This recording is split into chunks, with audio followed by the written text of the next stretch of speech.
Fundi er fram haldið. Til máls tekur hv. 1. þingmaður Norðvesturkjördæmis, Haraldur Benediktsson. Virðulegur forseti, við 2. umræðu við fjárlagafrumvarp hefur þinginu gefist tími til þess að rýna frumvarpið og meta forsendur þess og þær áherslur sem þar eru lagðar. Ég var reyndar því miður það óheppinn að vera mestallan tímann utan þings, þann tíma sem að hæstv. Fjárlaganefnd tók til þess að eða notaði til þess að taka á móti gestum og fara yfir meginefni frumvarpsins, og má vera að ræða mín beri þess nokkuð merki og umfjöllun hið ágæta frumvarp að ég er kannski ekki eins vel lesinn í því eins og ég hef oft áður verið. Umræðan fjárlagafrumvarp er því marki brennd eins og eðlilegt er að þar eru ólíkar skoðanir og ólíkar stefnur og ólíkir pólitíkflokkar sem endurspeglast í umfjöllun frumvarpið og þær áherslur sem þar eru lagðar. Það eru ólíkar leiðir að því sama markmiði að gera sem best að hverju sinni, og ég vil segja, virðulegur forseti, að öll þau sem í þessum sal sitja vilja vinna að heilindum og gera sitt besta, og það eru sjálfsögðu allir að gera. En það er síðan önnur umræða hvernig þær áherslur leggjast út og hvað okkur finnst þær áherslur sem lagðar eru og hvernig við teljum að hugsun framtíðarhagsmuni ríkissjóðs séu og hvernig það birtast í ræðustólum einstakra þingmanna svona til lengri tíma. Svona pólitískan debattan, pólitískar rökræður í þessum efnum á sjálfsögðu hafa langt mál, en frumvarpið sem við ræðum núna ber þess eðlilega merki að það er samstarf 3 ólíkra flokka og það eru flokkar sem eru að slá verulega af sínum stefnum, sem eru að ná saman markmið og ná saman að leggja hér stefnu. En ég verð að segja að mér finnst það að mörgu leyti hafa gengið mjög vel og slá þann tón sem að við nefnum oft kosningar sem að voru fyrir rúmu ári síðan og voru ótt og títt núna undanfarin misseri, sem er vont að því leyti að það er fyrst og fremst festan sem að skiptir máli í þessu, að hér er verið að leggja í öllum aðalatriðum þær áherslur sem við fjallað í kosningabaráttunni. Raunhækkun útgjalda eða rammasettra útgjalda í þessu frumvarpi eru 4,8%. Það er gríðarlegur vöxtur og mér minnir reyndar ég hafi sagt þetta líka við umræðu fjárlagafrumvarpið fyrir ári síðan, og þá bjóst ég ekki við að við myndum aftur sjá slíkan vöxt sem nú er staðreyndin í þessu frumvarpi. En það er hins vegar alveg ljóst, virðulegur forseti, að slíkur vöxtur sem að hér er raungerður getur varla verið ár frá ári og getur varla komið aftur. Við erum að hækka heildarútgjöld á milli ára um 12%, frumgjöldin 14%, raunvirðið 9%. Og það þarf mikil verðmæti til að standa undir þessu. Það þarf gríðarlega verðmætasköpun í samfélaginu til þess að standa undir slíkum útgjöldum. Það er gríðarlega stór og stækkandi þjóðarkaka sem er verið að sneiða af til þess að ráðstafa með þessum hætti.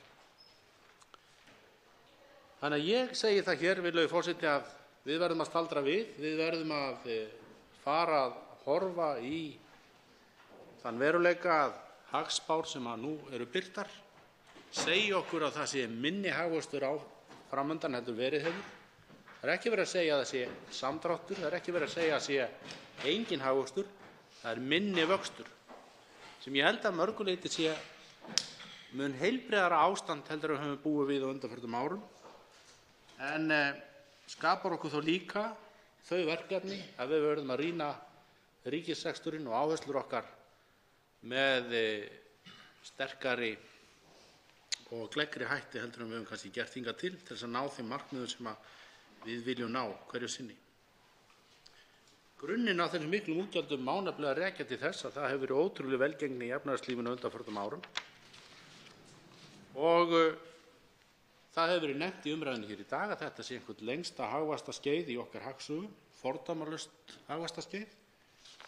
Og eins og ég sagði áðan, það er ekki útlitað að stefni í samdrátt heldur einungis minni vöxt, en þetta er allt saman fjöreykið sem við höldum á og skiptir þess vegna miklu máli að við ræðum fjárlagafrumvarpið og fjárlagafrumvarpið endurspegli þá í öllum aðalatriðum að við viljum vinna með því að verði hér ekki kollsteypa á nýjan leik. Hér hafa verið lagðar fram breytingartillögur, virðulegur forseti, sem að ég vil nú bara segja eftir að hafa flett í gegnum þær frá sumum flokkum algjörlega klórulausar. Og ég nefni þetta vegna þess að á sama tíma og gagnrýnt hér að hagvaxtarspár séu allt of bjartsýnar, þá er að leggja fram tillögur um skattahækkanir sem byggjast á þessum sömu spám og eiga að ná bara ótrúlega háum fjárhæðum, líklega 3,7% skattahækkanir sem boðaðar eru hér í tillögum af hálfu Samfylkingar, ef man rétt, virðulegur forseti. Og það eru stórar sneiðar og ég nefni þetta sérstaklega þegar við höfum rætt í umræðunni í dag og í fyrstu umræðu fjárlög hvernig þau munu birtast inn í það viðkvæma ástand sem verður í samfélaginu hérna eftir áramótin við gerð kjarasamninga og hvernig sú áhersla getur birst. Menn grípa hérna á loftinu og patentlausnir hvernig megi auka tekjur ríkissjóðs. Og ég held að ég ofgeri engum þegar ég nefni það að líklega nú oftast hlaupið til og nefnd veiðigjöld. Við höfum sett okkur það að taka veiðigjöld og þau séu afkomutengd og þess vegna lækka veiðigjöld þegar afkoman dregst saman. Ég hvet hv. þingmenn að kynna sér mjög vandað úttekt sem Samtök sveitarfélaga í Norðvesturkjördæmi létu gera afkomu og rekstur útgerðarfélaga á því landsvæði. Og sú úttekt dregur ekki einungis fram hversu íþyngjandi þessi gjaldtaka og hversu óheppileg tímatöfin á gjaldtökunni þar að segja vera að leggja gjöld á í miklu góðæri í sjávarútvegi en þurfa að greiða þau fyrir verulegu harðnað á dalnum. Skýrslan dregur ekki síður fram þá staðreynd að það ekki hægt að segja veiðigjöld og stórútgerð og þarna sé auðan garð að grisja í gjaldtökum því að útgerðir eru sjálfsögðu mismunandi og mismunandi burðugar en bolfiskútgerðir í Norðvesturkjördæmi eru fyrst og fremst hryggstykki í byggðunum þar og að ganga hart fram gagnvart þeim hefur áhrif á þau samfélög. Þannig ég segi að það engar patentlausnir í þessu hvernig beri að auka tekjur ríkissjóðs og allra síst með því að benda stöðugt á þennan tekjupost veiðigjöld. Hv. þingmaður Björn Leví Gunnarsson orðaði það vel í sinni ræðu í dag að það væri óábyrgt og léttvægt að leggja hér fram breytingartillögur sem aldrei þarf að standa við og aldrei þarf að bera ábyrgð á. Þetta var vel orðað, virðulegi forseti, og ég tek heils hugar undir þetta. Það er létt verk að tala í hjörtu þeirra sem vilja heyra önnur tíðindi en veruleikinn og fyrir þann málflutninga eigum við ekkert að gefa. Að öðru leyti umræðan hér sem áður efnisleg og góð, en grunnurinn að þessum árangri sem við ræðum hér og ætlum að byggja áfram hefur einmitt myndast vegna þess að við höfum fylgt ábyrgri tillögugerð, ábyrgum ákvörðunum og ákvarðanir hafa verið farsælar á undanförnum árum og byggt upp þessa velgengni. Og þrátt fyrir slíkan útgjaldavöxt áfram haldið á þeirri braut að lækka hér opinberar skuldir og engin fjárfesting betri fyrir samfélagið heldur en að lækka skuldir ríkissjóðs. Á aðeins 6 árum hefur tekist að lækka heildarskuldir ríkissjóðs úr 86% af landsframleiðslu í 31% í árslok nú. Úr 1.500 milljörðum í 840 milljarða. Við lok gildistíma þessa fjárlagafrumvarps verða heildarskuldir ríkissjóðs komnar undir 30% af landsframleiðslu, sem þá undir þeim markmiðum og fjármálareglum sem við höfum sammælst og ekkert býr betur ríkissjóð undir framtíðina heldur en lækkun skulda og að hafa komið stöðu hans í þetta horf. Til viðbótar þessari lækkun skulda nú haldið áfram og gert ráð fyrir að greiða árlega 7 milljarða króna inn á ófjármagnaðar lífeyrisskuldbindingar B-deildar lífeyrissjóðs starfsmanna ríkisins. Þessi lækkun skulda hefur lækkað útgjöld vegna vaxtakostnaðar á næsta fjárlagaári 10 milljarða króna. Spyrja má hvernig þessum fjármunum best varið. Hingað til hefur lækkun vaxtakostnaðar og stækkandi landsframleiðsla verið nýtt til að bæta ýmis útgjöld hins opinbera, í velferð og menntamálum, í stórauknum framlögum til samgöngumála og ekki síst til þess að hækka raungildi verulega framlög þeirra sem að njóta framfærslu almannatrygginga. Enginn þarf að deila verulega þessar hækkanir eða þessar áherslur. Ég held að almenn samstaða sé þessa málaflokka. Og þó ég deili ekki það að þeir sem höllustu fæti standa fyrir, að fyrir þá verði ekki að gera betur, og þá skil ég það eðlilega að menn hrökkvi við þegar að tillögur koma fram menn leyfa sér að túlka með þeim hætti að eigi að svíkja loforð og ekki að standa við það sem áður hafi verið sagt. Grunnurinn að því að við vildum gera hér kerfisbreytingar á almannatryggingum öryrkja sem ekki hafa náð fram að ganga ennþá, þeim til kjarabóta, og það hver dagur dýr sem það dregst og hver dagur sár sem ekki getur látið það gerast, að við getum náð árangri í þessum mikilvæga verkefni. Umræða þá lækkun sem gerði hér að meirihluta fjárlaganefndar því vel skiljanleg, en gleymum ekki að þetta frumvarp 6 milljörðum til hækkunar. Að gildandi fjármálaáætlun kveður á raunhækkun framlaga og ég tek undir með hv. formanni fjárlaganefndar þegar hann segir að það sé ljót og gamaldags pólitík að láta sem svo að hér sé gengið á bak með ásetning úrbætur. Og jafnvel láti í þess skína að verið sé að skerða kjör. Meirihluti fjárlaganefndar fjallar það í sínu áliti að sá hópur sem verst stendur ber að hafa í forgangi. Það aftur á móti ekki að heyra að það sé beint forgangsmál allra sem þetta fjalla. Við getum ekki eingöngu alltaf hugsað helst þá sem best standa í þeim hópi, en sem betur fer hefur hagur eldri borgara vænkast verulega, en þeir sem fátækastir eru þar verða að njóta forgangs. Það megináhersla í nefndaráliti meirihluta fjárlaganefndar og því beint til þeirra sem þessi mál fjalla, til hæstv. Félagsmálaráðherra, að þannig verði í pottinn búið. En endilega rétt og nauðsynlegt að stækkandi hagkerfi og lækkun skulda falli til aukinna ríkisútgjalda? Ekki kominn tími til að skila aftur til skattgreiðenda ávinningi á bættum efnahag og huga því að skila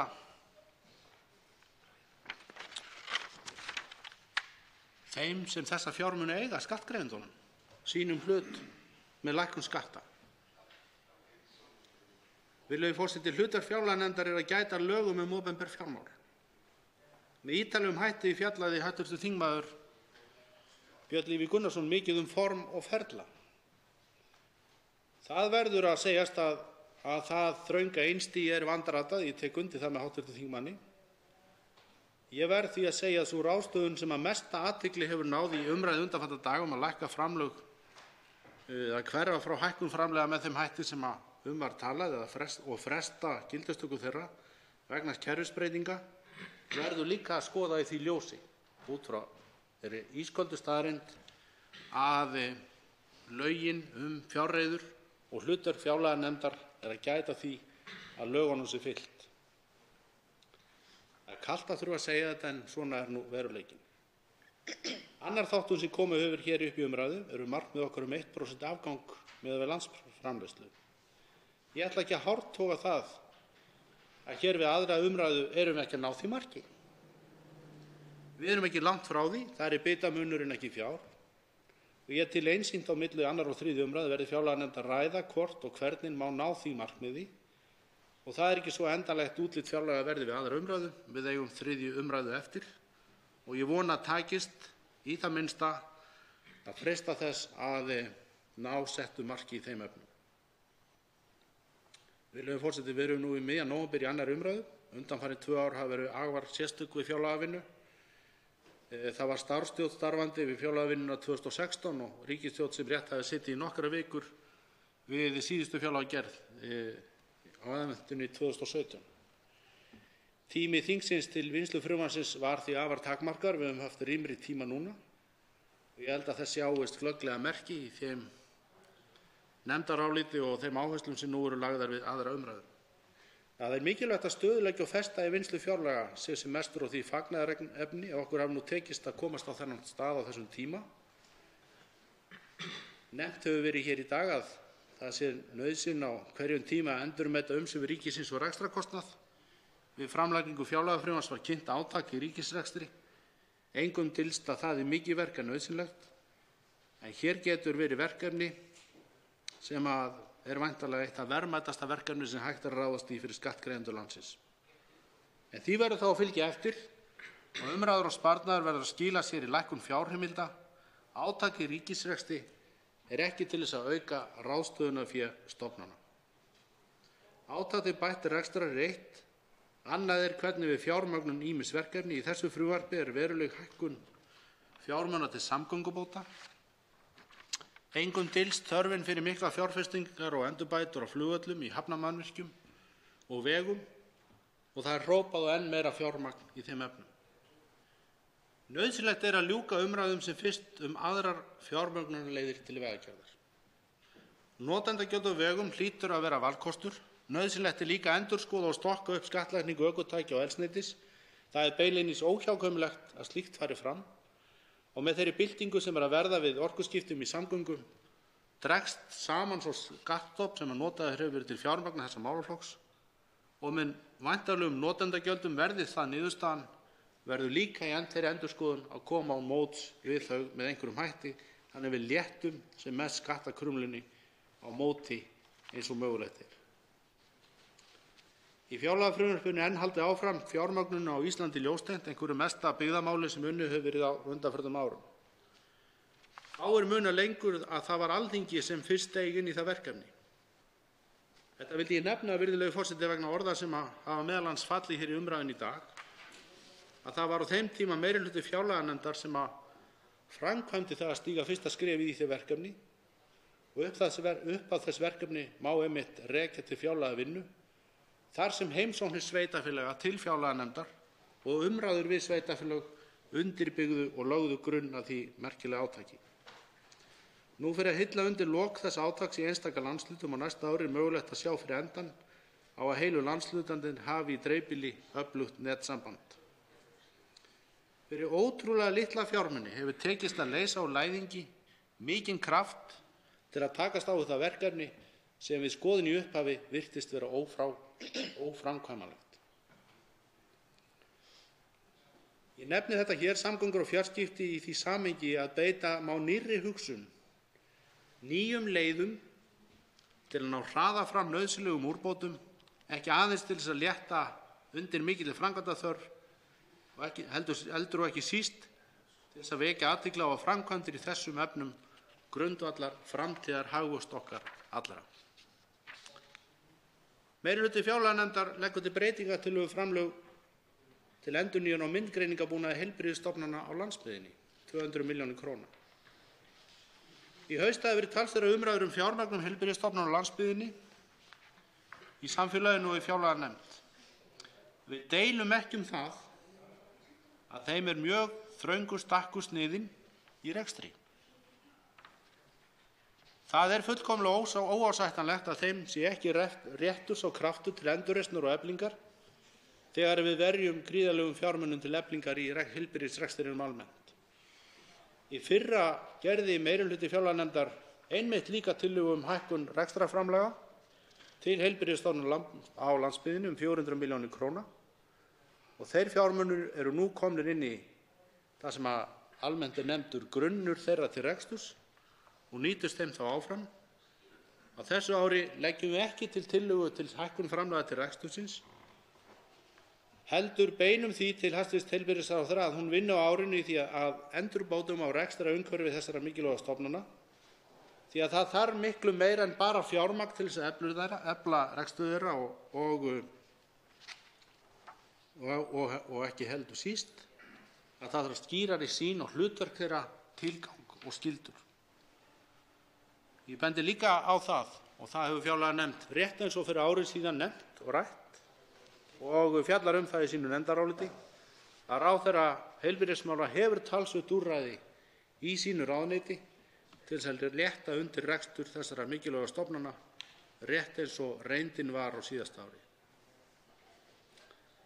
En virðulegi forseti, talsverð umræða hefur orðið hér í dag þá tillögu að leggja til sölu á losunarheimildum. Hæstv. þingmaður Ari Trausti Guðmundsson lagði hér í andsvari fram mjög upplýsandi sjónarhorn á þá tillögu.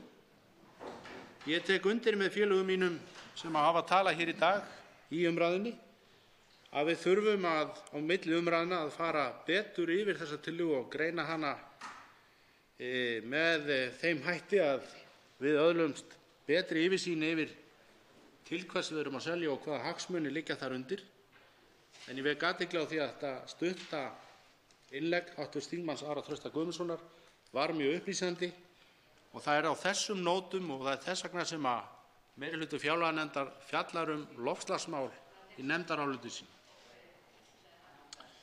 Meirihlutinn nefnir í nefndarálitinu að það sé þörf á mun meiri umræðu þessi stóru hagsmunamál. Hún verði að fara fram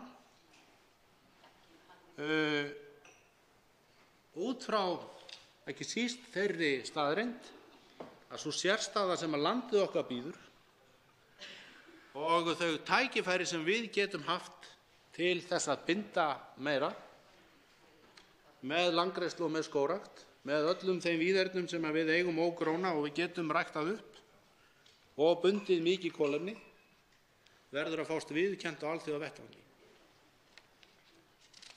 Þegar að við förum að ræða loftslagsmál og komast betur inn í þá hugsun sem þar og það hlutverk sem við höfum, verðum við þess mjög var að við höfum ekki, og ég leyfi mér að segja, forseti, ekki gætt hagsmuna Íslands fyllilega í þeim samræðum á alþjóðavettvangi sem að nauðsyn Ábending okkar í meirihlutanum framtíðarhagsmuni okkar. Stór efnahagsleg mál til lengri tíma litið og þess vegna mikilvægt að við náum árangri í því og að við endurskoðun loftslagssamnings náum við fram þeim breytingum að við komumst á þann stað þannig að við getum notað þau tækifæri sem við höfum. Forseti, með samþykkt þessa fjárlagafrumvarps ótrúlegum fjármunum bætt við ríkisútgjöld.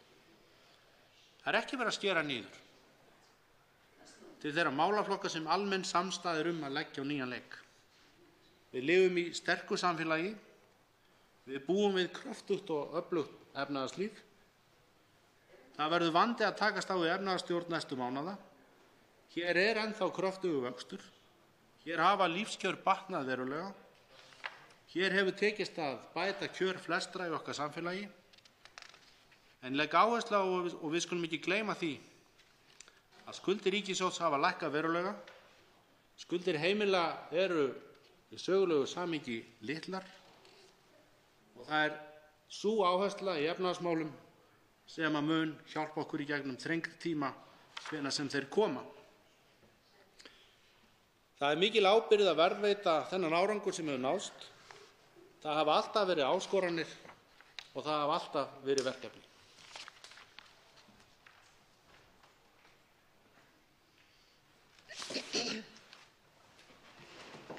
Svo háttar til að 3 hv. þingmenn hafa óskað eftir því að veita andsvar og ræðutími því styttur í 1 mínútu í síðari umferð. Fyrstur veitir andsvar hv. 11. þingmaður Reykjavíkurkjördæmis suður, Björn Leví Gunnarsson. Virðulegi forseti, hér talaði hv. þingmaður hið ágæta frumvarp, svokallaða. En hvað finnst hv. þingmanni að tölunar í frumvarpinu og útskýringum ráðuneyta stemmi ekki? Hvað finnst hv. þingmanni að við vitum í rauninni ekki af hverju það er verið að biðja þetta marga milljarða í eitt málefnasvið og hitt marga milljarða í hitt málefnasviðið þegar að þau auka útgjöld, bæði bundin útgjöld og útgjaldasvigrúm og svo framvegis. Þær tölur sem settar þar fram, þær einfaldlega stemma ekki við þær upplýsingar sem við fáum síðan. Ættum við ekki að fá þessar góða sundurliðun þannig að það útskýri allan útgjaldavöxtinn? Eða eigum við að bara vera að giska á að það verði nú eitthvað gott gert við aukapeningin eða umframpeningin jafnvel? Því að í fjárlaganefnd þá fengum við til dæmis kynningu frá velferðarráðuneytinu sem fór yfir útgjaldasvigrúmið til dæmis og þar stemdi allt upp á krónu. Svo bætist forsætisráðuneytið við og segir að við ætlum að eyða líka 25 milljónum aukalega í umboðsmann barna sem allt gott að blessa það. En þá ertu komið 25 milljónum of mikið af sundurliðun í það útgjaldasvigrúm sem boðið upp á. Og það eru fleiri dæmi þetta. Þetta eitt svona augljósasta allavega. Nú mig talaði hv. þingmaður mikinn vöxt, en eigum við að ræða vöxtinn eða markmiðin með þeim vexti? Hvaða markmið erum við að ná með því að fara í þennan útgjaldavöxt? Eigum við ekki einmitt að vera í markmiðadrifnum, kostnaðarmetnum, ábatagreindum fjárlögum? Er það ekki þar sem að umræðan á að vera? Þá svara andsvari hv. 1. þingmaður Norðvesturkjördæmis, Haraldur Benediktsson. Já, virðulegi forseti, ég þakka hv. þingmanni andsvarið. Ég deili að mörgu leyti þeim sjónarmiðum sem hv. þingmaður nefnir hér sundurliðanir og gagnsærri upplýsingamiðlun þegar við erum að ganga frá jafn stóru verki eins og fjárlagafrumvarp er. Við höfum oft rætt það og höfum lengi setið saman í fjárlaganefnd og við getum í mörg ár og við getum almennt held ég verið bara sammála það að þetta nú stöðugt að komast í betra form. Nú rétt eins og ég nefndi í ræðunni þá missti ég nú af þessum vikum sem fór í þessar gestakomur, en ég get aftur á móti vitnað það frá þeim tíma sem ég hef setið í fjárlaganefnd. Þá hefur orðið mikil bragarbót á upplýsingamiðlun og framsetningu gagna. Þau eru líka mjög mismunandi á milli ráðuneyta og við höfum rætt það í hv. fjárlaganefnd að koma líka meiri samfellu þar á milli ráðuneyta og við séum að fá gögnin meira samræmd þannig að okkur reynist léttara, en ég ætla bara að segja það, virðulegi forseti, að mörg ráðuneyti gera þetta algjörlega listavel. Við erum með markmið í okkar fjármálaáætlun hvernig við erum að nota fjármuni. Við erum enn að feta þetta einstigi í breyttu lagaumhverfi. Við höfum ennþá ekki tekist að taka heilan hring í þessu lagaumhverfi eða fjalla ársskýrslu ráðherra. Ég held, hv. þingmaður, að við komum í raun og veru ekki að þeim punkti sem mér fannst gagnrýni þín liggja að fyrir við förum að fjalla ársskýrslu ráðherrana, þegar við förum raunverulega að mæla árangurinn af fjármununum og áherslunum á móti þeim áherslum sem lagðar voru. Þá veitir andsvar síðara sinni hv. 11. þingmaður Reykjavíkurkjördæmis suður, Björn Leví Gunnarsson. Virðulegur forseti, ég þakka síðan hv. þingmanni fyrir að vitna í nefndarálit mitt, en þar kemur einmitt fram með ársskýrslurnar líka að þær eru vita gagnslausar ef að við erum ekki með kostnaðarmetnar aðgerðir, því að þá höfum við ekki hugmynd hvort að markmiðum var í rauninni náð á þeim fjármunum sem við vorum að nota. Hv. þingmaður talaði hérna einmitt skattheimtuna og var mjög umhugað skattgreiðendur, en ég segi einmitt í nefndaráliti mínum að krafa þingsins á að vera skýr og kostnaðarmetin stefna svo hægt sé að fylgjast með í framkvæmd til þess að hægt sé að réttlæta að skattheimta sé réttlát og hagkvæm öllum. Þetta vantar algjörlega í núverandi fjárlög og fjármálaáætlun og fleira þar. Einnig minntist hv. þingmaður á hvernig það væri ódýrt fyrir minnihlutann að leggja fram tillögu sem ég nefndi hérna í nefndaráliti mínu, en ég vil bara fullvissa hann það að Píratar eru alveg tilbúnir til að standa undir þeirri ábyrgð sem fylgir breytingartillögum okkar. Þá svarar andsvari síðara sinni hv. 1. þingmaður Norðvesturkjördæmis, Haraldur Benediktsson. Já, virðulegur forseti, ég veit ekki alveg hvað ég á að fóta mig í svari í þessari seinni umferð. Ég tók eftir þessum orðum hv. þingmaður ábyrgðarleysi í tillögugerð og mér fannst þetta, eins og ég sagði í ræðunni, vel á orði komist, en ég ætla ekki að, og ég tók það líka fram, ég ætla engum að vinna ekki heilum hug í þessum sal. Það er bara ekki í mínu hugsun. En fyrst við erum að ræða þetta form og við erum að ræða lögin og hvernig okkur ber að samþykkja fjárheimildir. Við höfum verið með þetta viðkvæma mál, aukið fjármagn til málefna öryrkja, sem við getum alveg notað sem sýnidæmi það sem hv. þingmaður er að nefna, að við séum ekki kostnaðargreindar aðgerðir undir. Við hefðum mögulega þá átt að gera tillögu það að fella þetta algjörlega út úr fjárlögunum eða út úr fjárlagafrumvarpinu. Ef við færum eftir þröngri túlkun þess, þannig að stundum verðum við nú að vega og meta hvað mögulegt er og hvað skynsamlegt er. Næstur til að veita andsvar er hv. 5. þingmaður Norðausturkjördæmis, Logi Einarsson.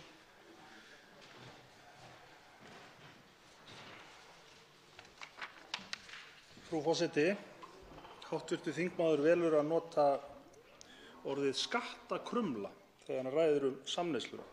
Þetta er auðvitað gildishlaðið orð og gefur það í skyn að það sé verið með óréttmætum hætti að hrifsa eitthvað úr vösum einhvers. Þannig er það nú ekki, frú forseti. Skattheimta og samneysla er sennilega besta fjárfesting sem nánast allir Íslendingar eiga ævina. Jafnvel við sem erum á háum launum erum illa varin ef við veikjumst og þurfum á heilbrigðisþjónustu að halda, dýrum lyfjum og öðru. Þannig að ég held að sé nú rétt að tala varlega þetta með þessum hætti. Ég hins vegar skildi hv. þingmann þannig þegar hann talaði glórulausar tillögur Samfylkingarinnar til tekjuöflunar sem miðast að því að þeir sem eru ofurríkir leggi meira af mörkum, að það eigi ekki að gera það í samdrætti, það eigi ekki að gera það í niðurskurði. Má ég þá spyrja hv. þingmann hvort honum hafi þótt það gáfulegt síðustu 2 kjörtímabil sem Sjálfstæðisflokkurinn hefur verið hér að völdum að létta af álögum og slaka á þegar við vorum í bullandi uppsveiflu og sitja í sófanum, opna ísskápinn og éta úr honum og éta afganginn og standa núna uppi það að þegar að hallar á dalnum og þegar Samfylkingin hefur talað gengið niður og verðbólguna upp eins og hæstv. Fjármálaráðherra segir, að þá hafi menn engin önnur ráð en að taka réttmætar væntingar af hópi eins og öryrkjum sem sannarlega fá aðeins meira í fjárlagafrumvarpinu en eru hins vegar sannarlega líka að fá minna heldur en lofað var fyrir 3 vikum. Þá svarar andsvari hv. 1. þingmaður Norðvesturkjördæmis, Haraldur Benediktsson. Virðulegur forseti, er til of mikils mælst, hv. þingmaður Logi Einarsson, að það sé ekki snúið út úr orðum sem fluttir hér í ræðustól Alþingis. Ég nefndi orðið skattakrumlu í samhengi við eldsneytisskatta. Það var í engu öðru samhengi. Þar sem var að ræða það að önnur fjármögnunarleið samgönguframkvæmda þyrftum að taka umræðu og ákvörðun. Og við þyrftum að endurskoða álögur á ökutæki og eldsneyti og létta skattakrumlinu á móti ef við ætlum að fara að fjármagna vegagerð með öðrum hætti, þannig við sem ekki að búa til tvöfalda skattbyrði á þá vegfarendur sem þá vegi fara. Ég bara óska eftir því að hv. þingmaður virði það við mig að ég ítreki þennan hluta ræðu minnar við hann. Í öðru samhengi talaði ég ekki skattakrumlu. Ég talaði aftur á móti það, virðulegur forseti, að það þurfi ekki endilega að vera eðlilegt að við eyðum alltaf öllum þeim árangri sem við náum með stækkandi landsframleiðslu og lækkandi skuldum til þess að auka ríkisútgjöld. Mér finnst það reynda bara fullkomlega óeðlilegt. Ég var að færa rök fyrir því að við ættum að skila þeim fjármunum aftur til skattgreiðandana. Það var nú öll þau hræðilegu orð sem ég hafði í þessum ræðustól, hv. þingmaður Logi Einarsson. Þá veitir andsvar síðara sinni hv. 5. þingmaður Norðausturkjördæmis, Logi Einarsson. Frú forseti, ég er fullkomlega fær það að lesa í samhengi hlutana og miðað við hvernig hv. þingmaður talaði skatta og nota svo skattakrumlu, þá var ekki óeðlilegt að maður dragi þessa ályktun. Má ég þá spyrja hv. þingmann hvort honum finnist það til dæmis eðlilegt að frá 1998 hafi skattheimta á lægstu launin aukist á sama tíma og skattheimta á hæstu tekjurnar hafa minnkað. Og má ég þá spyrja hv. þingmann, finnst tillögur Samfylkingarinnar svona glórulausar, hvort honum finnist óeðlilegt að fólk sem nánast getur baðað sig í peningum, fólk sem á hundruð milljóna, milljarða, fólk sem getur borgað sér milljarða út á nokkrum árum úr útgerðarfyrirtækjum, leggja aðeins meira til samneyslunnar heldur en fólki sem satt hér á pöllunum áðan og með milli 200 og 300.000 krónur á mánuði. Þá svarar andsvari síðara sinni hv. 1. þingmaður Norðvesturkjördæmis, Haraldur Benediktsson. Virðulegur forseti, ég veit hlýtt hjarta hv. þingmanns Loga Einarssonar og ég tel að ég hafi ekkert síður hlýtt og gott hjarta eins og hann. Ég vil vekja athygli á því að laun hafa hækkað og það þess vegna sem að skattar og lægstu laun hafa hækkað. Ég því miður, virðulegi forseti, ég þekki ekki þetta ríka fólk sem að baða sig úr peningum.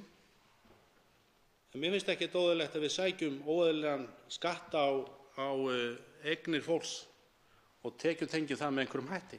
Það hef ég aldrei talað með öðrum þeim hætti. En þegar nefndir eru útgerðaraðilar og milljarða greiðslur út úr útgerðarfyrirtækjum, þá það ljóti punkturinn við það kerfi sem við höfum haft. Og kannski ættum við bara að ræða veiðigjöld, fyrst og fremst á þá sem að selja sig út úr þessum fyrirtækjum og þá sem seldu sig kannski út í upphafi. Ég veit ekki hvar þessi umræða á eiginlega enda. En jöfnuður og eðlileg skattheimta og lægri skattheimta nýtist á best þeim sem lægstu launin hafa og vonandi tekst okkur að lækka skattbyrði þeirra. Þá veitir andsvar hv. 4. þingmaður Suðvesturkjördæmis, Guðmundur Andri Thorsson.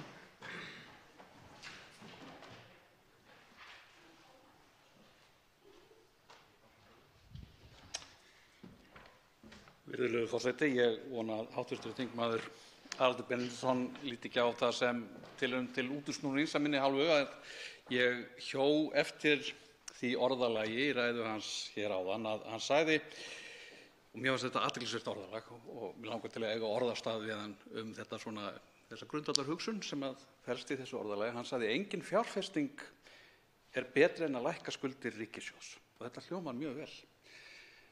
En ég ekki alveg viss að ég sé samt alveg sammála þessu. Ég held að það megi alveg ímynda sér betri fjárfestingu heldur en að lækka skuldir ríkissjóðs svona í sjálfu sér. Það ekkert endilega dyggð í sjálfu sér að lækka skuldir ríkissjóðs að mínu mati. Ég held að það sé til dæmis betri fjárfesting að hjálpa ungu fólki að koma sér upp þaki yfir höfuðið. Ég held að það sé betri fjárfesting að efla spítala, reisa hjúkrunarheimili, byggja tvíbreiðar brýr. Ég held jafnvel að það sé betri fjárfesting að reisa klósett fyrir túrista, almenningssamgöngur, ótal hlutir. Og ég bið hv. þingmann Harald Benediktsson að hugleiða þetta örlítið með mér, hvort að það megi ekki hugsa sér betri fjárfestingu en að lækka skuldir ríkissjóðs, þar að segja að fjárfesta í góðum lífskjörum og lífshamingju fólks. Þá svarar andsvari hv. 1. þingmaður Norðvesturkjördæmis, Haraldur Benediktsson. Já, virðulegi forseti, ég þakka þessa fyrirspurn hv. þingmanns og ætla bara að rifja það upp að ef við, eins og ég rækti minni ræðu, þar sem við lækkum skuldir ríkissjóðs úr 36% af landsframleiðslu, nei, á mun hærri tala, nú má aldrei að fara með tölur eftir minni, en meiri málið bara þetta, ef við værum að greiða sömu vextir á sömu skuldum í dag eins og við gerðum til dæmis 2012, þá væri það 40 milljarða hærri greiðsla sem við værum þá ekki að nota til þess að fjárfesta í betra menntakerfi og heilbrigðiskerfi, í bæta almannatryggingar og svo framvegis. Ég hef líka rætt það í ræðustóli Alþingis á undanförnum árum, af því að hv. þingmaður biður mig að hugleiða þetta, að við höfum líka tekið önnur lán sem frestun viðhalds í vegakerfi, sem eru líka mjög dýr lán og eru að falla á okkur núna í stórum stíl. Og Ég ekki með því að segja að það sé að hætta að greiða niður skuldir ríkissjóðs að einhverjum marki, en ég ekki að tala fyrir því að ríkissjóði verði algjörlega skuldlaus. Ég held að sé eðlilegt að hann skuldi einhvern hlutfall, en til þess það getur nú einfaldlega verið mikilvægt hérna fyrir heilbrigðan skuldabréfamarkað og svo framvegis að það sé. En við megum ekki, og ég tek undir með hv. þingmanni, við megum ekki gleyma öðrum lánum sem við tókum sem við sjáum ekki debet og kredit með beinum hætti í okkar opinbera bókhaldi. Þá veitir andsvar síðara sinni hv. 4. þingmaður Suðvesturkjördæmis Guðmundur Andri Thorsson. Virðulegi forseti, ég þakka hv. þingmanni svarið. Mér langar í seinna andsvari mínu að víkja að hinum skelfilegu og voðalegu veiðigjöldum sem að hann hafði stór og mikil varnaðarorð hér í ræðu sinni áðan og varaði alveg sérstaklega við válegum tillögum Samfylkingarinnar veiðigjöld. Þau eiga að gefa okkur 7 milljarða samkvæmt þessu fjárlagafrumvarpi sem er svipuð tala eins og fram hefur komið, svipuð tala og við fáum af tóbaksgjaldi, samt eru eiginlega allir hættir að reykja. Veiðileyfagjöld eru minni en 1% af tekjum ríkisins. Íslenskur sjávarútvegur hagnaðist 340 milljarða árunum 2009 til 2016.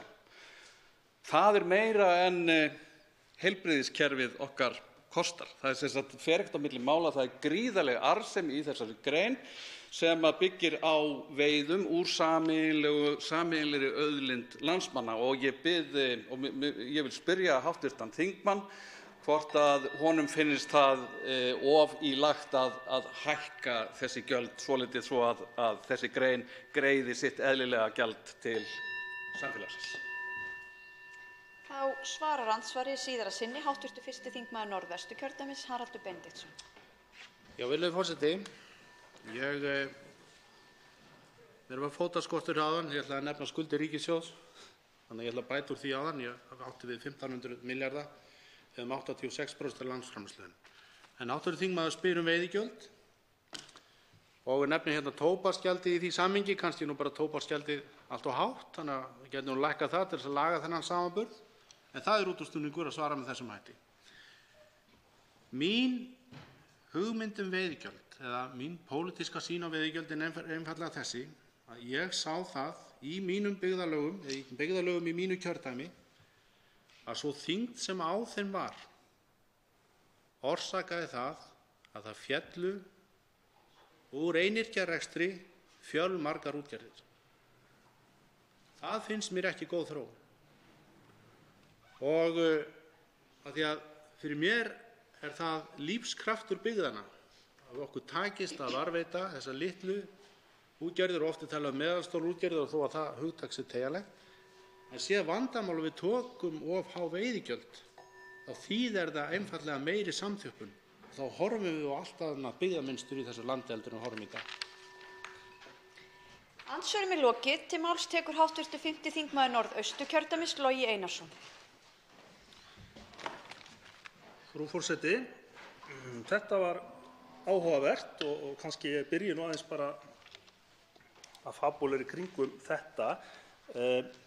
Það alveg ljóst að það mjög ólík afstaða sem að vinstri flokkar og hægri flokkar hafa til samneyslunar og skatta.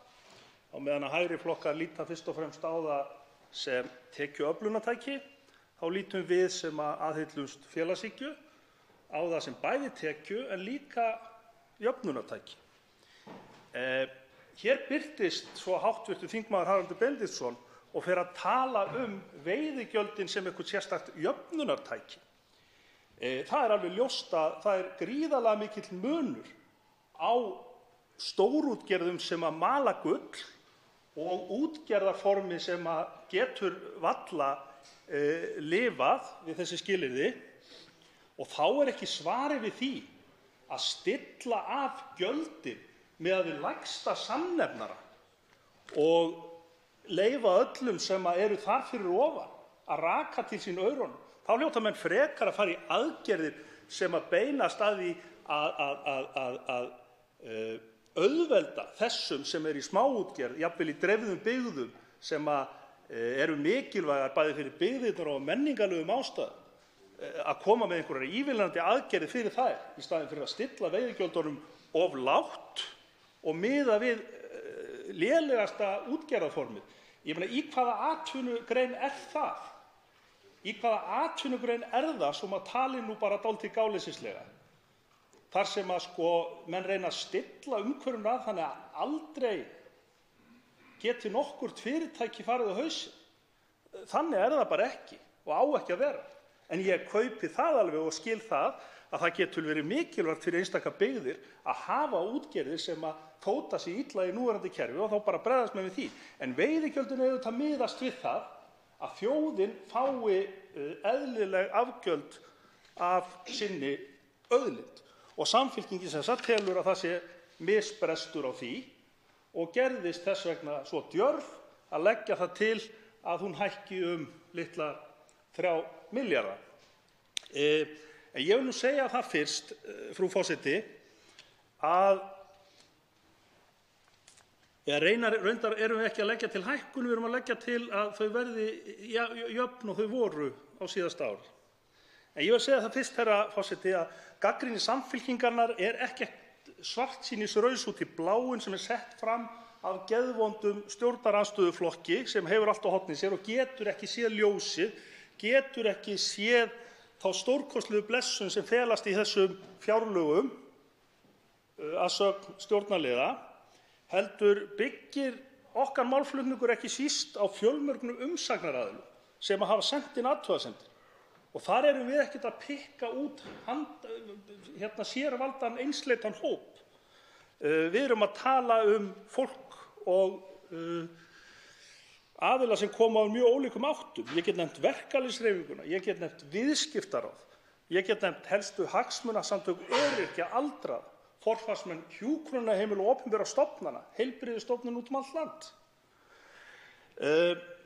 En fyrst og fremst byggir okkar gagnrýni og byggja okkar breytingatillögur á því og okkur er fullkomlega misboðið fyrir hönd þeirra hópa sem að hafa það bara býsna skítt í samfélaginu, sem að varla ná endum saman og hafa ekki notið góðærisins síðustu ára í sama mæli og við sem að höfum feikilega háar tekjur.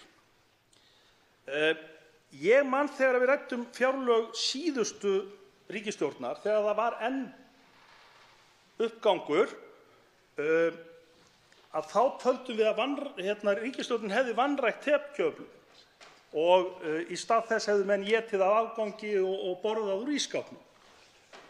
Ríkisstjórnin nýtti ekki tækifæri á toppi hagsveiflu til að afla tekna til þess að væri hægt að jafna lífskjörin nægilega og nú þegar að hallar undan fæti í efnahagsmálum verður bara ennþá erfiðara að gera það.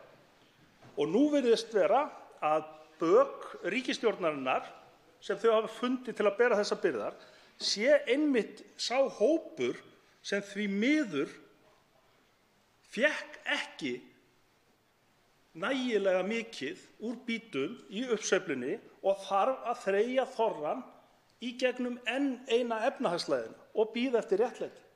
Og ég óttast, frú forseti, að það geti orðið mörgum þessara einstaklinga býsna dýrkeypt og erfitt. Við erum ríkt land, kannski 11. ríkasta land í heimi, hefur verið sagt, og við ættum að geta hagað málum þannig að allir gætu lifað hér nokkuð góðu lífi og að minnstakosti með reisn. Og það er hlutverk ríkisins að skapa þessi skilyrði og undanfarin ár hafa verið einstaklega gjöful og þess vegna hefði verið alveg einstakt tækifæri til þess að auka jöfnuð og félagslegt réttlæti.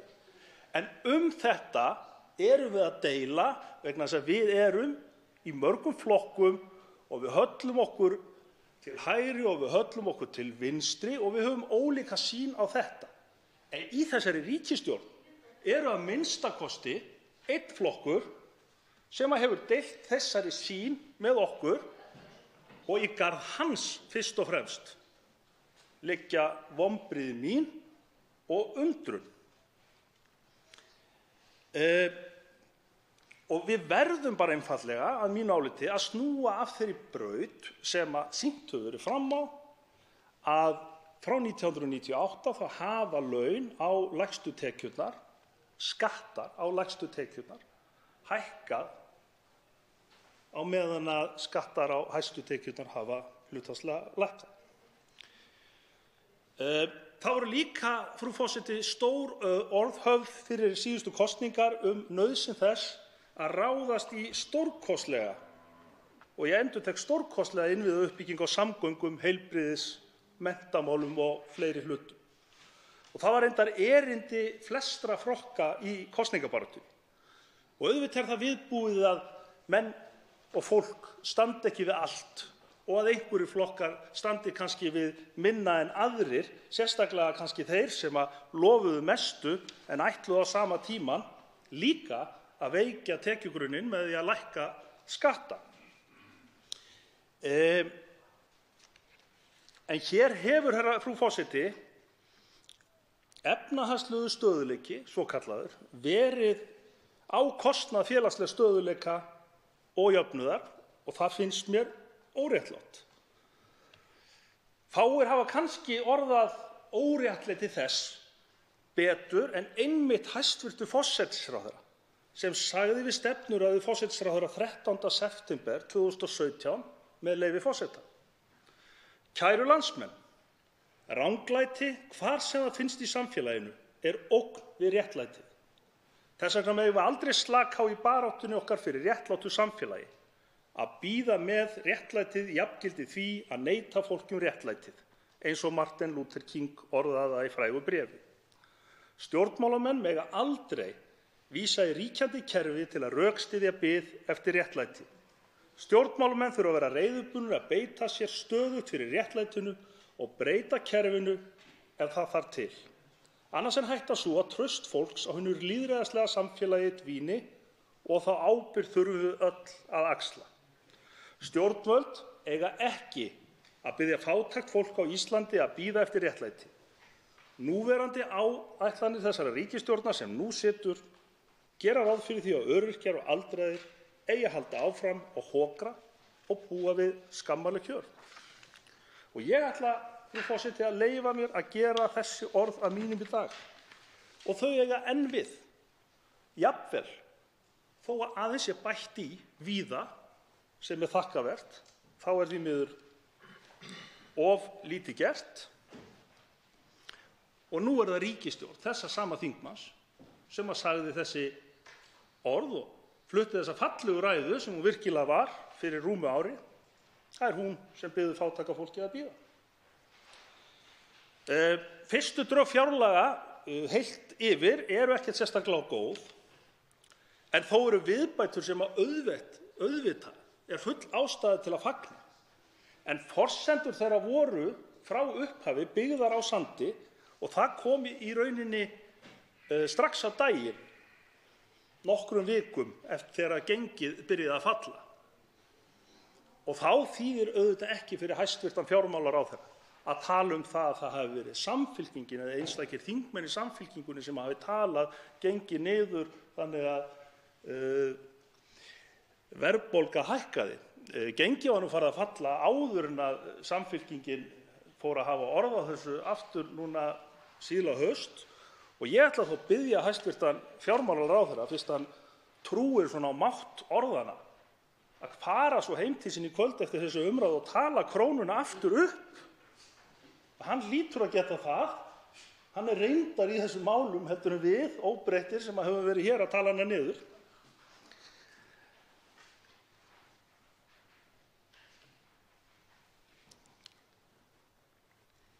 En þegar að forsendurnar fóru að bresta, þá var auðvitað viðbúið að það þyrfti að bregðast við því.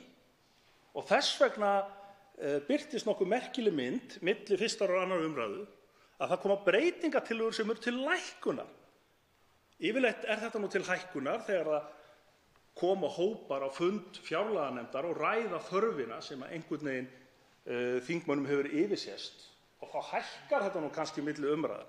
En þarna tók ríkisstjórnin sig til og lækkaði og steig kannski 2-3 skref aftur á bak. Og það hlýtur að vera svona nánast einsdæmi í lýðveldissögunni okkar. Og talandi forsendur. Forsendurnar sem nú eru fyrir 3. umræðu, þær eru svona það bil að bresta líka, það ekki? Mér sýndist það að minnsta kosti á heimabankanum mínu þegar ég skoðaði gengið, þegar ég skoðaði ummæli ýmissa sem að hafa vit og að tjá sig fjármál, greiningardeildir og aðila sem að til þekkja. Þess vegna það mjög mikil vonbrigði að í staðinn fyrir að mæta þessum 2 milljörðum sem að greinilega vantaði upp á til þess að loka þessu gati,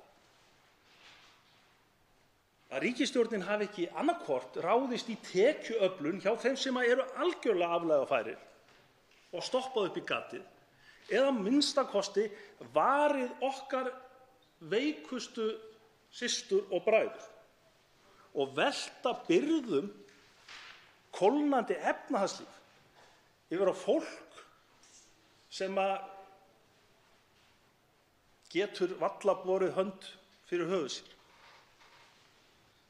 Mér finnst þetta ósanngjarnt, frú forseti, mér finnst þetta skammarlegt og ég trúi ekki að pólitískir nágrannar mínir í Vinstri grænum sem hafa talað með nákvæmlega sama hætti skattamál, velferðarmál og Samfylkingin, rísi ekki upp í atkvæðagreiðslu og greiði einhverjum af þessum tillögum atkvæði. Herra forseti, hv. þingmaður Ágúst Ólafur Ágústsson, hann rakti í mjög ítarlegu máli sjónarmið Samfylkingarinnar varðandi þetta frumvarp og ég ætla í sjálfu sér ekkert að endurtaka þau í löngum orðum. En þó vil ég ítreka aftur að fjárlagafrumvarpið tryggir hvorki félagslegt réttlæti né efnahagslegan stöðugleika, sýnist mér. Og það vanrækir þá innviði sem að við öll sem að buðum okkur fram síðast trúðum að hægt væri að ráðast í. Og í sjálfu sér gæti ég talað hér í allan dag alla þá hópa sem þyrftu að fá einhver bót sinna mála, sem að bíða eftir réttlætinu, sem að geta enn ekki lifað mannsæmandi lífi. En ég ætla hins vegar að einbeita mig bara hér að einum hópi. Mér langar sérstaklega að ræða ungt fólk, unga fólkið okkar. Og það kannski fyrst og fremst af 2 ástæðum. Í fyrsta lagi þetta sá hópur sem algjörlega hefur orðið eftir hrunið.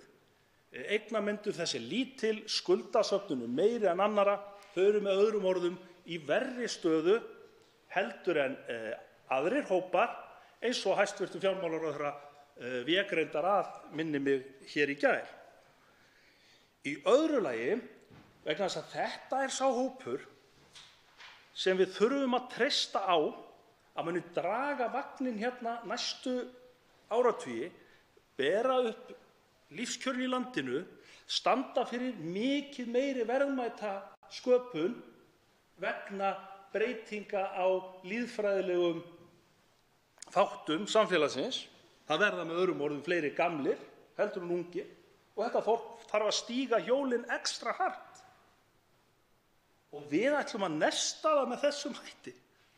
Við ætlum að senda það út í lífið án þess að geta boðið því upp á örugga leiðir til að eignast húsnæði til dæmis.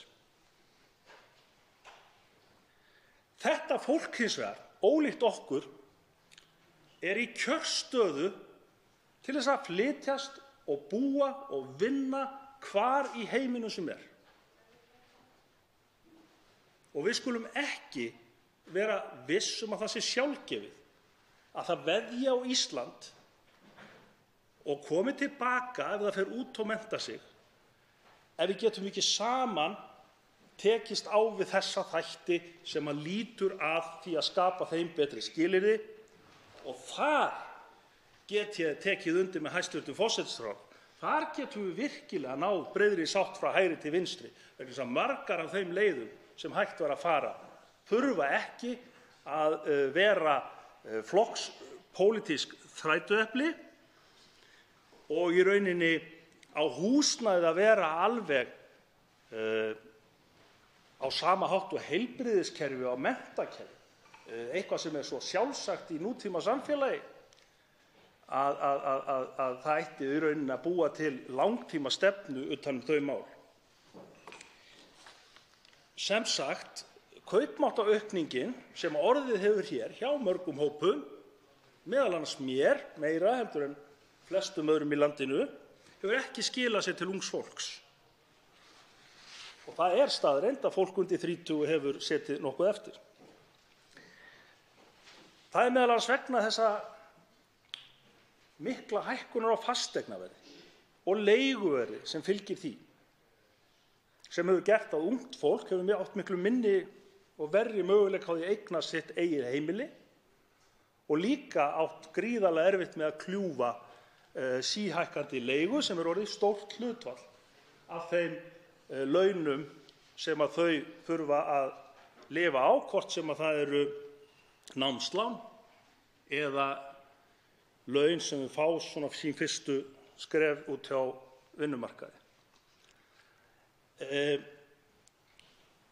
Meginþorri allrar þeirra eignamyndunar sem að svona stærsti stamminn í samfélaginu hefur upplifað fyrst og fremst vegna hækkunar á fasteignaverði.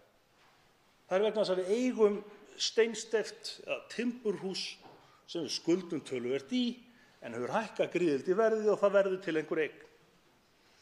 En þetta fólk, þetta unga fólk sem kemst ekki og getur ekki eignast íbúð, það mun dragast aftur úr og það verður gjá á milli okkar sem eigum eignir að nafninu til að minnsta kosti og þeirra sem eiga þær ekki.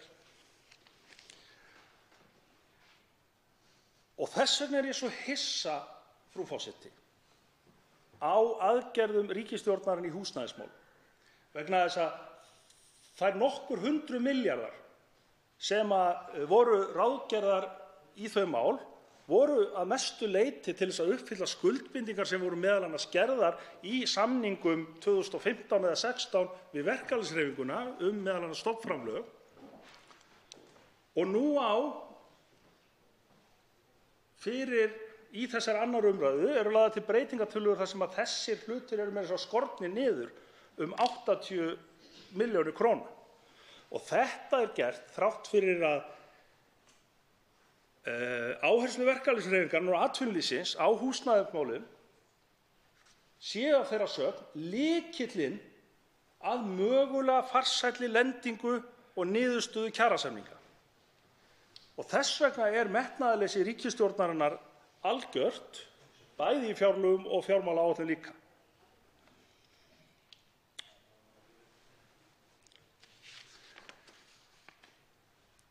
Ég held að þetta sé einfaldlega ásamt því, samkvæmt verkalýðshreyfingunni og samtökum atvinnulífsins, svona stóra málið sem að getur í rauninni komið okkur í gegnum veturinn með þolanlega góðum hætti og leyst málin þar, að þá þetta stærsta hagsmunamál og þetta stærsta velferðarmál ungs fólks í dag. Húsnæðismál eru risastór partur af félagslegum stöðugleika.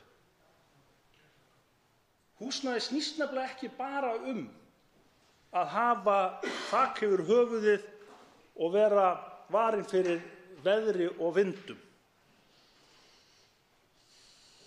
Húsnæði fyrst og fremst spurning heimili.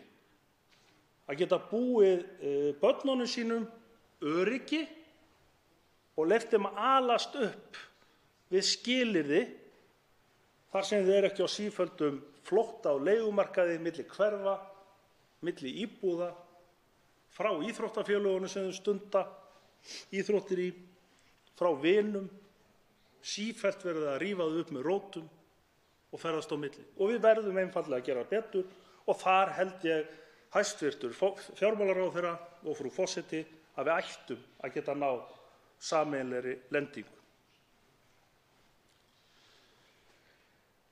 Þess vegna höfum við í Samfylkingunni lagt fram húsnæðistillögu í 8 liðum minnir mig, sem alls ekki nægjanleg til þess að laga þessa hluti og alls ekki að laga þá 1, 2 og 3 af því að það mun engin tillaga gera. Þannig ég hef fulla skilning á því að þetta er verkefni sem þarf að vinnast á mörgum árum. En ástæðan fyrir því að við leggjum þetta fram sem þingsályktunartillögu en bútum þetta ekki niður og gera það með öðrum hætti er að þetta er okkar innlegg vegna þess að við trúum því að þarna geti stjórn og stjórnarandstaða unnið saman. En til þess þarf hins vegar að afla tekna eins og með flesta hluti sem eru góðir og skemmtilegir í lífinu og á það skortir því miður í þessu frumvarpi. Við teljum að það þurfi að huga betur að stofnstyrkjum sem að ýta undir óhagnaðardrifinn rekstur þannig að það verði hérna til sjálfbær leigumarkaður til lengri tíma. Nú er það auðvitað þannig að stærstur hluti Íslendinga býr í eigin húsnæði og mun væntanlega velja það. Og það er allt í góðu lagi.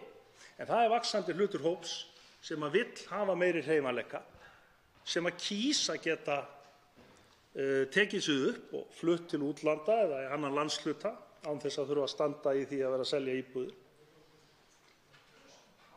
Við náum væntanlega ekki hlutfallinu sem er til dæmis í Þýskalandi, en við getum náð norska hlutfallinu sem að ég held að sé 23 eða 4%. Það er gjarnan vitnað í það að 95% Íslendinga hafi ekki mikið álit á íslenskum leigumarkaði, en það hefur ekkert með það að leigja að gera. Það hefur með íslenskan leigumarkað að gera. Ef að við skoðum sambærilegar kannanir frá Norðurlöndunum, frá Þýskalandi, þá sjáum við þetta bara allt annað veruleika. Það er bara fólk býsna ánægt með þetta. Af því að þessum tillögum þurfa líka að fylgja aðgerðir sem að tryggja leigjendum betri skilyrði. Það þarf að tryggja það að öll sveitarfélög í landinu standi við sínar skuldbindingar og komi með jöfnum hætti að byggingu og rekstur félagslegs húsnæðis. Við þurfum að útfæra lánafyrirkomulag sem að tryggir fólki sem á ekki ríka foreldra möguleika á því að kaupa sína fyrstu eign og það er svo margt sem við þurfum að gera. En fyrst og fremst, frú forseti, þá þurfum við og stjórnvöld þurfa að styðja miklu betur við ungt fólk, við barnafólk, vegna þess að það er fólkið sem er ávísun á okkar framtíðarverðmæti og á því mun ráðast hvort okkur mun vegna illa eða vel. Þess vegna þurfum við að styrkja barnabæturnar sem hafa ekki haldist í hendur við laun- og verðlagsþróun. Og þýðir einfaldlega að barnafólki dregst aftur úr. Það er dýrt að eiga barn. Og þess vegna leggur Samfylkingin til 2 milljarða aukningu í barnabætur til að koma á móts við þessar fjölskyldur. Þar að auki leggjum við reyndar líka til 2 milljarða í aukningu á vaxtabótum til að draga úr húsnæðiskostnaði fjölskyldna.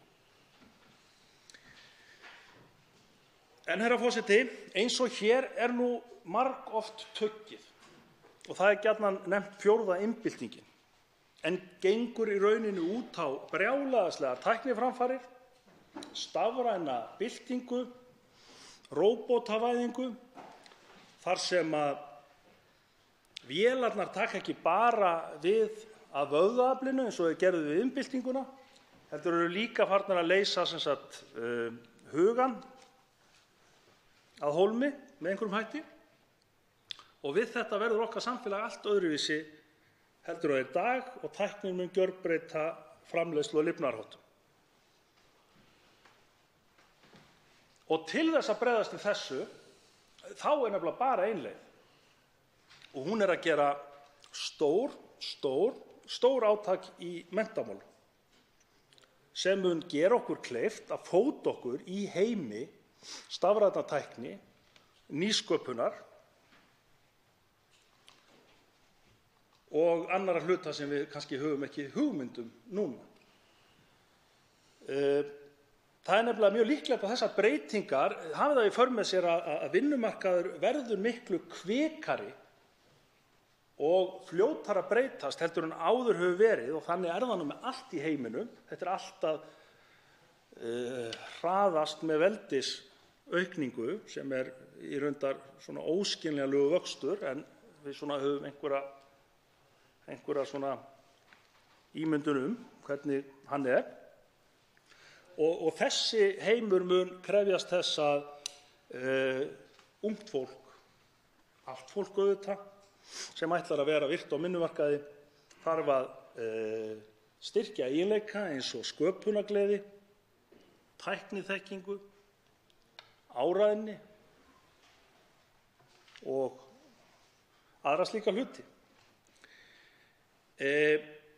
Hæstv. Menntamálaráðherra, hún hefur auðvitað talað þetta og ég held hún hafi jafnvel áhuga á þessu og hún allavega ræddi í upphaf kjörtímabilsins stórsóknina sem ég nefndi hérna áðan, en með framlagningu fjármálaáætlunar og fjárlaga þá birtast í rauninni viss vonbrigði vegna þess að það ekki verið að setja þann kraft í menntamál sem að þyrfti að gera ef við ætlum ekki að dragast aftur úr öðrum þjóðum. Og við þurfum ekkert annað heldur en að skoða tölur nýsköp, tölur einkaleyfi og patent í hinum mismunandi hlutum heimsins til að sjá það að Ísland, reyndar Evrópa öll, þarf á öllu sína að halda ef hún á ekki að dragast aftur úr þessum vaxandi ríkjum eins og Afríku, jafnvel, sumum stöðum, Kína, Indónesíu, Bandaríkjunum. Og það getur orðið okkur býsna dýrkeyptur sparnaður ef við drögumst aftur úr. Og það í rauninni ótrúlegt hvað framhaldsskólarnir þurfa að þola. Þeir eru að fá lækkun milli umræðna, reyndar nokkra milljón kalla, en lækkun engu að síður. Og háskólarnir eru bara að fá brot af því sem að háskólar OECD-landana og Norðurlandana eru að fá. Þrátt fyrir að standa í stjórnarsáttmálum að það séu bara tímasett markmið þetta.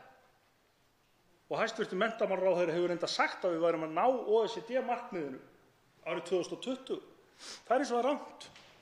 Þar miðar við tölurnar eins og þeir voru 2014, síðan eru 4 ár og ekkert reiknað inn í verðbætur og ekkert reiknað inn í hagvöxt og ekkert reiknað inn í fjölgun nemenda. Þannig að við erum ekki að ná þessu. Það vantar líklega 2–3 milljarða upp á að þessu boðuðu markmiðum verði náð. En við ættum auðvitað að setja okkur háleitari markmið. Við ættum auðvitað að setja okkur það að vera jafnfætis Norðurlöndunum. En það mun taka tíma og ég skal sýna því skilning vegna þess að ég held að það þurfi bara 11 milljarða strax í það. En við getum allavega að sameinast þetta. Vegna þess að valkosturinn að bíða, hann enginn. Hann enginn. Það nefnilega þannig að ákvarðanir sem við tökum núna hér í dag, það eru þær sem að skipta sköpum fyrir næstu kynslóðir. Og þetta veit ungt fólk. Og ungt fólk auðvitað miklu klárara, ábyrgara, afdráttarlausara í mörgum málum heldur við hér inni, meðal annars í umhverfis- og loftslagsmálum. Þetta fólk lýsist því yfir að það tilbúið að fórna einhverja lífskjörum. Það tilbúið að breyta hegðun sinni til þess að vernda plánetuna. Og það verðum við líka að gera. En þar eru það við sem erum sandurinn í tannhjólinu. Og ég get í rauninni, til þess að það sé nú gert einhvers staðar í ræðunni, hrósa ríkisstjórninni fyrir svona ákveðin vilja og metnað, allavega í samanburði við það sem áður hefur gerst í loftslagsmálum. En það auðvitað bara það að segja að við höfum bara einfaldlega ekkert val. Baráttan gegn loftslagsvánni stærsta áskorun sem að mannskepnan stendur frammi fyrir og hefur staðið frammi fyrir líklega. Þannig að við hvetjum ríkisstjórnina áfram á þeirri braut En við þurfum samt að gera betur og við erum til dæmis að innheimta bara helminginn af þeim fyrirhuguðu hækkunum á kolefnisgjaldi sem að hæstvirt ríkisstjórn Bjarna Benediktssonar lagði til fyrir rúmu ári síðan og var kannski grænasta stjórn lýðveldissögunnar. Við höfum hins vegar vissulega lagt fyrir núna tillögur orkuskipti og það er auðvitað ágætis skref til þess að slá á sjúkdómseinkenni. En við þurfum að koma í veg fyrir sjúkdóminn. Og það er nefnilega ekki nóg að drífa einkabíli bara áfram á vistvænum orkugjöfum. Við þurfum einfaldlega að minnka notkun hans líka. Og það er mjög mikilvægt að þróa metnaðarfullar tillögur sjálfbært þéttbýli. Hið byggða umhverfi er stærsti áhrifaþátturinn í kolefnislosun í heiminum og þar eigum við færi á því að minnka kolefnisútblástur mest og heyja árangursríkasta baráttu og auðvitað ekki síst í landi sem er svo einstakt í hnattrænu samhengi að þar búa 70.000 manns á einum bletti sem heitir höfuðborgarsvæðið. Og það eru bara Mongólía, Panama, Kúveit og Djibútí sem geta státað að því að vera jafnmikil borgríki og Ísland í rauninni er. Og það á ekkert að vera nein spurning smekk eða frelsi, hvernig á að byggja og skipuleggja. Gisin byggð, hún krefst bara einfaldlega miklu meiri innviða, miklu dýrari uppbyggingu og hún hindrar almenningssamgöngur.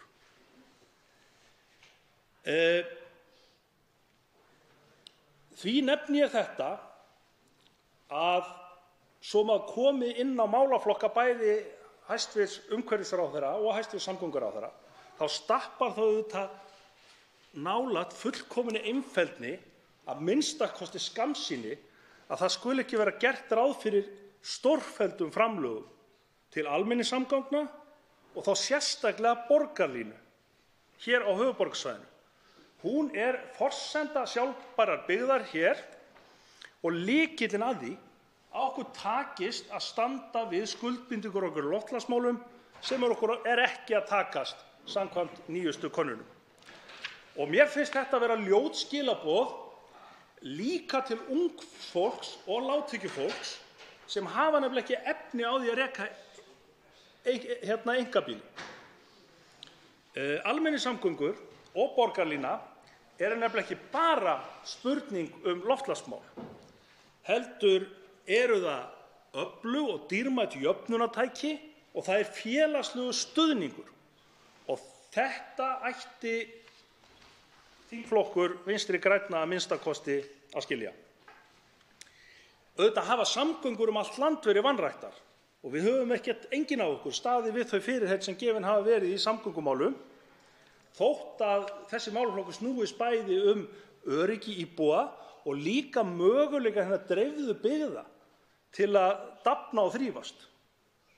En það er hins vegar mjög merkilegt að skoða af þessum takmörkuðu fjármunum sem eru í þessum fjárlögum og veitt til samgöngumála og á nú að skera niður 550 milljónir frá síðustu umferð, hversu mismikið er varið til einstakra landshluta. Þannig er það 19,6 milljarðar á næstu 5 árum í kjördæmi ráðherra á meðan að það eru, sýnist mér, 1,3 milljarður í Austurland. Og þetta ætla ég nú frekar að nota bara sem tækifæri til þess að spyrja ráðherra út í óundirbúnum fyrirspurnum. En svo með landsbyggðina, talandi hana, þá eru 6 heilbrigðisstofnanir á landsbyggðinni sem telja sig þurfa 800 milljónir og þetta er ekki mikill peningur. En fjárlaganefnd og ríkisstjórnin, þau telja sig ekki hafa möguleika á að verða við þessari ósk sem er raunin grunnforsendan fyrir því að sé byggilegt á þessum stöðum. Jú, það má svo sem benda á að það sé hægt að koma sér hingað til Reykjavík og það er eðlilegt í borg þar sem að svo stór hluti býr á sama stað að meginhluti stofnana og stóra sjúkrahúsið sé hér.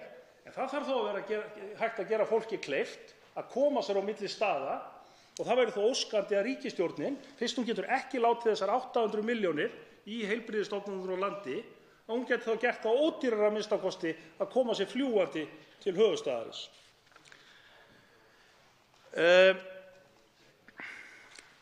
Ríkisstjórnin tryggir líka einungis 1/5 af því sem að hjúkrunarheimilin í landinu biðja til þess að það sé sjálfbær rekstur, og þetta ekkert gamanmál. Hjúkrunarheimilin í landinu hýsa okkar elstu kynslóðina sem kom okkur á þann stað sem við erum á, og það sem óþægilegt við þetta mál að hjúkrunarheimilin eru nefnilega í höndum mismunandi rekstraraðila.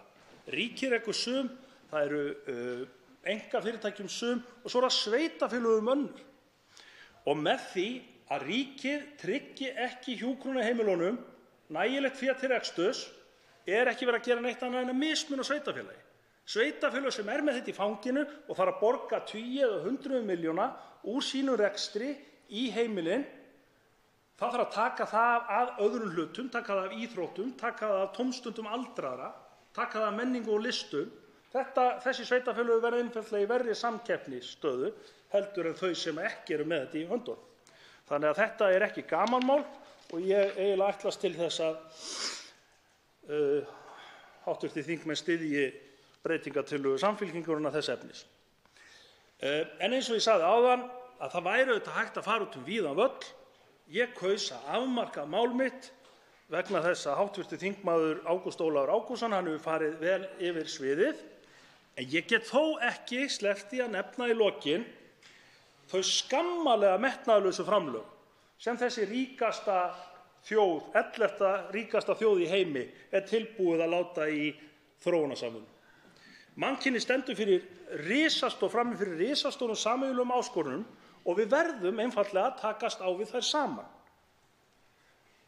Og einn þeirra hópur sem þarf á hjálp að halda, það auðvitað fólk á flótta og það fólk sem flýr undan stríði, fátækt og loftslagsbreytingum og fólk sem býr við þessi skilyrði.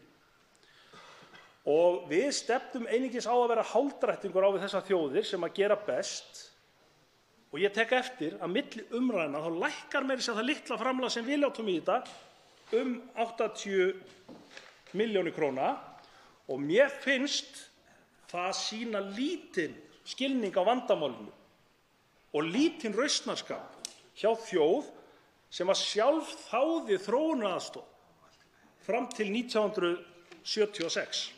Það nú ekki lengri tími síðan að Íslendingar fengu úr sameiginlegu þróunarsjóðnum til sín. Og núna, 11. ríkasta þjóð í heimi, hún að skera niður milli umræða, en hún telur sig ekki hafa efni á því að hjálpa öðrum. Og herra forseti, að lokum, ég trúi því ekki fyrir að skellur í tönnum að stjórnarþingmenn, að minnsta kosti Vinstri grænna, muni styðja einhverjar af þeim tillögum sem við leggjum hér fyrir í dag. Og í sögulegu samhengi þá það kannski ekki líklegt. En ef horft til stefnu, málflutnings, orða og skrifa þessara sömu þingmanna og sitja hér, þá hlýtur það að gerast. Til máls tekur hv. 2. þingmaður Suðurvesturkjördæmis, Bryndís Haraldsdóttir.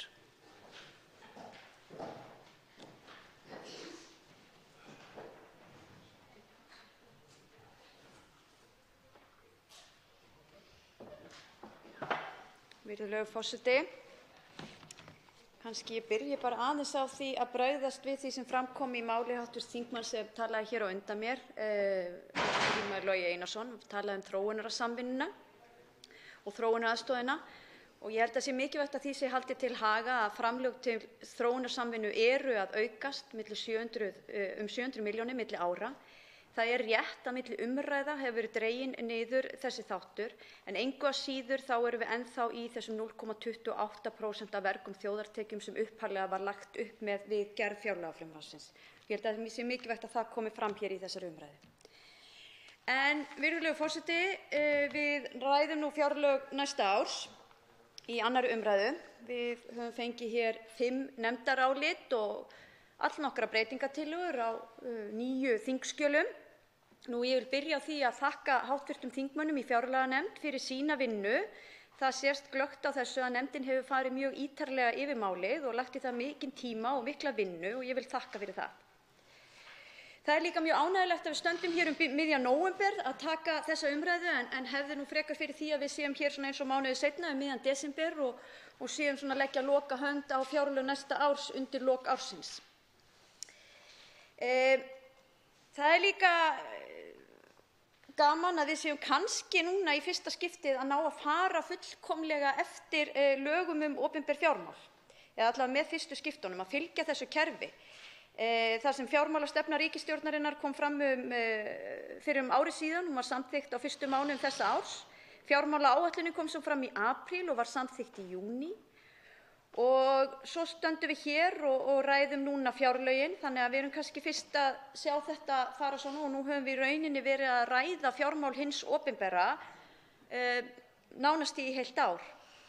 Og það er kannski að mörgu leyti bara mjög jákvætt. Ég reyndar heyrt marga þingmenn ræða það býsna svolítið yfir þessu verklagi og finnast hlutirnir ekki nógu góðir og ég verð nú að segja það að þrátt fyrir að hafa ekki þekkt það, virðulega forseti, fullkomlega hvernig málum var háttað hér áður fyrr, en þá held ég að við með lögum opinber fjármál séum komið með miklu betra verkfæri og verklag í hendurnar, þar sem við horfum til lengri tíma. Áætlanirnar ættu þar af leiðandi að vera ábyrgari. Við erum að tengja það við stefnur viðkomandi ráðuneyta. Þetta á að auka tækifæri okkar hér á þinginu að fylgjast með og hafa þetta eftirlitshlutverk í heiðri. Þannig að ég held að þrátt fyrir það að við séum svona ennþá að aðlagast þessu breyttu ferli að þá séum við á mjög góðri leið. Og í lögum opinber fjármál er ákvæði framkvæmd fjárlaga sem ætlað er að stuðla að virkari eftirliti með stjórn og ráðstöfun opinbers fjár og leiða til aukins aga við framkvæmd fjárlaga með því að skýra ábyrgð og skyldur. Lögð er áhersla á stefnumótun ríkisaðila og eftirlits hvers ráðherra með útgjaldaþróun málaflokka og ábyrgð forstöðumanna á rekstri. Hver ráðherra ber ábyrgð á og hefur virt eftirlit með framkvæmd fjárlaga á sínu málefnasviði og ber ábyrgð að ráðstöfun fjárheimilda sé innan þess ramma sem Alþingi ákveður. Forstöðumaður eða stjórn stofnana A-hluta ríkissjóðs bera svo ábyrgð gagnvart hlutaðeigandi ráðherra á starfsemi skili tilætluðum árangri og að rekstur og afkoma sé í samræmi við fjárveitingar og áætlanir sem samþykktar hafa verið. Og það er engin tilviljun að ég ákvaða að nota smá tíma af ræðu minni í að ræða nákvæmlega þetta, því þetta er gríðarlega mikilvægt. Og þetta verklag held ég ætti að auðvelda okkur eftirlit með framkvæmdarvaldinu og tryggja að fjármunum sé vel varið og þeim sé varið í þær aðgerðir sem tilgreindar eru í stefnumörkun fyrir viðkomandi málaflokka. Í nefndaráliti meirihlutans kemur fram að nefndin hafi breytt og endurbætt verklag sitt í tengslum við fjárbeiðnir og tillögur sem þeim berast þegar og það segir í álitinu, með leyfi forseta: áður en nefndin tók afstöðu til þeirra þá fjárbeiðnanna var óskað eftir afstöðu viðkomandi ráðherra og kallað eftir upplýsingum hvort viðkomandi beiðni fjalli af stefnumörkun málaflokksins og hvort ráðherra hefði gert samning eða hygðist gera samning við viðkomandi aðila. Svör ráðuneyta var ekki alltaf viðunandi en meirihlutinn fyrirhugar að fylgja þessu breytta verklagi frekar eftir í tengslum við erindi sem berast nefndinni framvegis. Tilgangurinn með þessu breytta verklagi er að tengja fjárbeiðnir betur saman við stefnumörkun í viðkomandi málaflokkum þannig að ákveðin samfella myndist í fjárveitingum sem aftur hefur áhrif á uppfærslu fjármálaáætlunar á vori og kallar jafnframt eftir því að gerð sé grein fyrir árangri breyttra fjárveitinga í ársskýrslu hvers ráðherra. Tilvitnun lýkur. Þetta er mjög gott mál, það er að segja að það er kannski ekki gott mál að svör ráðuneytanna hafa ekki alltaf verið viðunandi, en ég vil hvetja hv. fjárlaganefnd áfram í þessu verklagi og leggja enn og aftur áherslu á mikilvægi eftirlitshlutverksins og rauninni þess mikilvæga eftirlitshlutverk sem fjárlaganefnd gætir fyrir okkar hönd hér sem sitjum á hinu háa Alþingi. En að fjárlögunum sjálfum fyrir árið 2019, þá eru eðlilega hér uppi mismunandi skoðanir á því hvernig ráðstafa skuli þeim tæpu 900 milljörðum sem hér ræðir. Reyndar finnst mér of lítil umræða vera það hvort það sé rétt að ríkið eigi að hafa svo mikla fjármuni til ráðstöfunar. Látum það liggja milli hluta. En fjármálastefnan bindur okkur þó hvað útgjaldagleðin okkar varðar til að skila allavega 1% afgangi og ég held að það sé gríðarlega mikilvægt að við höfum þann ramma. Þá mikilvægt að muna að við erum í hreint ótrúlegri stöðu. Núna 10 árum eftir alþjóðlegt fjármálahrun, eftir mjög svo erfið ár stuttu eftir hrun, hefur okkur gengið einstaklega vel. Hér eru lífskjör með því sem best þekkjast í heiminum, hér lítið sem ekkert atvinnuleysi, hagvöxtur mikill og verðbólga hefur haldist lág. Og það engin tilviljun að aðstæður eru með þessum hætti. Það datt ekki að himnum ofan. Við höfum einfaldlega staðið okkur vel. Ríkissjóður hefur nýtt þennan tíma vel til að auka sjálfbærni ríkisfjármála til langs tíma litið og skuldir ríkissjóðs hafa lækkað og háar fjárhæðir hafa verið greiddar inn á lífeyrisskuldbindingar. Heildarskuldir ríkisins hafa lækkað 658 milljarða króna á 6 árum og sem hlutfall af landsframleiðslu hafa skuldir farið úr 86% árið 2011 í 31% fyrir næsta ár. Frá því mitt ár 2017 til miðs árs 2018 hafa skuldir ríkissjóðs lækkað 88 milljarða króna. En það samsvarar því að skuldir hafi lækkað 10 milljónir á klukkustund. 10 milljónir á klukkustund.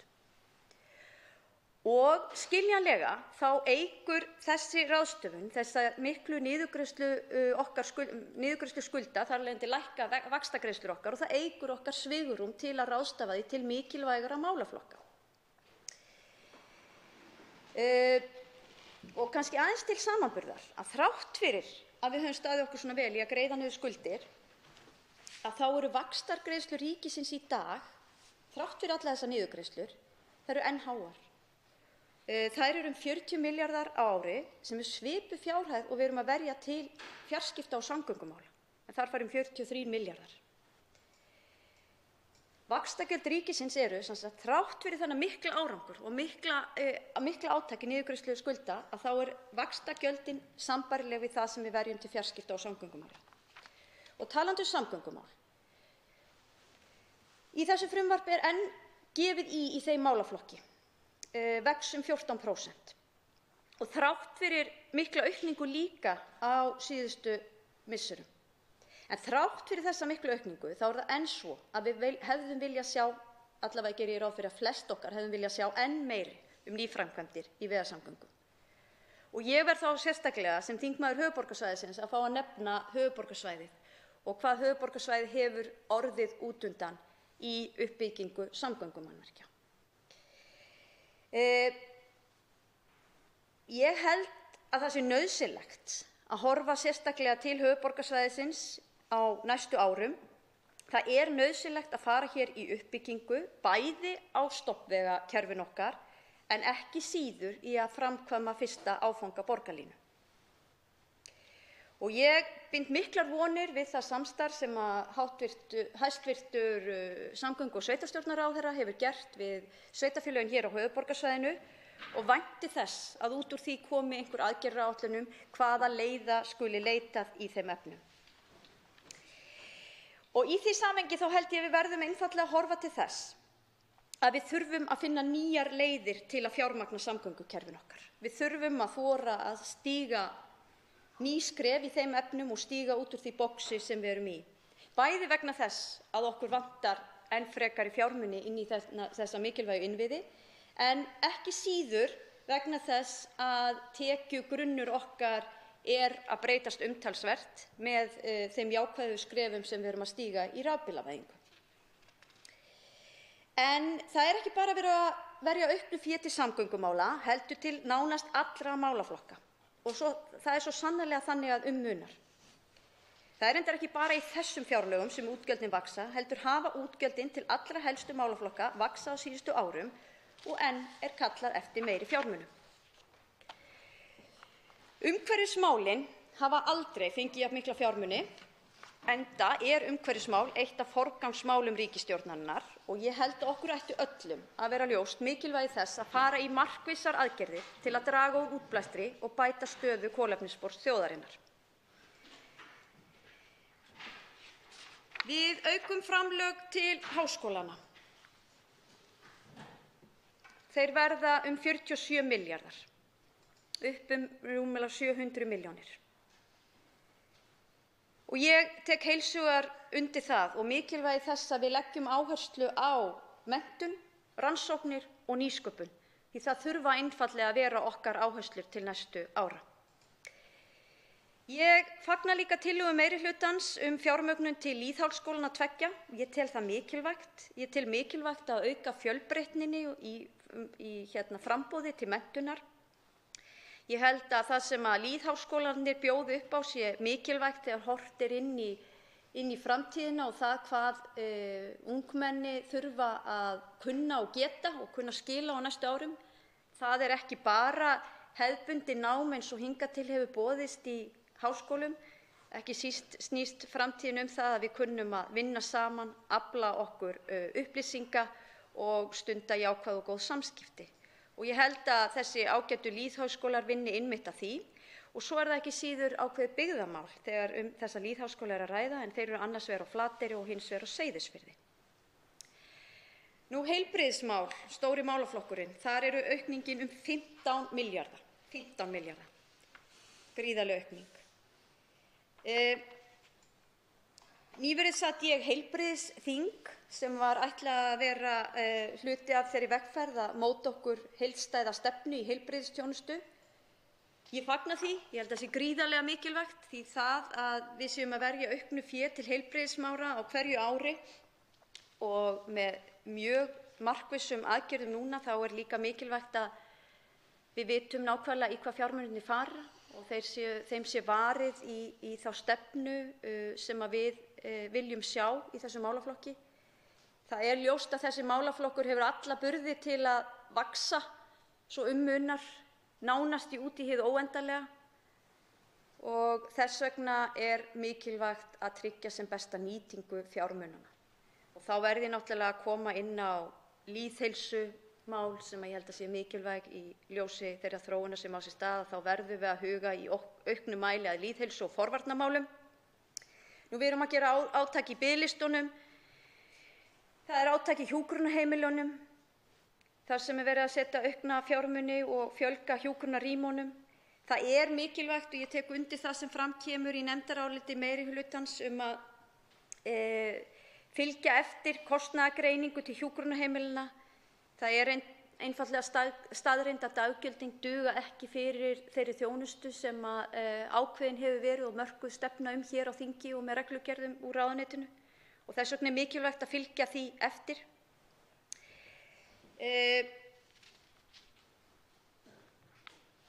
Örorkan. Það umtalsverðir fjármunir sem að fara í aukningu í málefni öryrkja og í rauninni frá árinu 2010 það ágætismynd sem birtist hér á blaðsíðu 14 í nefndaráliti meirihluta fjárlaganefndar sem sýnir 30 milljarða króna raunaukningu útgjalda frá árinu 2010. Það segir líka hér í nefndarálitinu, með leyfi forseta, örorkulífeyrisþegum fjölgað 2615 talsins á 6 ára tímabili eða sem nemur 17%. Jafnvel þótt gert sé ráð fyrir að hægja á þessari þróun og miðað við árlega fjölgun 1,9% að jafnaði fram til ársins 2030, þá leiðir það til þess að öllu óbreyttu að örorkubætur hækki úr 41 milljarða króna nú í ár í 90 milljarða króna árið 2030. Heildarþróunin hérlendis ekki einsdæmi en skoða þarf samspil bóta, endurhæfingar og atvinnuþátttöku öryrkja og sjálfsagt að líta til reynslu og árangurs Norðurlanda á því sviði. Ástæður aukningar örorku einkum geðraskanir og stoðkerfissjúkdómar auk lýðfræðilegra breytinga. Já, þá hef ég lokið að lesa hér upp úr nefndarálitinu. En þetta málefni sem við verðum að skoða til hlítar. Sérstaklega í ljósi þess þegar við sjáum að fæðingum að fækka og það alltaf færri og færri vinnandi hendur til að standa undir velferðarkerfinu. Þess vegna held ég að sé gríðarlega mikilvægt að vinnuhópur á vegum velferðarráðuneytisins nái að klára sínar tillögur sem allra fyrst og við komumst í mikilvæga kerfisbreytingu á þessu málefnasviði. Velferðarkerfið okkar þarf sannarlega að vera þannig uppbyggt að það grípi alla sem á því þurfa að halda. En það þarf líka að vera þannig að við getum hjálpað fólki til sjálfshjálpar og fólk eigi möguleika á að stíga upp og fá vinnu við hæfi þegar þeir geta það. Og þeim á að sjálfsögðu að vera umbuna fyrir það, en á sama tíma verðum við að tryggja það að fjármununum sé varið til þeirra sem á mestri aðstoðinni þurfa að halda. Þetta er ákveðið jafnvægi sem við verðum með einhverjum hætti að ná og það held ég verkefni okkar að fást við. Og þá vil ég minna á það sem ég sagði hér áðan varðandi lýðheilsun okkar, endurhæfingarþjónustuna og forvarnirnar, hvernig það spilar inn í þessa ótrúlegu staðreynd þá fjölgun öryrkja sem eiga sér stað hér á landi.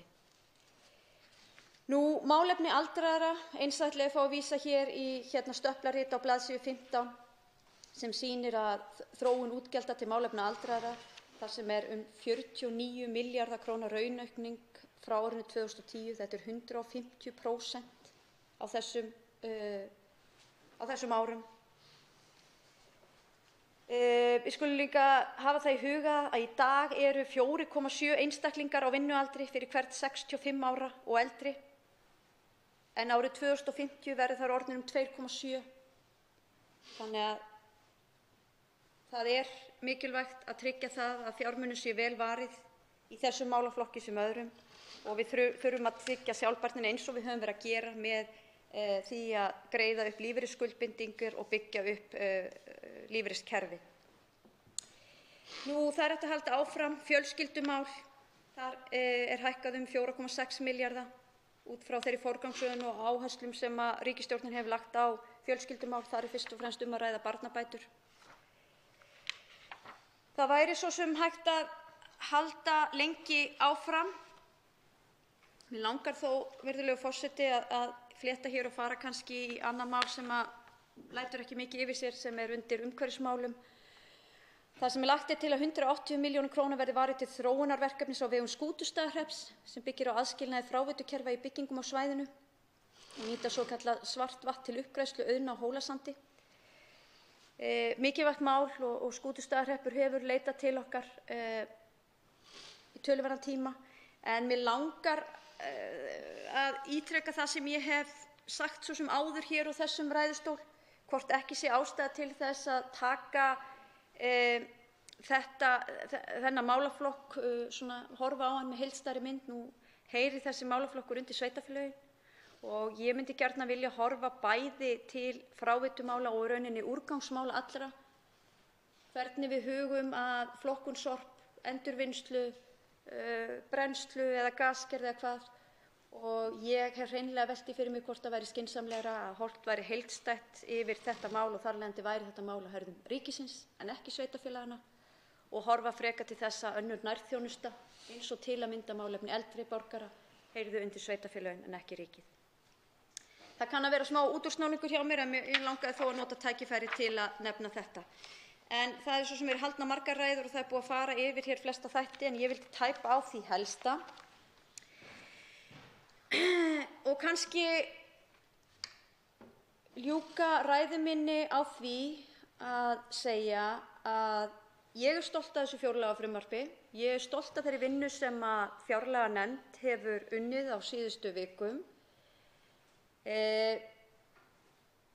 Við höfum náð ótrúlegum árangri í ríkisfjármálunum á síðustu árum og við erum ótrúlega lánsöm þjóð.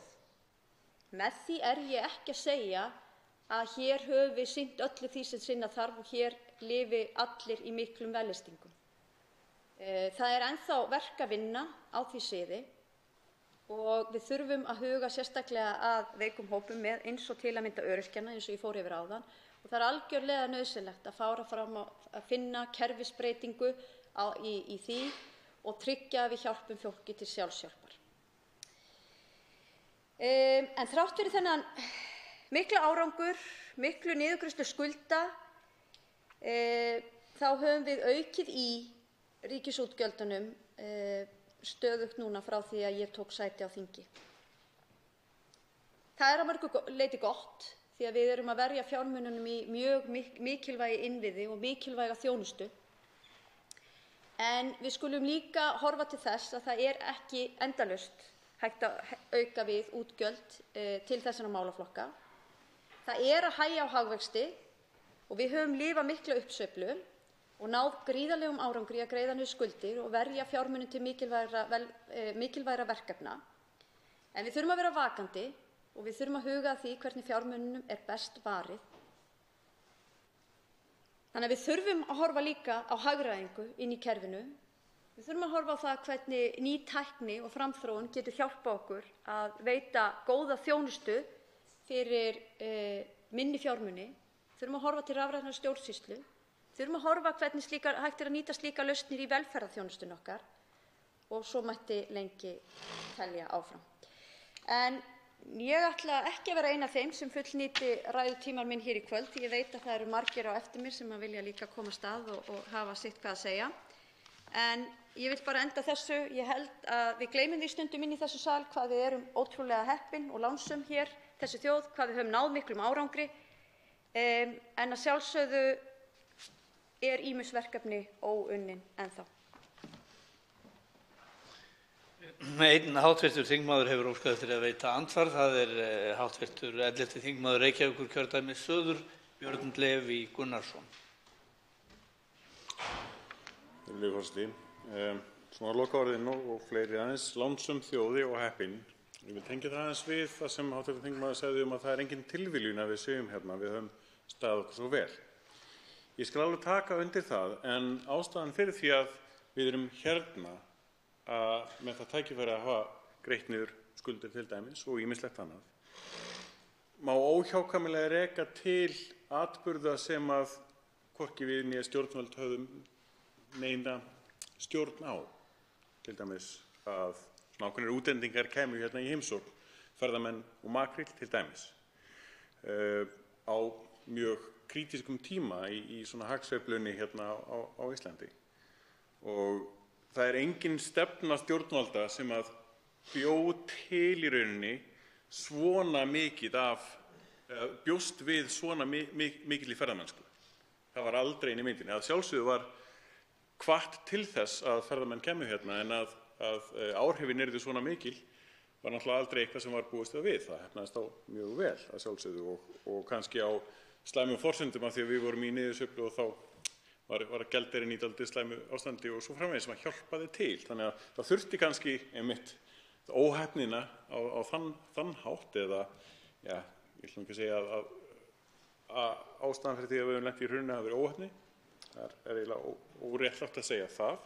En það þurfti þær aðstöður til allavega. Háttvirtur þingmaður talaði líka höfuðborgarsvæðið með tilliti til samgangna og mig langar til að taka dálítið undir það. Það er áhugavert að heyra stundum þegar að ráðherra annar kemur í umhverfis- og samgöngunefnd af því að var kannski aðeins og seinn með eitthvað svoleiðis af því að það var svo mikil trafík á Ártúnsbrekkunni. Og svona hvað að gera í því, út með samgöngu og áætlun og geti kannski hjálpað til með það. Mér langaði til þess að heyra aðeins meira einmitt, nú átti að skila í dag einmitt þessi starfshópur verkefni borgarlínur og ég heyrði í dag að það væri verið að reyna að fresta ákvörðun Sundahöfn ef það væri umræðuefni hérna þá þetta með það vel. Á svarar andsvari háttvirtur 2. þingmaður Suðvesturkjördæmis Bryndís Haraldsdóttir. Virðulegur forseti, ég þakka hv. þingmanni andsvarið. Ferðamennirnir okkar, makríllinn þar á meðal, sem ferðaðist inn í íslenska landhelgi. Já, það er ýmislegt sem spilaði með okkur. En ég held að okkur hafi vegnað svo vel vegna þess að við nýttum tækifærin vel og rétt.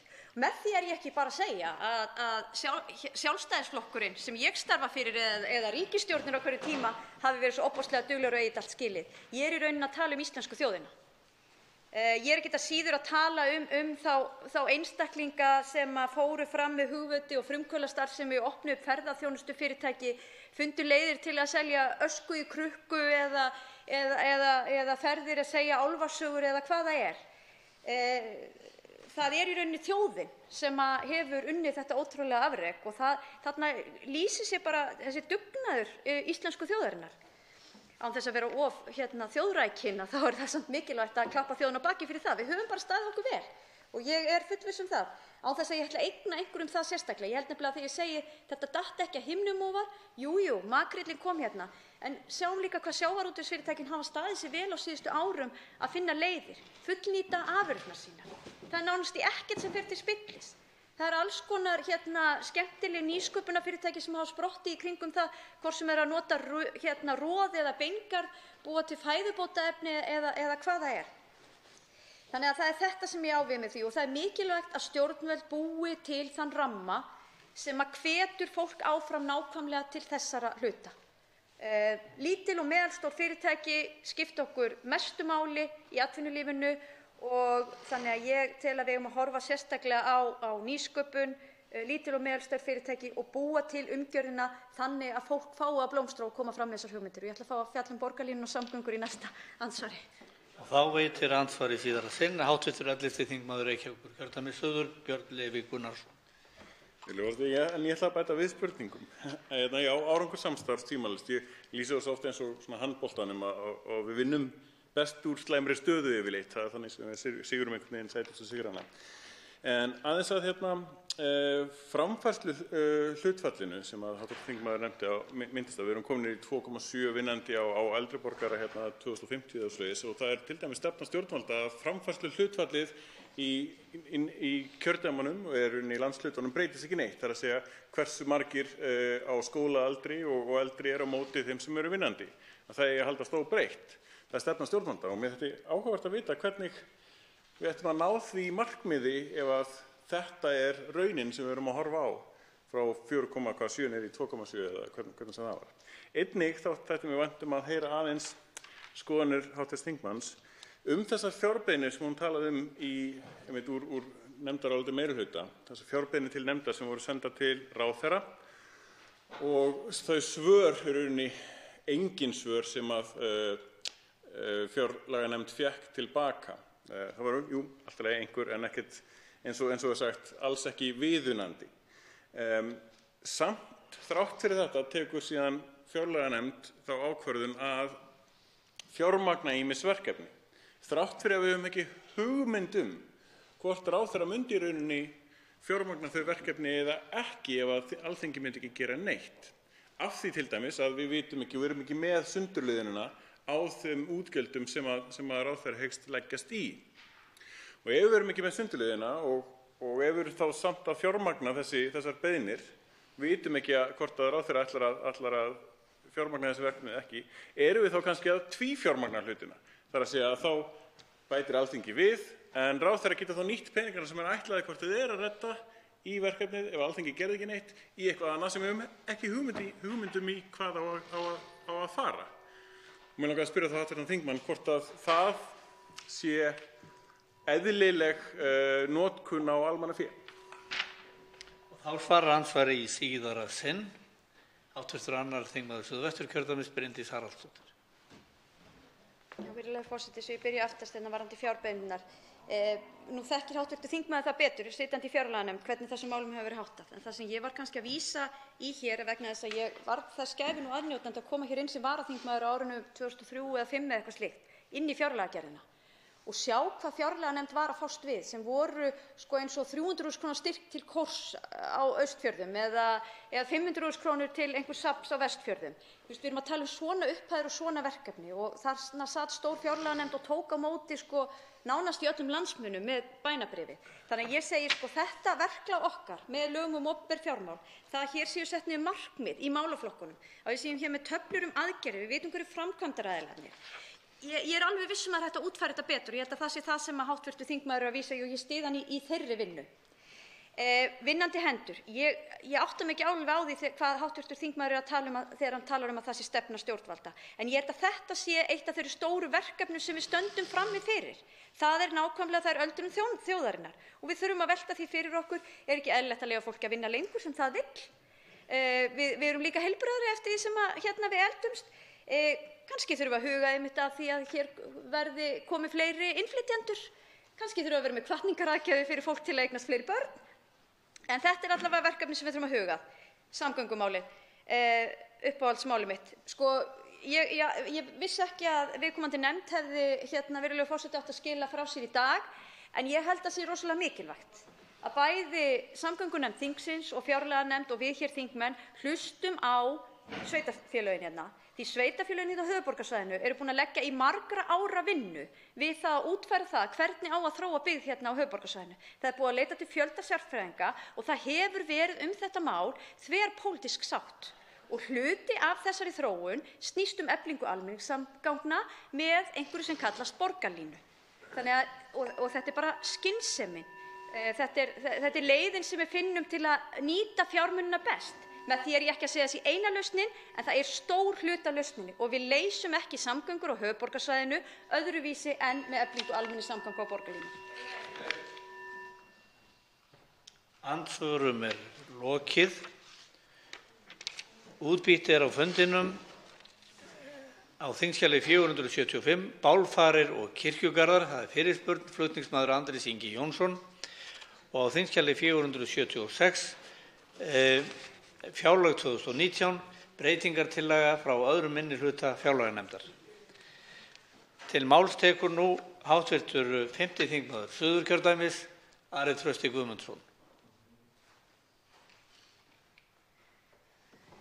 Herra forseti, ég ætla að nota þennan ræðutíma minn til þess að ræða svona nokkra málaflokka sem ég kem helst af, fara yfir breytingarnar sem hafa orðið milli fjárlaga 2018 og núverandi tillagna og svo framvegis.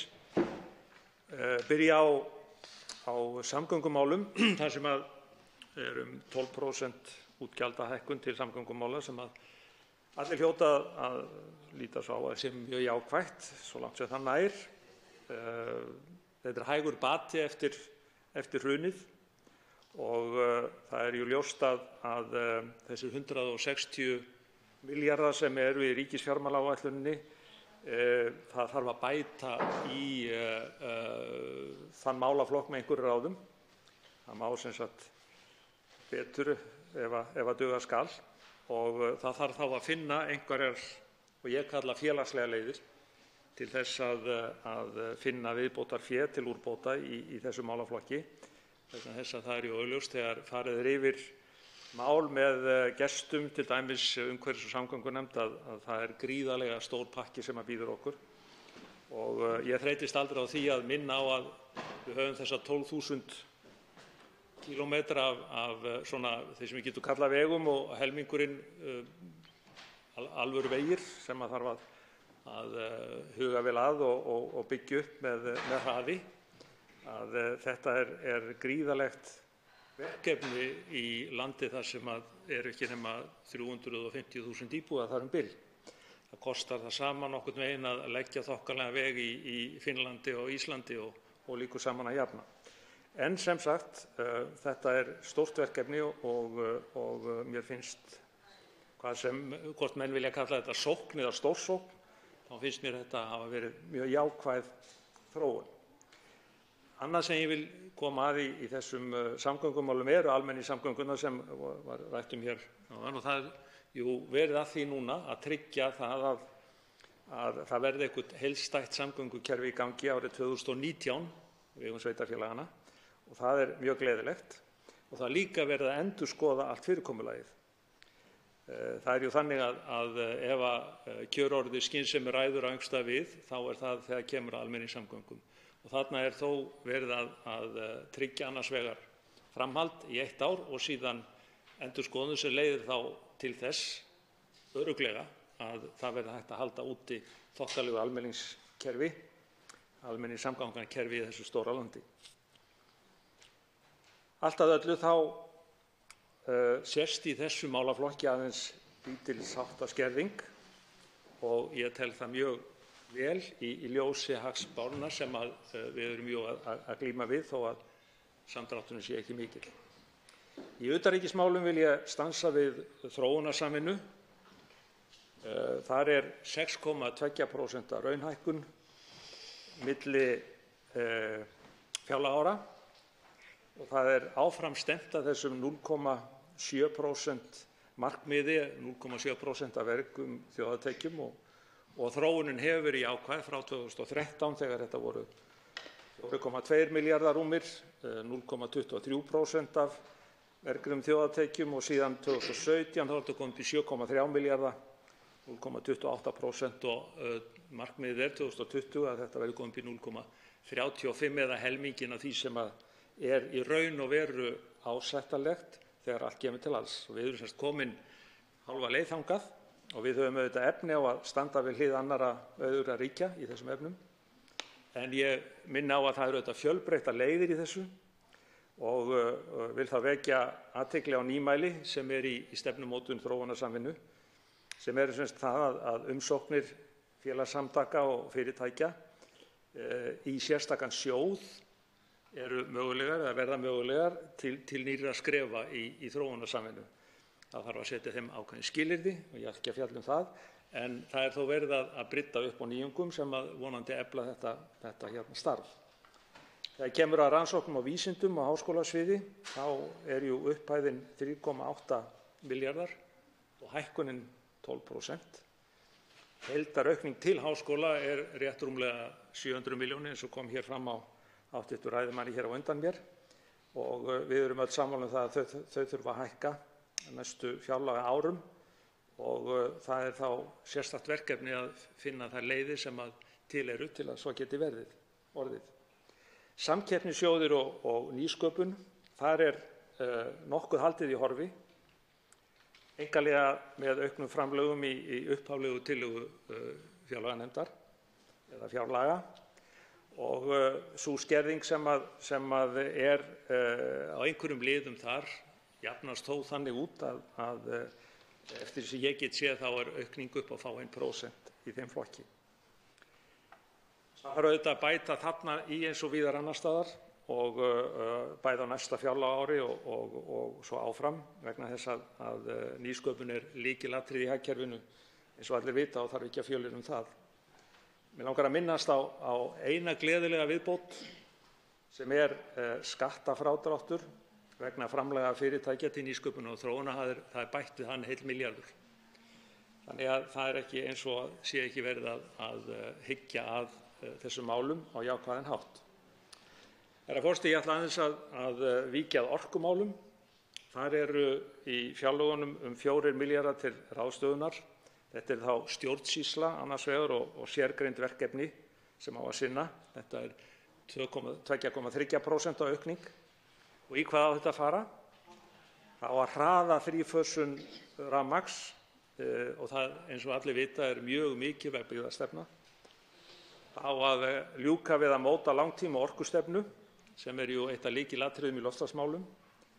Það á að auka orkuöryggi, það er að segja bæta flutningskerfið og þar inn í kemur aukin jarðstrengjavæðing. Eins og allir vita þá er þetta vaxandi vandamál, það er að segja lélegt orkuöryggi vegna úrelts að hluta til flutningskerfis og mjög ánægjulegt að þarna skuli vera settir í peningar. Annað atriði sem er kannski smámál að einhverju leyti en það eru virkjanir undir 10 megavöttum sem á að efla hvort sem er rannsóknir eða framkvæmdir í kringum. Þar er mjög mikilvægt að menn gleymi ekki mati á umhverfisáhrifum framkvæmda þó að það sé nú ekki nefnt í fjárhagsáætlun. Ég nefni það bara hér vegna þess að hingað til þá hafa þær virkjanir sloppið við það nema að virkjanar aðilar hafi sérstaklega beðið það eða farið fram á það. Þannig að það er mjög mikilvægt að menn muni þetta því að 9,9 megavatta virkun er engin smávirkjun þó við notum þetta orð. Það er varmadæluvæðing sem er mikilvægt þróunarverkefni til viðbótar og síðan það sem er kannski einna mikilvægast af þessu öllu það eru að halda áfram að styðja við orkuskipti í samræmi við aðgerðaáætlun og þar eru jú líka fjölþættar lausnir eins og í svo mörgu. Það verða ekki tekin mörg skref án samvinnu ríkisins, fyrirtækja, sveitarfélaga og almennings. Það er þannig í loftslagsmálum að það er engum sem dettur það í raunverulegu hug að hið opinbera eins og þetta heitir kosti öllu til en aðrir njóti. Þetta verkefni sem allir þurfa að sameinast að taka á. Það eru mörg verkefni í orkumálum sem blasa við og þurfa sem sagt bæði umræður og fjármagn til þess að ýta þróuninni áfram. Ég nefni í orkumálum eða þessum tilviki framleiðslu innlendra orkugjafa. Það hefur komið jú til tals hér í þinginu hversu nauðsynlegt að einblína ekki bara á rafmagn til þess að koma í stað jarðefnaeldsneytis í samgöngum, heldur innlent eldsneyti líka, hvort það nú alkóhól eða lífdísill eða eitthvað annað, vetni, að þá hér stórt verkefni að ræða og mikilvægt að ríkið komi þar inn að verulegum krafti. Það er verið að kanna bæði vind- og sjávarorku. Það auðvitað verkefni sem fyrst og fremst á könnunarstigi og regluverk og fjármagn til þess arna ekki mun vanta þegar fram í sækir.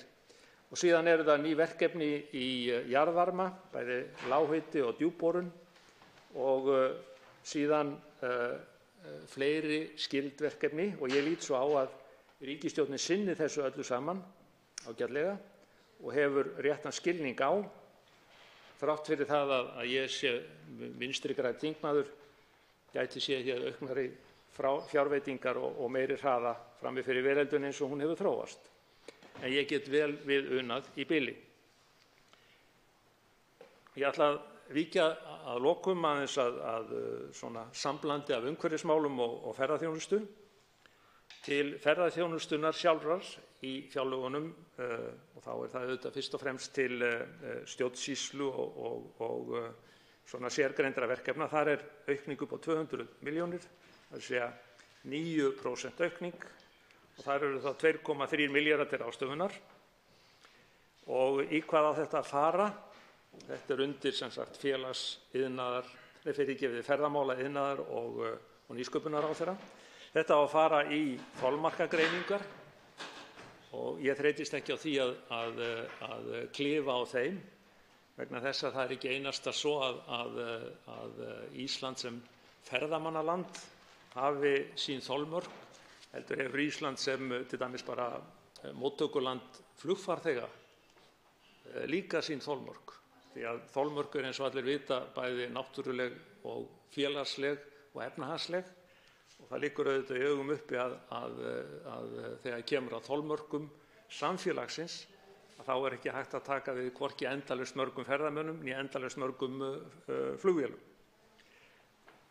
Það sem styrkur til markaðsstofa landshlutana sem eins og allir vitir mjög mikilvæg byggðastefna. Það viðbætur og uppbygging á áfangastöðum á landsbyggðinni sem sömuleiðis vænleg byggðastefna og það aukin framlög til rannsókna í ferðaþjónustu sem mjög mikilvæg og það endurskoðun skipan stjórnar ferðamála sem líka mjög mikilvæg. Þá verið að tala um ferðamálastofu og stjórnstöð ferðamála og annað slíkt þar sem breytingar eru í farvatninu. Eins og allir vita þá tilheyra þessi mál líka umhverfis- og auðlindaráðuneytinu. Þar verulegt átak í umhverfismálum á ferðinni. Til náttúruverndar aukin framlög upp á 18%, til vöktun náttúru aukin framlög upp á 9%, til úrgangsmála aukin framlög upp á 22%, reyndar samdráttur til framlaga til náttúruvár. Það snýst að vísu þá að það eru 6 verkefni undir og til þeirra þarf minna fé en talið var. Þannig að það skýringin á samdrættinum ásamt því að hluti lækkar út af breyttri meðferð markaðra tekna. Svo það nú ekki stór vá þarna á ferðinni. En hvernig sem þá útgjaldasvigrúmið í ný verkefni 1.320 milljónir og önnur verkefni sem þegar hefur verið fjármagn þær halda áfram að vinnast. Og ég ætla að nefna nokkur af þessum verkefnum. Það eru 80 milljónir til landvörslu. Það eru 354 milljónir til að vinna eftir landsáætlun uppbyggingu til verndar náttúru og menningarsögulegra minja. Ég ætla að nefna 250 milljón króna viðbót til þess að vinna eftir aðgerðaáætlun í loftslagsmálum, það er að segja skógrækt, landgræðsla og endurheimt votlendis. Og ég ætla að nefna 60 milljón krónur í svokallaðan nýjan loftslagssjóð. Það er fleira gott meira að segja að finna. Það er sú áætlun aðgerðir gegn plasti og plastmengun sem er einmitt dæmi þessa fjölþættu þátttöku almennings, sveitarfélaga, fyrirtæki og ríkisins í sameiningu. Og síðan mjög gleðilegt að það er verið að fjölga friðlýsingum. Þannig að af þessu má draga þá ályktun að umhverfismál, enda þótt hægt væri að sjá hærri fjárlög í þeim efnum, eru tekin föstum tökum.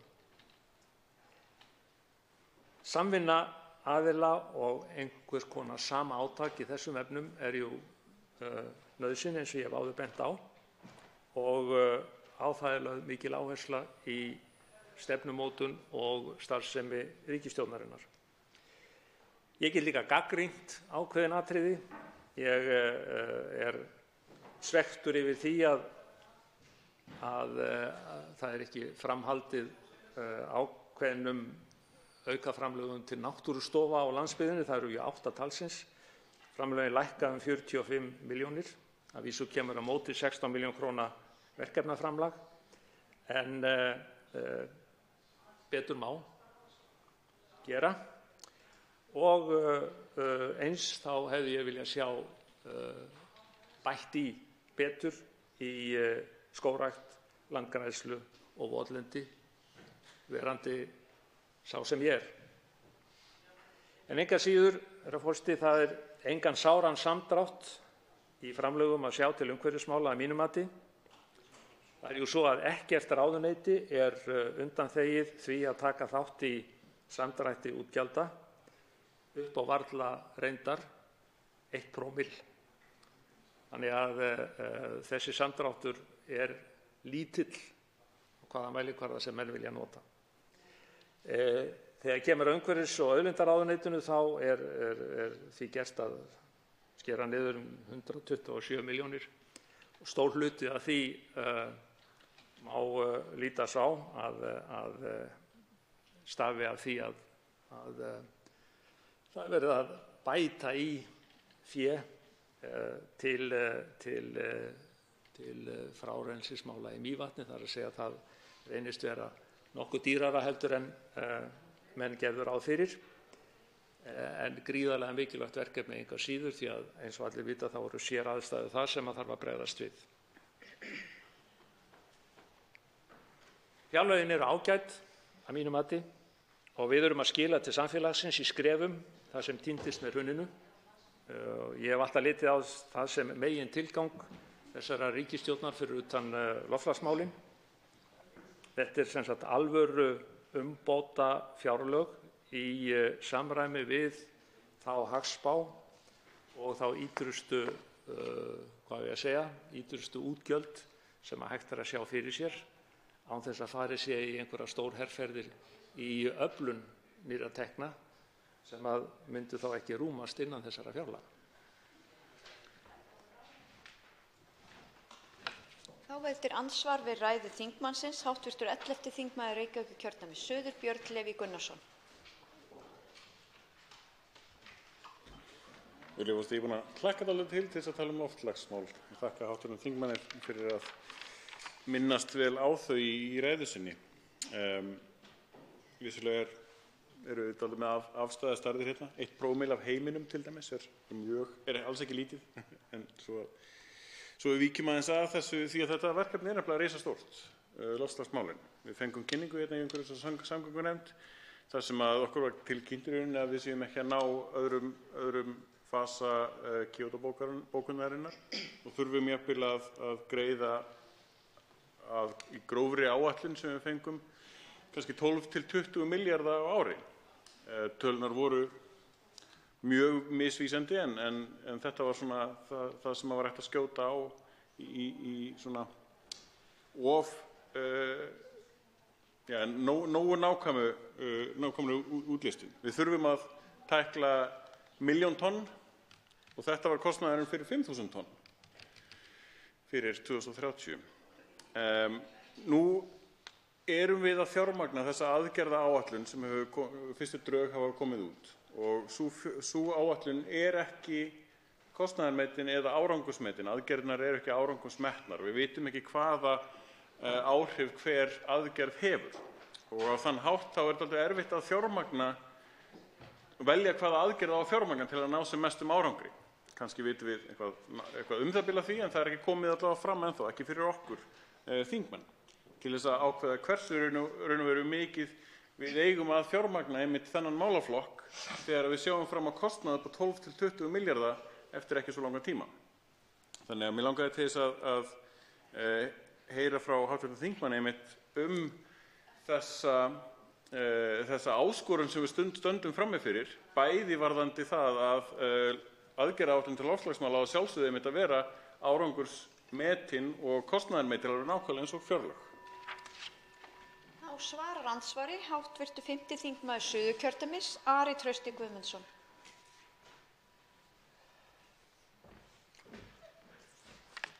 Forseti, ég ávarpaði víst sem herra forseta áðan, ég biðst afsökunar á því. Ég tók ekki eftir að það verið skipt forseta, en það er nú annað handleikur. Risastórt verkefni, já mikil ósköp, og Kyoto-bókin, já mikil ósköp. En ég er svo einfaldur að ég segi bara að það er bara okkur að kenna ef að svo fer, vegna þess að þegar við brugðumst við hér eftir 2008 þá vorum við þegar farin að syndga. Það er að segja, við vorum þegar farin að búa okkur undir það að vera sein með litlum athöfnum og það er engin flokkur, við getum sagt sem svo, undanþegin þeirri ábyrgð. Og ef að það kostar okkur einhverja sektir, þá er það bara svoleiðis. Maður ókeyfir á rauðu ljósi. En þetta á eftir að koma í ljós og kannski tekst okkur að minnka losun tæpa 2 milljónir tonna fyrir 2030. Þetta eru 40% af 5 milljónum og það er hægt að skrifa 700.000 tonn á samgöngurnar og síðan er hægt að fara með 1, 2 og 300.000 tonn á aðra hluti hagkerfisins og ég tel þetta að vera mögulegt. En við skulum tala árangursmatið. Jú, það væri gott að gera það og því gerum við það ekki á næstu 12 árum. Og þetta er alveg rétt gagnrýni, auðvitað þurfum við að árangursmeta það sem við erum að gera til þess að stilla af aðgerðirnar. En vegna þess hvernig komið þau fyrir okkur, þá þurfum við að gera 20 í einu.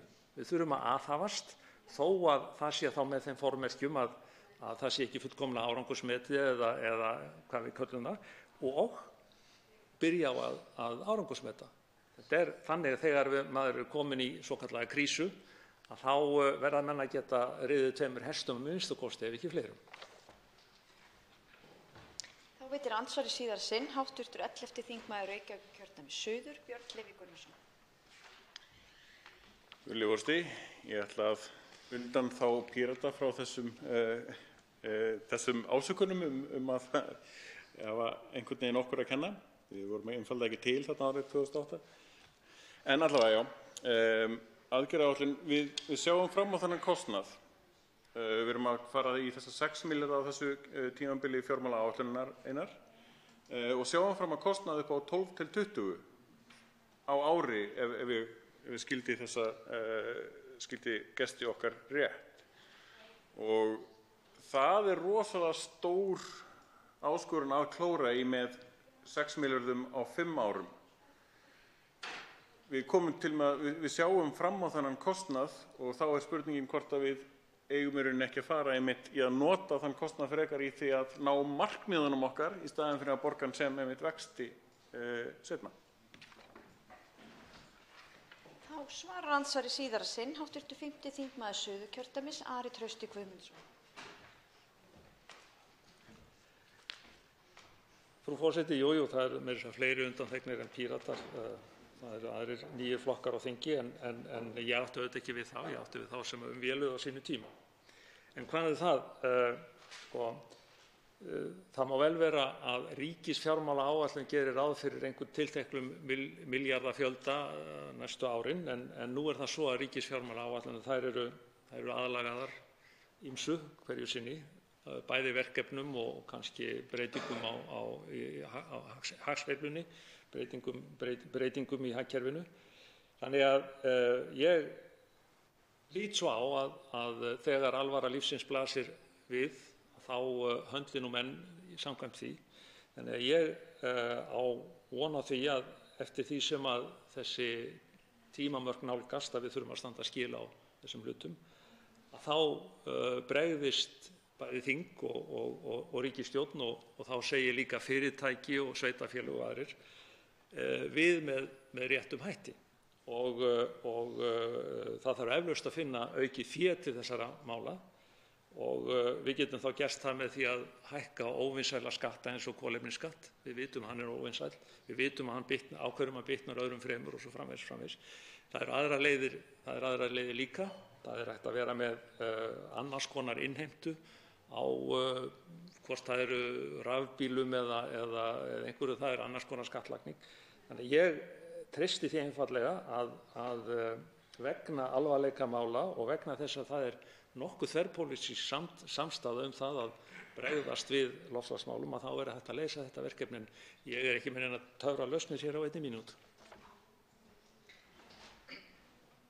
Andsvörum er lokið. Til máls tekur hv. 10. þingmaður Suðvesturkjördæmis, Óli Björn Kárason.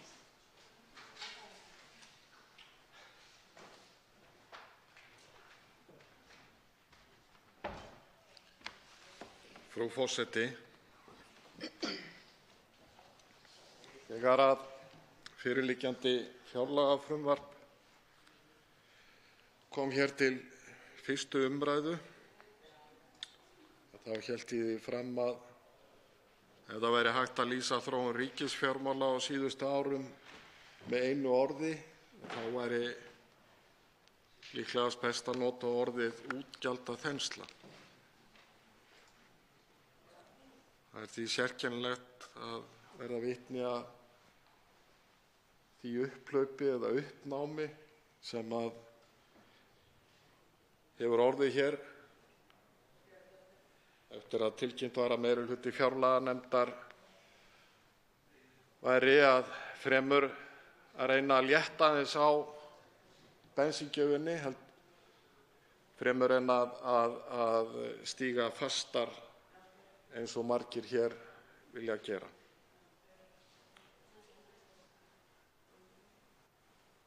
Hér eru ásakanir jafnvel að það sé verið að skera niður þvert á staðreyndir. Það er öllu snúið á haus með þeim hætti. Það er auðvitað þannig að gangi fjárlagafrumvarpið eftir með þeim breytingartillögum sem meirihluti fjárlaganefndar leggur til, að þá munu rammasett útgjöld til málaflokka verða liðlega 33 milljörðum króna hærri á næsta ári en á þessu. Og það er ekki síst verið að auka framlög til velferðarmála sem hafa verið í forgangi hjá þessari ríkisstjórn. Og ef við horfum til útgjalda ríkissjóðs sem hækka hér ár eftir ár eftir ár, að þá verða útgjöld til málefnasviða það bil 220 milljörðum hærri á næsta ári en 2015. 220 milljörðum. Þetta er 38% hækkun á 5 árum. Og ef við lítum aftur til ársins 2012, og þá er hækkunin yfir 50%. 50% á raunvirði.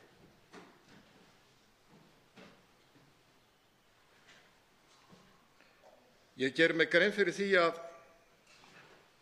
það eru til hér háttvirtir þingmenn sem krefjast þess að útgjöldin verði aukin enn meira. Og sumir af þeim sem kalla eftir auknum útgjöldum snúa sér síðan við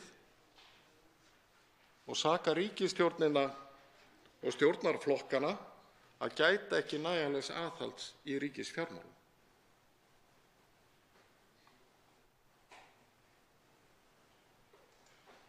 Mér líður stundum eins og það sé farið að verða sérstakt markmið að auka ríkisútgjöld.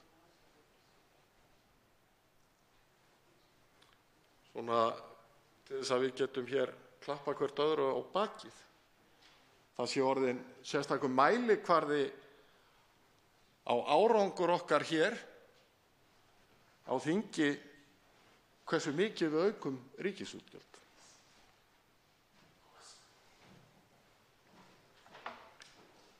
Við erum ekki að velta því mikið fyrir okkur hvaða gæði eða hvaða þjónustu við erum að fá fyrir þá fjármuni sem við leggjum fram, fjármuni sem eru sameiginlegir fjármunir okkar alla. Það er nefnilega ágætt að við minnum okkur á það hér, minnst ákosti af og til, að við erum að sýsla með fjármuni launafólks og fyrirtækja.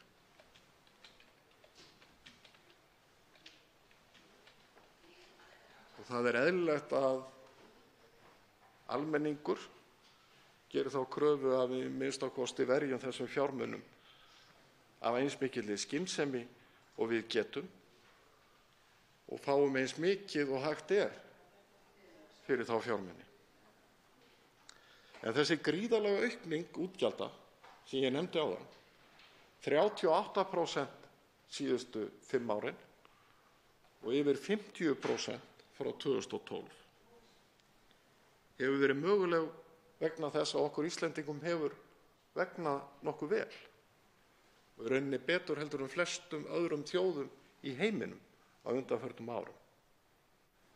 Og þrátt fyrir þessa miklu aukningu útgjalda hefur tekist að greiða niður skuldir ríkissjóðs hressilega. Og það er í rauninni með töluverðum ólíkindum að þessi mikla aukning útgjalda hafi ekki valdið kollsteypu í efnahagslífinu. Þvert á móti hefur okkur tekist að tryggja hér stöðugleika yfir lengri tíma og meiri stöðugleika heldur við höfum mátt kynnast á undanförnum áratugum eða minnst ákosti svo lengi sem að ég man eftir. Og ég hreinlega efast að nokkurri þjóð hafi tekist að auka ríkisútgjöld með þeim hætti sem gert hefur verið og á sama tíma að tryggja og yfir 40% kaupmáttaraukningu launa. Það er afrek sem við ættum að hafa í huga og halda til haga. Já, það gæti verið, hv. þingmaður. Þú manst lengra aftur í tímann en ég. En þrátt fyrir þetta hefur afkoma ríkissjóðs verið jákvæð og hún verður jákvæð á komandi ári og í ágætu samræmi við það sem við höfum ákveðið og lagt línurnar með bæði í fjármálastefnu og fjármálaáætlun. Og að þessu leyti er vert að hrósa hv.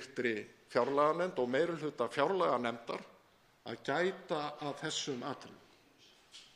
Að við fylgjum því sem við höfum ákveðið, fylgjum þeirri stefnu sem mörkuð var í fjármálastefnunni og fjármálaáætlun. Og þegar að kemur að afkomu ríkissjóðs, og þá er staða okkar, hvort heldur skuldastaða eða afkoman, öfundsverð í hugum flestra þjóða. Miklu betri heldur en aðrar þjóðir þekkja. Minnst ákosti þær sem við berum okkur saman við. En það breytir ekki hinu að sú útgjaldaaukning sem átt hefur sér stað undanfarin ár getur ekki haldið endalaust áfram. Vegna þess að við munum þá fyrr eða síðar rekast á vegg. Og það er líka alveg ljóst að það mun reyna á komandi ári á afkomumarkmið sem við höfum sett og líklegast er það þá í fyrsta skipti, ekkert líklegast, ég fullyri að það er í fyrsta skipti, sem að raunverulega reynir á lög opinber fjármál að þessu leyti. Og ég hygg að það sé vert að við höfum það í huga.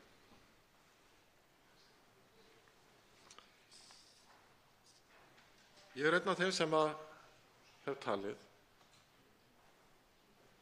að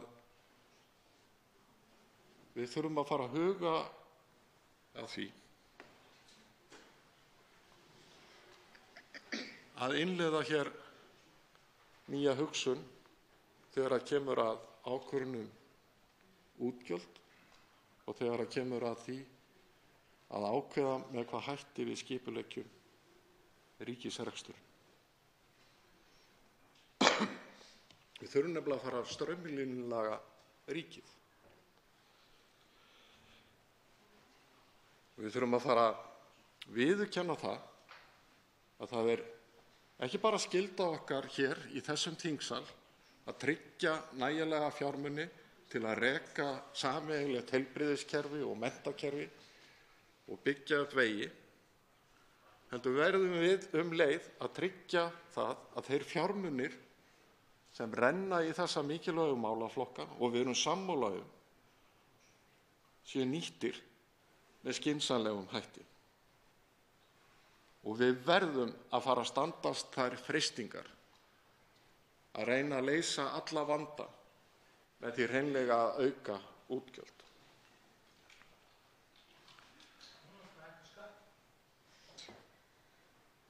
Já, og það er alveg rétt, hv. þingmaður Ólafur Þór Gunnarsson, það er alltaf hægt að hækka skatta þangað til skattar gefa ekki lengur neitt af sér. Og menn hafa reynt það og rekist á vegg í þeim efnum. Það er nefnilega þannig í þessu eins og öllu öðru að það er hófsendin sem er gullna reglan í skattheimtu sem og útgjöldum. Hófsendin gefur af sér góðæri. En við þurfum ekki bara að fara að huga að því að nýta fjármunina, útgjöldin, sameiginlegu fjármunina okkar með skynsamlegum hætti, heldur líka eignirnar sem að við höfum bundið fjármuni í.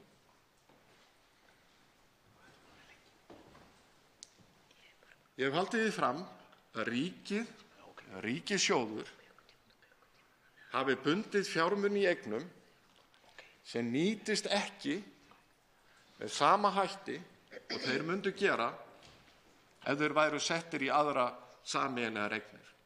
Þetta á við til dæmis að nýta eignir ríkisins svo sem eru bundnar í flugstöð eða í jörðum, mörgum fasteignum, að gera það og nýta það frekar og umbreyta þeim meðal annars í menntastofnanir, í samgöngukerfi og svo framvegis.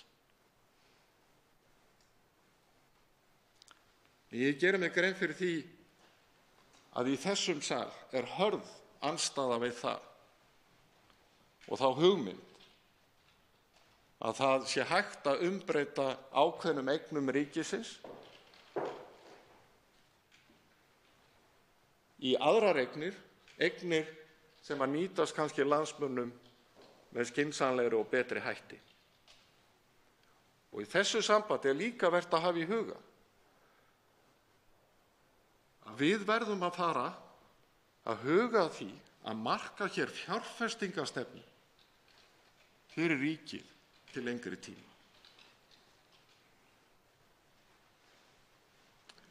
Það er nefnilega þannig, á meðan að við gerum það ekki, að þá er mjög erfitt að átta sig á því hver fjárfestingarþörf okkar í mikilvægum samfélagslegum innviðum, hvort heldur það er í heilbrigðiskerfinu eða menntakerfinu eða í samgöngumálum, er raunverulega.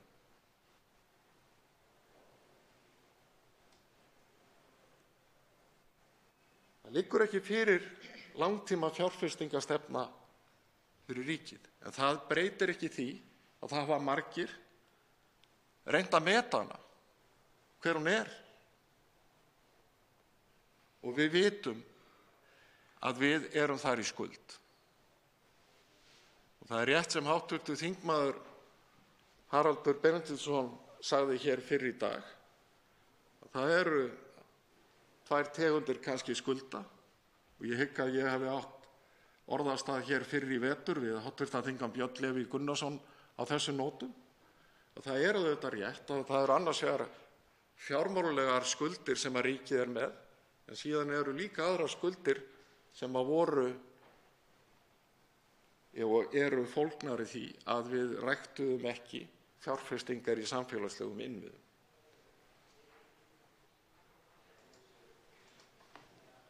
Það hefur verið talið að fjárfestingarþörf hins opinbera, ríki og sveitarfélaga á næstu 10 árum sé að lágmarki 500 milljarðar, uppsöfnuð og ný fjárfesting.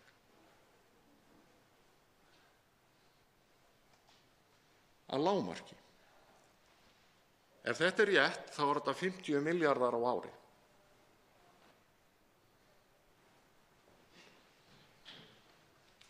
Og eins og ég segi, ég held að það megi færa rök fyrir því að uppsöfnuð fjárfestingarþörf sé mest þegar kemur að heilbrigðiskerfinu og samgöngukerfi.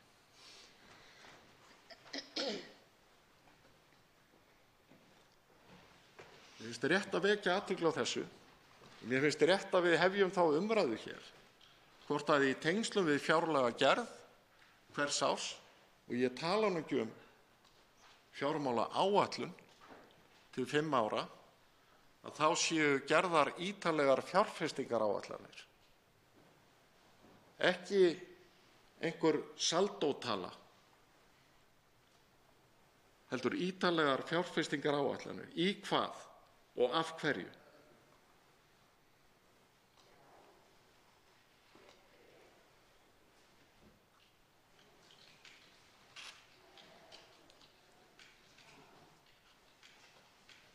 Nú er það þannig að, eins og ég sagði áðan,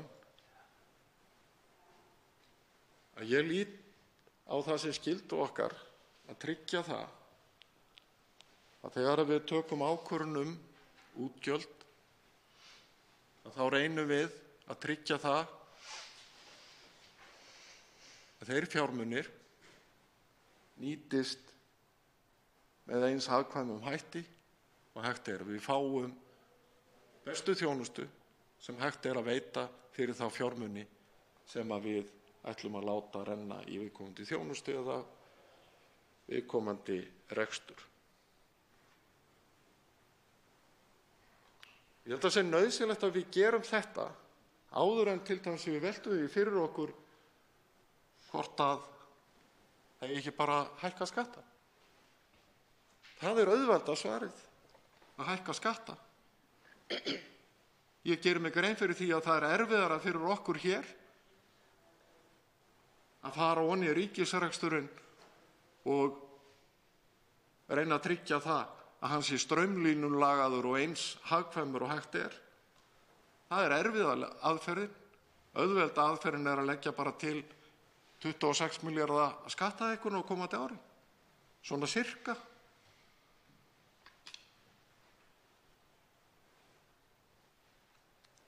En nefnilega þannig að þegar við lítum yfir síðustu ár,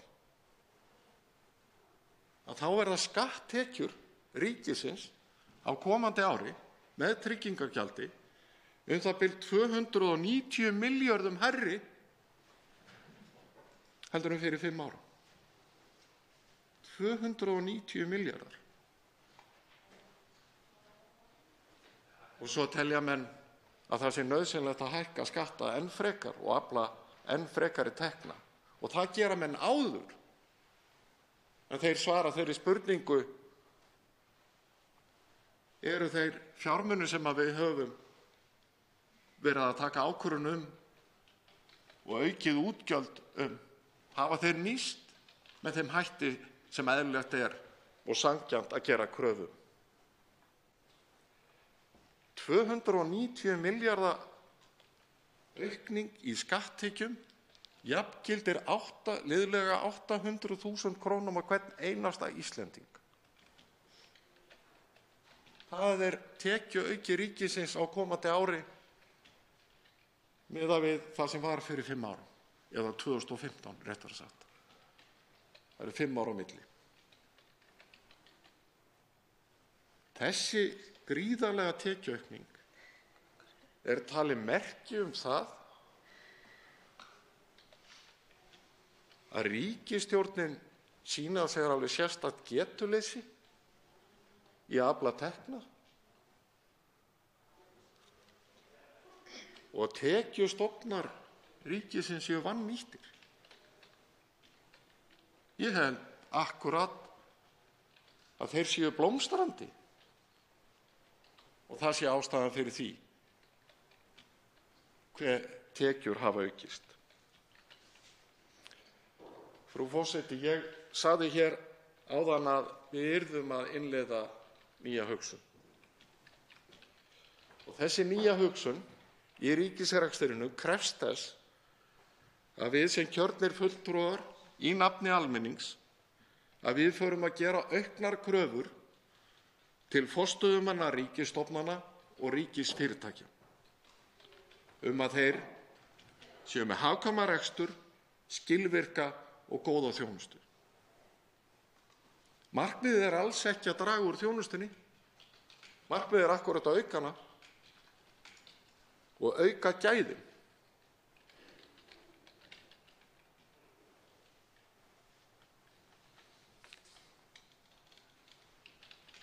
En leið og við gerum þetta og leið og við förum í það verkefni að marka hér fjárfestingarstefnu til langrar framtíðar, þá er nauðsynlegt að við förum að huga að framtíðin í öðrum efnum. Vegna þess að það er alveg ljóst að okkar bíður að taka ákvarðanir sem sumar hverjar geta orðið erfiðar, ekki síst ef við látum reka á reiðanum. Ég hef vakið athygli á því oftar en einu sinni hér í þessum ræðustól og annars staðar að við stöndum frammi fyrir breyttri lýðfræðilegri samsetningu þjóðarinnar. Og við getum sagt að einhverju leyti óhagstæðari, og þá óhagstæð innan gæsalappa. Hlutfall fólks sem er 67 ára og eldra af mannfjöldanum hækkar úr 12% í 19% árið 2040 og þá verða eldri borgarar orðnir 76.000. Árið 2060 verður þetta hlutfall 22% og fjöldi eldri borgara 97.000. Og 6 árum síðar verða eldri borgarar 114.000. Frá og með árinu 2053 samkvæmt mannfjöldaspá Hagstofunnar mun fólk á vinnualdri, það er að segja 20 til 67 ára, þurfa að framfleyta fleiri eldri en þeir sem eru yngri. Það er að segja, í fyrsta skipti í sögu landsins verða eldri borgarar sem eru utan vinnumarkaðar að óbreyttu fleiri en þeir sem eru undir 20. Við erum sem sagt að sjá að hlutfallslega eru æ færri á vinnumarkaði. Og við verðum að horfast í augu við þá staðreynd að okkur hefur mistekist á undanförnum árum að glíma við nýgengni örorku. Við þurfum að viðurkenna að heilbrigðiskerfi og við hér höfum ekki náð þeim árangri að rétta fólki hjálparhönd, fólki sem að glímir við geðræn vandamál eða stoðkerfisvandamál og getur ekki tekið þátt í vinnumarkaðinum með þeim sökum. Kerfið hefur sem sagt brugðist. Og það er þannig að ef að við förum ekki að fjárfesta í forvirkum aðgerðum, að þá mun nýgengni örorku halda áfram að aukast eins og við séð á undanförnum árum. Ef að þróunin verður með sama hætti og verið hefur og teknu tilliti til þess að fæðingartíðni hefur verið að lækka, að teknu tilliti til breyttrar aldurssamsetningar þjóðarinnar og teknu tilliti þess að við breytum í engu eftirlaunaaldri, þá verða fleiri utan vinnumarkaðar árið 2060 heldur en taka þátt í honum.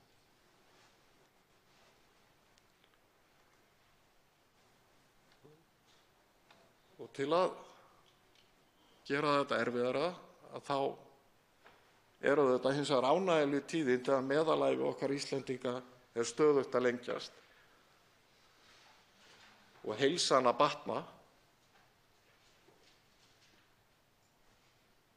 Og frá 1970 hefur meðalævilengd karla lengst 9,1 ár og hjá konum 6,2. Við lifum lengur og eigum betra líf. Það er ánægjulegt en í því eru áskoranir.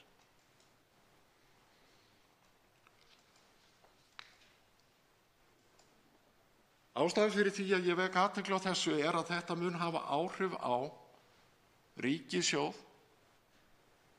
á komandi árum og áratugum ef við tökum ekki ákvarðanir í dag hvernig við ætlum að bregðast við. Við stöndum frammi fyrir því að við verðum, og hjá því verður ekki komist, að hækka eftirlaunaaldur hér á næstu árum og það tiltölulega hratt.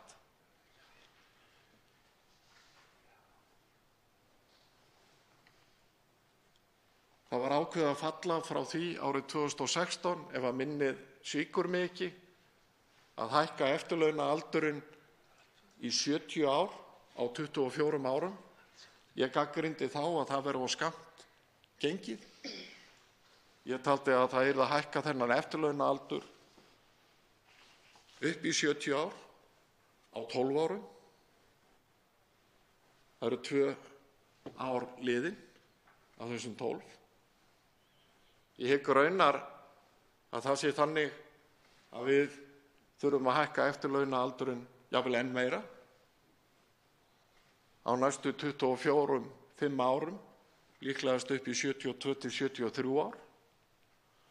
Og við þurfum hugsanlega að fara að velta því fyrir okkur að það sé svona sjálfvirkt endurmat, þar sem tekið er tillit til ævilengdar og heilsu fólks. Þannig að starfsævin verður lengri, hlutfallið á milli þess tíma sem þú ert á vinnumarkaði og utan vinnumarkaðar í skóla eða sem maður sem hefur lokið góðu ævistarfi og sestur í helgan stein. að það verði að haldast svona nokkuð stöðugt á komandi áratugum. Og ég hygg að þetta sé ákvörðun sem við komum okkur ekki hjá að taka, vegna þess að ef við gerum það ekki, að þá kann það að leiða til gríðarlega mikilla útgjaldaaukningar á ríkissjóði á komandi árum. Og samhliða, eins og ég vék að áðan, þá stöndum við þetta frammi fyrir því að við þurfum að fara að fjárfesta hér í forvörnum og baráttu við lífsstílstengda sjúkdóma.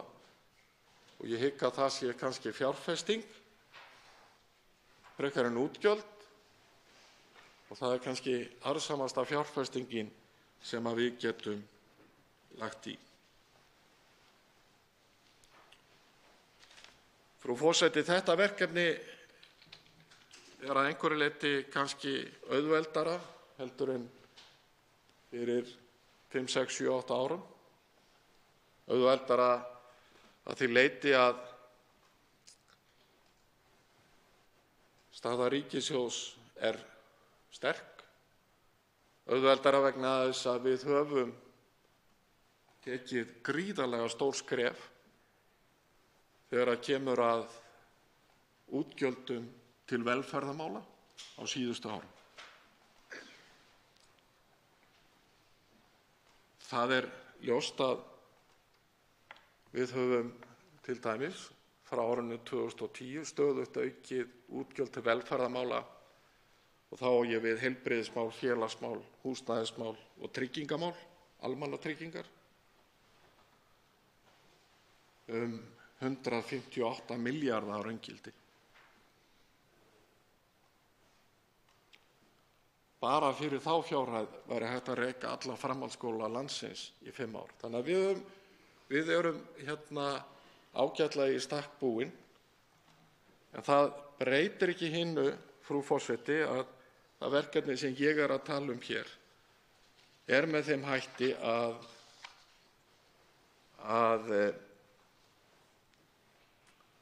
við getum ekki vikist undan því, og eftir því sem við drögum það lengur, því erfiðara verður ákvörðunin.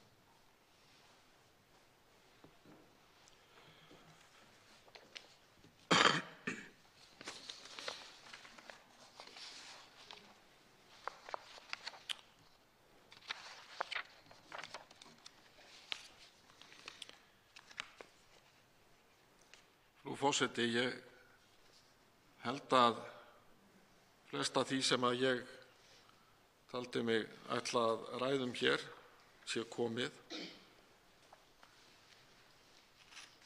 Það er hins vegar þannig, og það er auðvitað rauði þráðurinn í því sem ég er að segja. Ég segi, það er ekki forsvaranlegt í mínum huga að ganga lengra í aukningu ríkisútgjalda að öðru óbreyttu.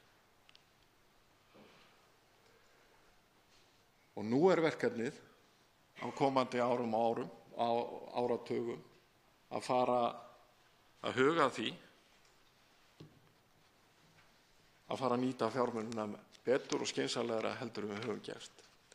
Og við þurfum að fara að gera raunverulegar kröfur til allra þeirra sem fara með opinbera fjármuni og er treyst til þess að reka opinberar stofnanir og sem okkur mikilvægar, hvort heldur það eru skólar eða heilbrigðisstofnanir, að fara með þá fjármuni af skynsemi og að við fáum þá þjónustu sem við ætlumst til að verði veitt. Þá veitir andsvar hv. 11. þingmaður Reykjavíkurkjördæmis suður, Björn Leví Gunnarsson.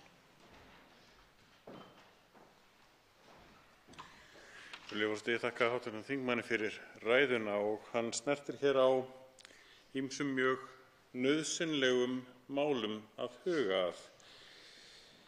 Hér er minnst á að hv. þingmanni líði eins og það sé sérstakt markmið að auka ríkisútgjöldin og að við þurfum að gera kröfur það hvernig almannafé er notað og að það reyni á lög opinber fjármál í framtíðinni. En ég vil hins vegar segja að það reynir á lögum um opinber fjármál núna. Í þessum fjárlögum ekki verið að uppfylla lögum um opinber fjármál með tilliti til einmitt þess sem að hv. þingmaður að kalla eftir, markmiðunum, árangrinum, mælanlegu stefnunni og aðgerðunum. Hvernig líður hv. þingmanni með að sjá þetta fjárlagafrumvarp miðað við þær kröfur sem verið að gera núna fyrir framtíðina? Því að ég sé ekki betur en að við viljum nákvæmlega það sama. En ég að gagnrýna fjárlögin núna fyrir að vera einmitt algjörlega tóm af þeim markmiðum sem hv. þingmaður kallar eftir. Upphæðirnar sem lagt til aukinna fjárheimilda ekki einu sinni fyllilega útskýrðar. Það beðið 4 milljarða þarna en ekkert sagt hvernig á að nota það síðan. Þegar við fáum útskýringar það hvernig á að nýta útgjaldasvigrúmið, það stemmir frá einu ráðuneyti, allt komið, alveg niður 0, frábært. Svo kemur næsta ráðuneyti og bætir við og þá maður allt í einu komin í mínus. Hvað erum við að fara að samþykkja hérna? Og þetta eru mörg dæmi þetta sem annarkvort fjárheimildirnar eru plús eða mínus og Píratar leggja einmitt til þess að allar þær útgjaldaheimildir sem að sóst eftir og ekki útskýrðar 8 milljarðar séu bara felldar niður. Hvað finnst hv. þingmanni það? Þá svarar andsvari hv. 10. þingmaður Suðvesturkjördæmis, Óli Björn Kárason. Frú forseti, fyrst aðeins þegar ég sagði hér áðan að á komandi ári myndi reyna á lögin um opinber fjármál, þá held ég að ég hafi tekið fram að ég var að tala um afkomumarkmiðin að því leyti, en auðvitað hefur reynt á lögin um opinber fjármál frá því tóku gildi, en ég að tala um að í fyrsta skipti mun reyna á þetta afkomumarkmið, vegna þess að ég held að við séum komin á þá brún og við þurfum að vanda okkur. Hvernig líður hv. þingmanni með fjárlögin, var spurt. Já, heiðarlega svarið auðvitað það. Ef einhver hér í þessum þingsal heldur að fjárlögin litu út eða fjárlagafrumvarp litu út ef að ég réði einn, að þau myndu líta út með þeim hætti sem þau gera, þá vita menn ekki fyrir hvað ég stend. Auðvitað ýmislegt sem að ég vil hafa með öðrum hætti. En það nú auðvitað þannig og það nú það sem nú kannski að mörgu leyti fallegt við þennan þingsal, að við þurfum auðvitað að taka tillit til ákveðinna sjónarmiða og skoðana. Við þurfum að miðla málum og ég hef reynt að gera það, taka tillit til ýmissa sjónarmiða sem eru réttmæt. Ég kannski get haft efasemdir skynsemina en þau eru réttmæt. Áhersla þessara ríkisstjórnar eru á velferðarmál og það eru rök fyrir því, vegna þess að það var auðvitað gengið mjög nærri hér eftir efnahagslegu áföllin sem við gengum í gegnum, þá var auðvitað gengið mjög nærri velferðarkerfinu, heilbrigðiskerfinu, tryggingakerfinu og svo framvegis. Sú endurreisn sem átt hefur sér stað undanfarin ár gengur vel og það sem meira það haldið áfram og bætt í betur og byrjað að byggja upp, hv. þingmaður. Þá veitir andsvar síðara sinni hv. 11. þingmaður Reykjavíkurkjördæmis suður, Björn Leví Gunnarsson. Virðulegi forseti, það lofuðu allir flokkar fyrir nýjustu kosningar og þar síðustu að einmitt byrja að byggja upp. Það allavega vel. Aðeins að verja hérna meirihluta sem að hv. þingmaður sagði að vera að létta bensíngjöfinni, þá náttúrulega koma þær skipanir frá ríkisstjórninni.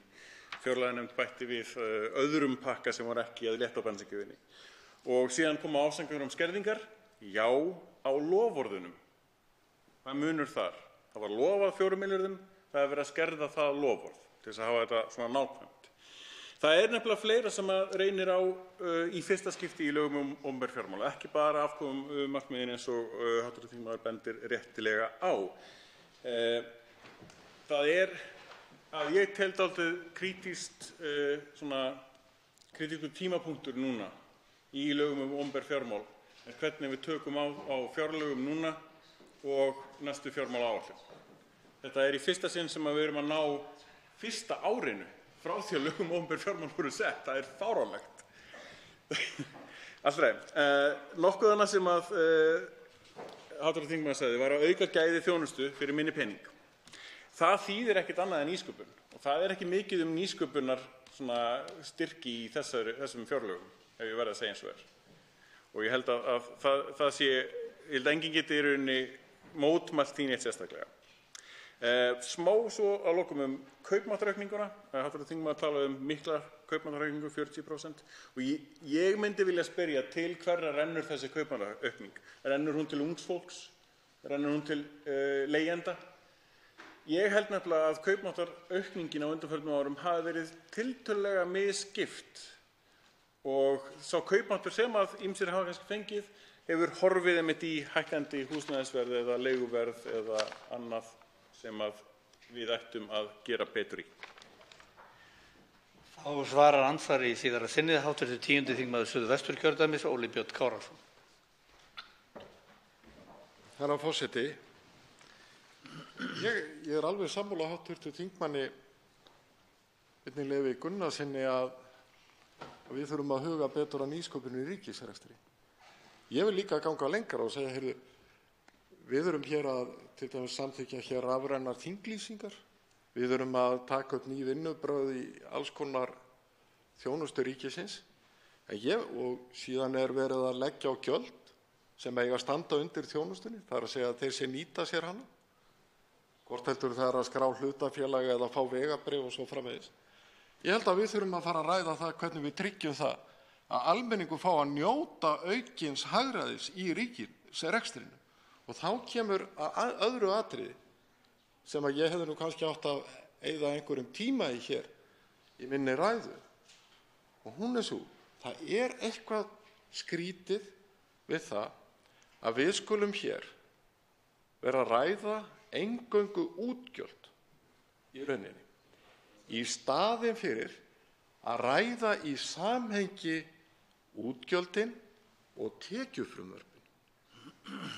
Og markmiðin hv. þingmaður alveg kórrétt.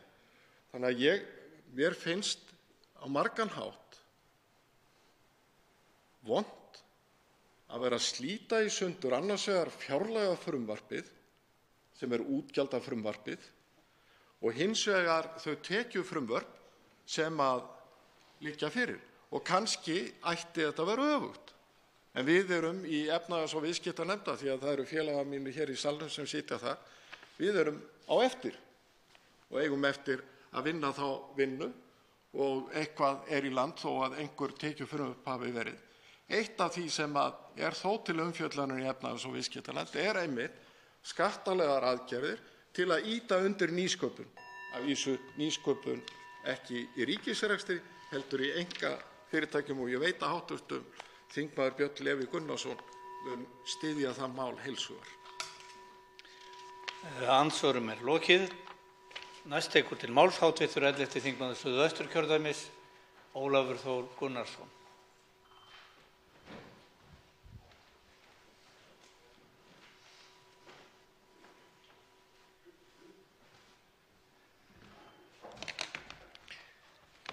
Herra forseti, við ræðum hér fjárlagafrumvarpið fyrir árið 2019 og ég hef fylgst ágætlega með umræðunni hér í dag og hún er margt athyglisverð. Það er til að mynda athyglisvert hvað gagnrýnin á frumvarpið er gríðarlega misjöfn eftir hvaðan hún kemur. Það er að segja hvort hún kemur eftir frá hvaða örmum eða flokkum stjórnarandstöðunnar hún kemur. Stjórnin er ýmist gagnrýnd fyrir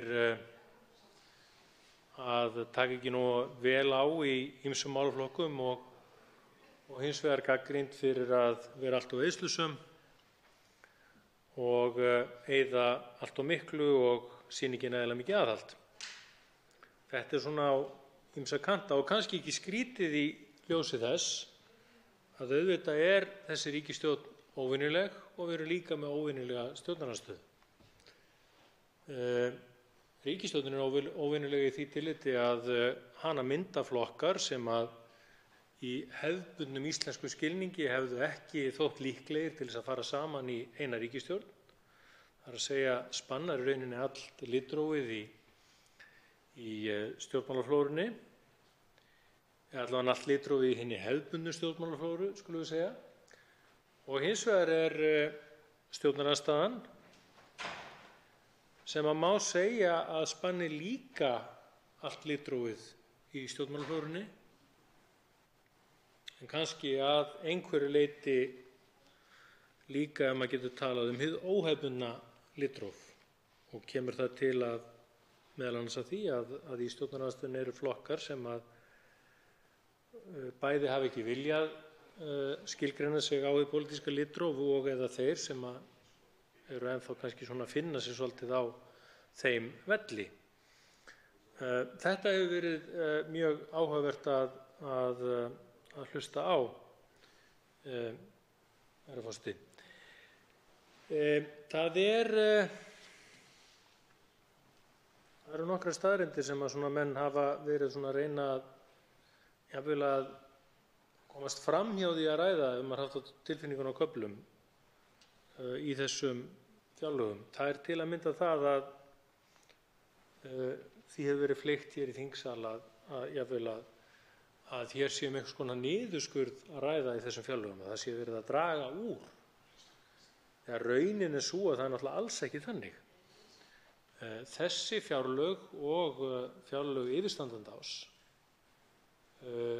eru umtalsvert hærri heldur en fjárlög áranna á undan og munar þar einum 90 milljörðum. Það hefði nú einhvern tíma þótt saga til næsta bæjar að ríkisstjórn væri að bæta svona verulega í. Og það má segja svona inn í þetta samhengi að til að mynda sá flokkur sem að hæstv. Forsætisráðherra Katrín Jakobsdóttir veitir forystu lofaði fyrir síðustu kosningar eða svona, já, lofaði skulum við segja. Við lofuðum einhvers staðar á bilinu 40 milljörðum svona pluss mínus í aukin útgjöld. Þessi ríkisstjórn er komin töluvert mikið fram yfir það og þessi ríkisstjórn er raunar komið fram yfir öll þau loforð sem allir flokkarnir lofuðu í auknum útgjöldum á kjörtímabilinu.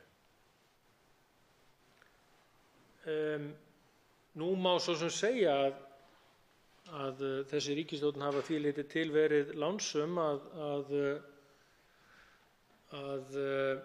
ytri aðstæður, að minnsta kosti þegar við vorum að byrja, voru tiltölulega hagstæðar, en það breytir ekki því að við erum þarna að bæta verulega í ríkisreksturinn og raunaukningin á heildaraukningin í rauntölum er ríflega 4% á milli ára. Það er ekkert smátteri.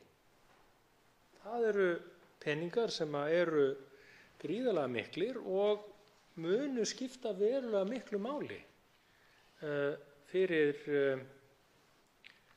íbúa þessa lands. Það er eitt sem að hefur, hún segja kannski ángra mig svolítið í sambandi við fjárlög og fjárlagagerð. Það er þessi tiltölulega stífi rammi sem að ríkisfjármálastefnan og fjármálaáætlunin setja við fjárlagagerðina. Það til dæmis að gólfið í ríkisfjármálaáætlun við 1% afgang skuli vera svona sem ég myndi kalla hart. Það gerir það að verkum að það er erfiðara fyrir ríkisstjórn á hverjum tíma að bregðast við til að mynda eins og gerist núna, breytingum sem verða á þjóðhagsspá á á milli gerðar fjárlagafrumvarpsins og til að mynda eins og núna 2. umræðu. Þetta er afar óþægilegt og gerir í raun, ef maður svona hugsar þetta af einhverju skynsemi, gerir í raun þá kröfu til ríkisstjórnar að ef hún ætlar að hafa eitthvað svigrúm til að bregðast við, þá verður hún í raun að leggja fram fjármálafrumvarp að hausti með sennilega einhvers staðar á bilinu 1,3 til 4% í afgang til þess að geta mætt breytingu sem kynnu að verða á þjóðhagsspá. Auðvitað gæti yfir sig bjartsýn ríkisstjórn alltaf spilað alveg við 1%, en til langs tíma litið væri það kannski ekki skynsamlegasti kosturinn, en þetta er eitthvað sem að meðal annars Vinstri græn bentu á þegar lögin ríkisfjármál voru sett á sínum tíma. Það gæti orðið erfitt og ef mig misminnir ekki hrapallega þá hefur sú umræða komið upp áður í sambandi við fjármálaáætlun og fjármálastefnu að það væri nú kannski skynsamlegra að leyfa einhvers konar vikmörk í þessum tölum. Og ég held, herra forseti, að það væri kannski eitthvað sem að þingið ætti að skoða, því að eins og til að mynda núna þar sem að lögðu fram fjárlög með nánast sléttum 1% afgangi, þegar bjóða í rauninni ekki upp á neinar breytingar, að minnsta kosti ekki til hins lakara í þjóðhagsspánni. En að sértækari málum í frumvarpinu. Það er verið að bæta verulega í heilbrigðismál og þetta eru önnur fjárlögin í röð þar sem það er gert. Og frá því að þessi ríkisstjórn tók við er aukningin til málaflokksins heilbrigðismála sennilega rúmlega eitthvað rétt rúmum 13% í það heila. Raunaukning.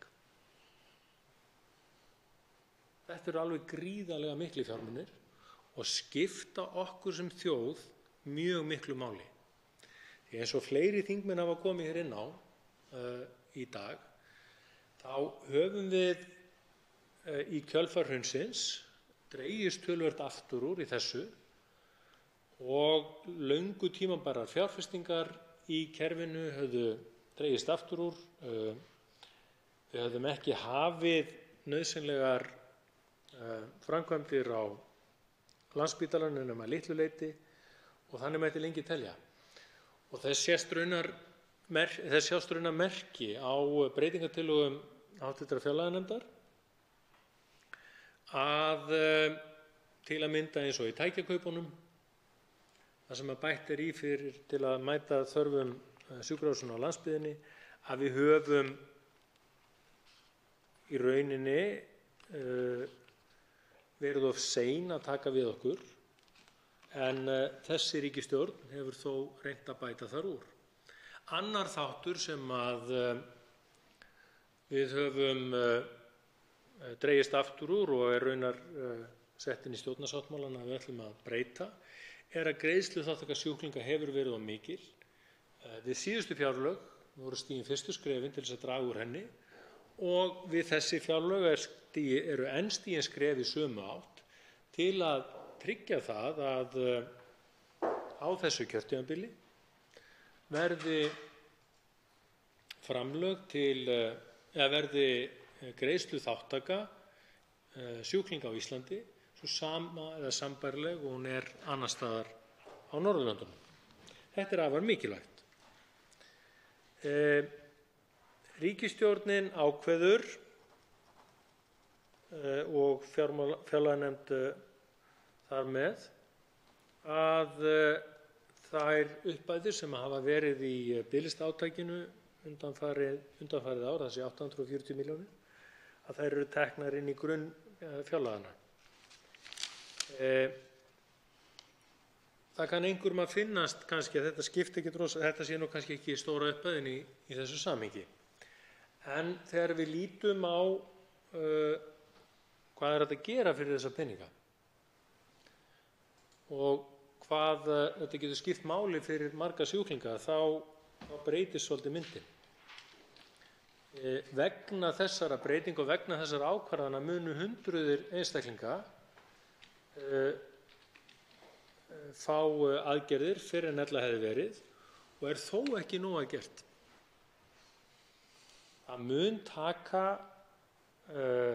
einhvern tíma að vinda niður þá biðlista sem höfðu myndast á árabilinu 2008 til 2017 til að ná þeim markmiðum sem við höfum talað að ná þeim niður í það, sérstaklega kannski fyrir þessar til að mynda eins og stærri bæklunaraðgerðir, að ná þeim niður í þetta 3 til 4 mánuði. Á þeirri leið erum við og þessi ákvörðun að fella þessa fjármuni inn í grunn fjárlagafrumvarpsins er merki það að ríkisstjórninni er alvara með þetta. Áfram heilbrigðismál, það snýr að hjúkrunarrýmunum.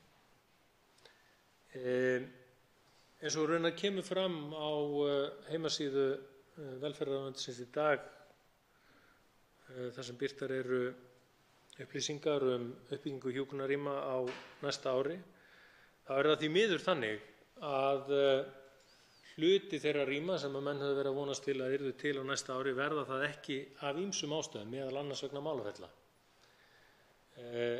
Og kannski sérstaklega vert að nefna í því sambandi stækkun hjúkrunarheimilisins í Boðaþingi í Kópavogi.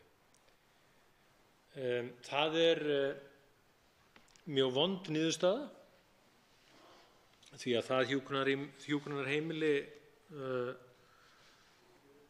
hefði í rauninni getað farið af stað og raunar eins og þingmönnum var lítið kunnugt hefði átt að vera komið af stað fyrir allnokkru og hefði í rauninni átt að klárast á næsta ári. Það mun ekki verða. Fyrir vikið eru fjármunir til reksturs hjúkrunarrýma frá því sem ætlað var lækkað lítið eitt, en engu að síður þá rekstrargrunnur hjúkrunarrýmanna leiðréttur. Ég vil trúa því að þetta sé bara byrjunin á því. Það sé ekki verið að ganga neitt alla leið í því. Það eins og segir í nefndaráliti háttvirtrar fjárlaganefndar, það segja meirihlutans, þá þarna verið að bregðast við aukinni hjúkrunarþyngd. Hjúkrunarheimilin telja að gera þurfi meira að, og eins og ég nefndi áðan að þá það nefnt í stjórnarsáttmálanum að þetta sé eitt af þeim verkum sem að þurfi að fara í. Mér kunnugt að sú vinna þegar farin af stað í heilbrigðisráðuneytinu, skoðun á þessum málum, og það mikilvægt. Engu að síður þá verða samt yfir 160 ný hjúkrunarrými tekin í gagnið á höfuðborgarsvæðinu á næsta ári.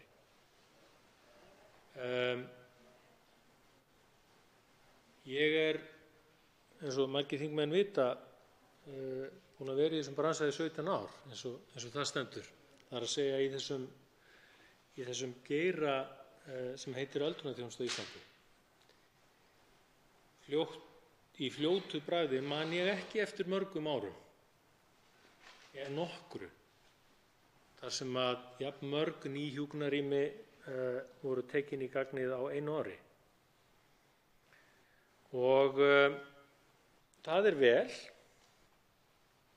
en þetta bara höfuðborgarsvæðið, eins og kemur fram á vef velferðarráðuneytisins, að þá eru líka rými fyrirsjáanlega út á landi, eða sem sagt annars staðar en á höfuðborgarsvæðinu.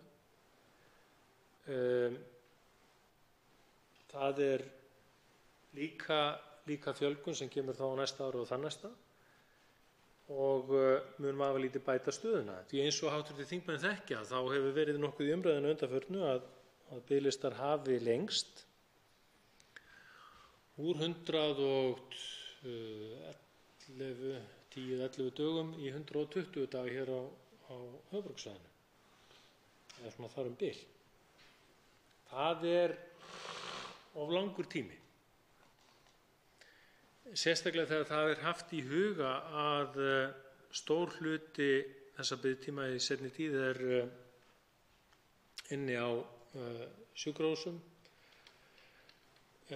sem afar óheppilegur staður fyrir eldra fólk sem hefur lokið meðferð til að bíða.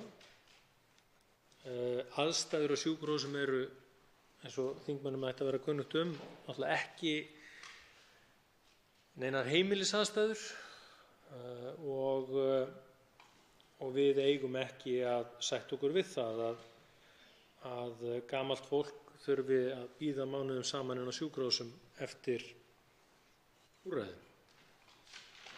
Það leiðir mig hins vegar að öðru, það að segja, en þó undir sama málaflokki, og það í rauninni hvernig við erum að hugsa framtíðina í þessum málaflokki.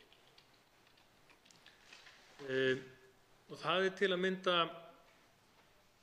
ef við veltum því fyrir okkur, eins og kom fram í máli hv. þingmanns Óla Björns Kárasonar hér áðan, að það fyrirsjáanleg veruleg fjölgun í hópi aldraðra á næstu 30 árum. Ef við höldum áfram með sama módel í öldrunarþjónustu á næstu 30 árum, þar að segja miðum við að eldri einstaklingar sem þurfa þjónustu muni að jafnaði farin á hjúkrunarheimili á sama aldri og þau gera í dag og í sama mæli og þau gera í dag, þá munum við á næstu 30 árum þurfa að byggja 55 ný hjúkrunarheimili sem taka 100 íbúa hvert. Það mun kosta á annað 100 milljarða á ári að reka þau. Það að segja, þessi breyting ein myndi krefjast þreföldunar á heildarframlagi til öldrunarþjónustunnar innan heilbrigðiskerfisins. Það engin smá upphæð. Og við hljótum að sjá það, hv. þingmenn, að ef við veldum að fara þá leið, þá værum við sennilegast ekki bara að fara illa með opinbert fé, heldur værum við líka að sigla á móti þeim straumi sem að eldri íbúar þessa lands hafa verið að reyna að sigla. Það að segja að minnka áhersluna á stofnanaþjónustu og auka áhersluna á þjónustu heima.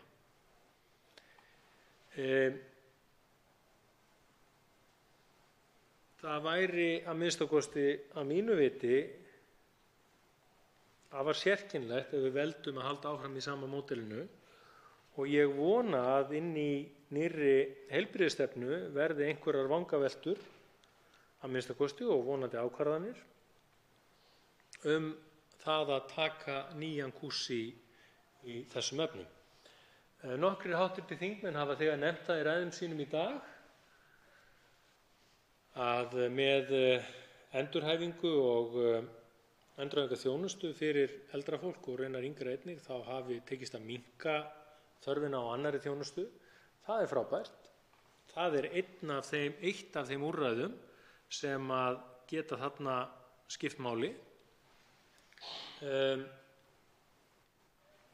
Með því að auka framlög til dagþjálfunar, dagdvala, eða leggja meiri áherslu á þann þátt, þá gætum við líklega einnig haft verulega áhrif á þörfina fyrir hjúkrunarrými, og með því að fjölga endurhæfingarúrræðum fyrir eldra fólk þá væri það líka hægt. Allt þetta kostar, eitthvað, en það algjörlega ljóst að það kostnaðarmódel sem við erum að vinna með í dag, það mun ekki virka fyrir okkur eftir 30 ár. Það mun ekki gera það. Við getum ekki haldið áfram á þeirri braut ef að við viljum halda áfram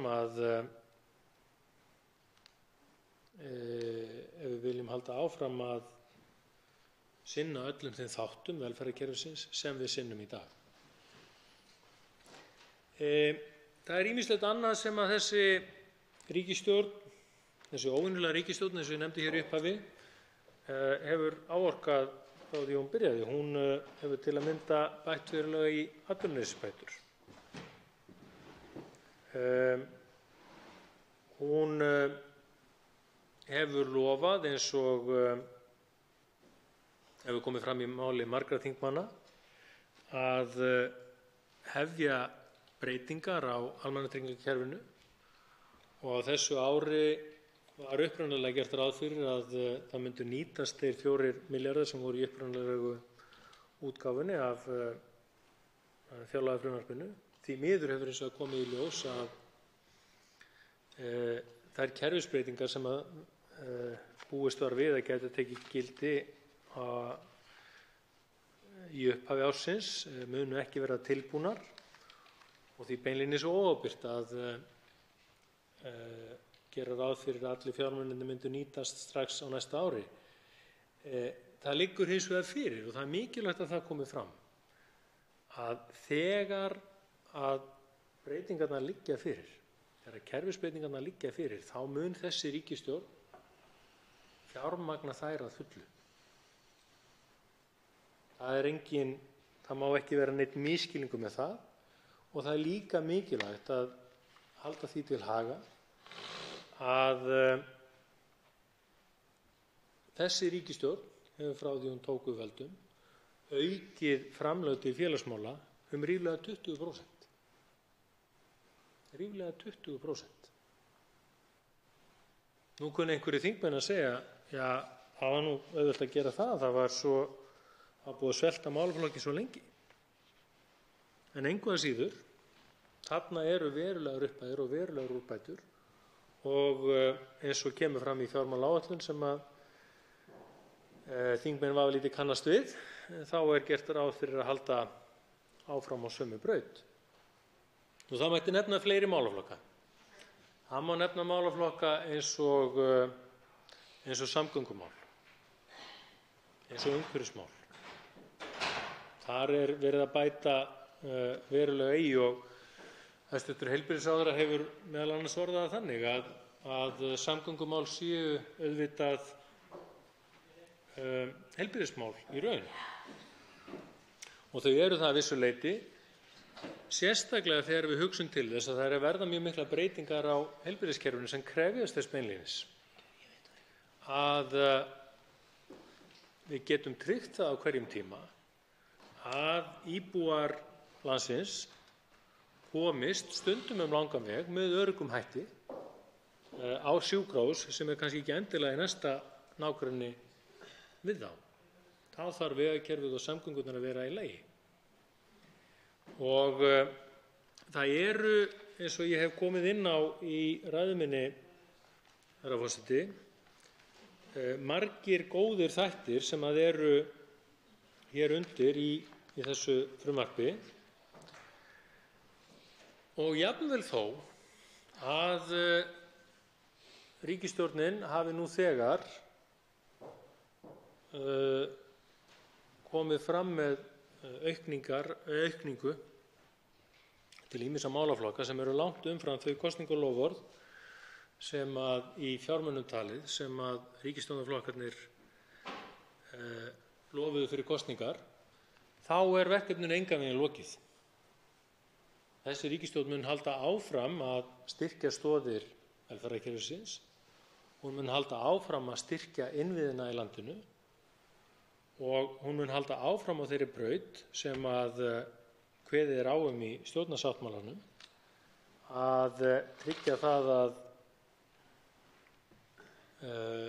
almannatryggingakerfið þjóni þeim tilgangi sem að það þarf að gera til þess að allir geti notið sín í samfélaginu. Ég ætla ekki, hæstv. Forseti, að hafa orð mín mikið fleiri við þessa umræðu en vil að lokum þakka hv. fjárlaganefnd fyrir ljómandi góða vinnu og þá bæði meirihlutanum og minnihlutanum því að ábendingar frá minnihlutanum eru vissulega mikilsverðar. þó að við séum kannski ekki endilega nákvæmlega sammála þeim öllum, að þá er afar mikilvægt að geta átt þetta samtal og rætt kosti og galla fjárlagafrumvarpsins og vonandi náð einhverjum lendingu þar Einn hv. þingmaður hefur óskað eftir að veita andsvar og það er hv. 7. þingmaður Suðurkjördæmis, Oddný G. Harðardóttir. Herra forseti. Í upphafi þess kjörtímabils þá setur ríkisstjórn sér fjármálastefnu sem á að gilda allt kjörtímabilið. Og fjármálastefnan þessi er síðan grunnurinn undir fjármálaáætlun og fjárlagafrumvarp. Ég heyrði ekki betur en að hv. þingmaður væri að gagnrýna þá fjármálastefnu sem að hæstv. Ríkisstjórn hefur sett sér og stjórnarmeirihlutinn hefur samþykkt með fjármálareglu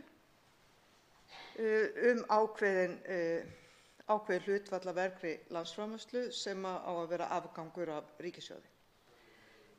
Ég vil spyrja fyrst hv. þingmann hvort að það sé ekki rétt skilið hjá mér að hann hafi einmitt verið að gagnrýna þessa fjármálareglu sem hann samt sjálfur samþykkti í upphafi kjörtímabils sem ætti að vera grunnur undir bæði fjármálaáætlun og fjármálastefnu.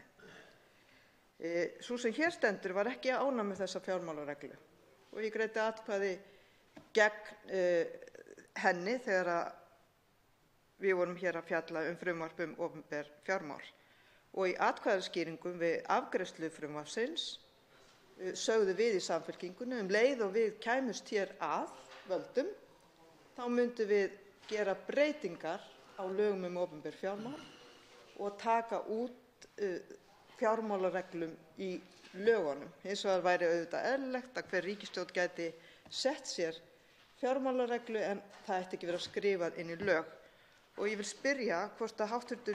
þingmaður og Vinstrihreyfingin – grænt framboð í þessu samstarfi hafi hugsað sér að leggja fram tillögu að breyta lögum opinber fjármál og taka út fjármálaregluna. Þá svarar andsvari hv. 11. þingmaður Suðvesturkjördæmis, Ólafur Þór Gunnarsson. Herra forseti, ég þakka hv. þingmanni spurninguna og ansvarið og ég vil upplýsa þingmanninum að það sem ég ræddi í ræðu minni hér áðan voru meira lögin opinber fjármál. Það er að segja að þau leyfi ekki svigrúm í þeim ramma sem settur er hverju sinni. Það er að segja að það sé sett strik en ekki bil, ef að þingmaðurinn skilur hvað ég á við. Það er að segja að þegar að í staðinn fyrir að hafa hart gólf, svokallað, í fjármálastefnunni eins og hún er lögð upp af hverri ríkisstjórn, að þá sé gólfið frekar það sem ég myndi kalla mjúkt. Það er að segja að sé ekki sett strik við 1, heldur sé bil sem væri til dæmis 0,8 til 1,2 eftir atvikum. Þetta nefndi ég sérstaklega vegna þess að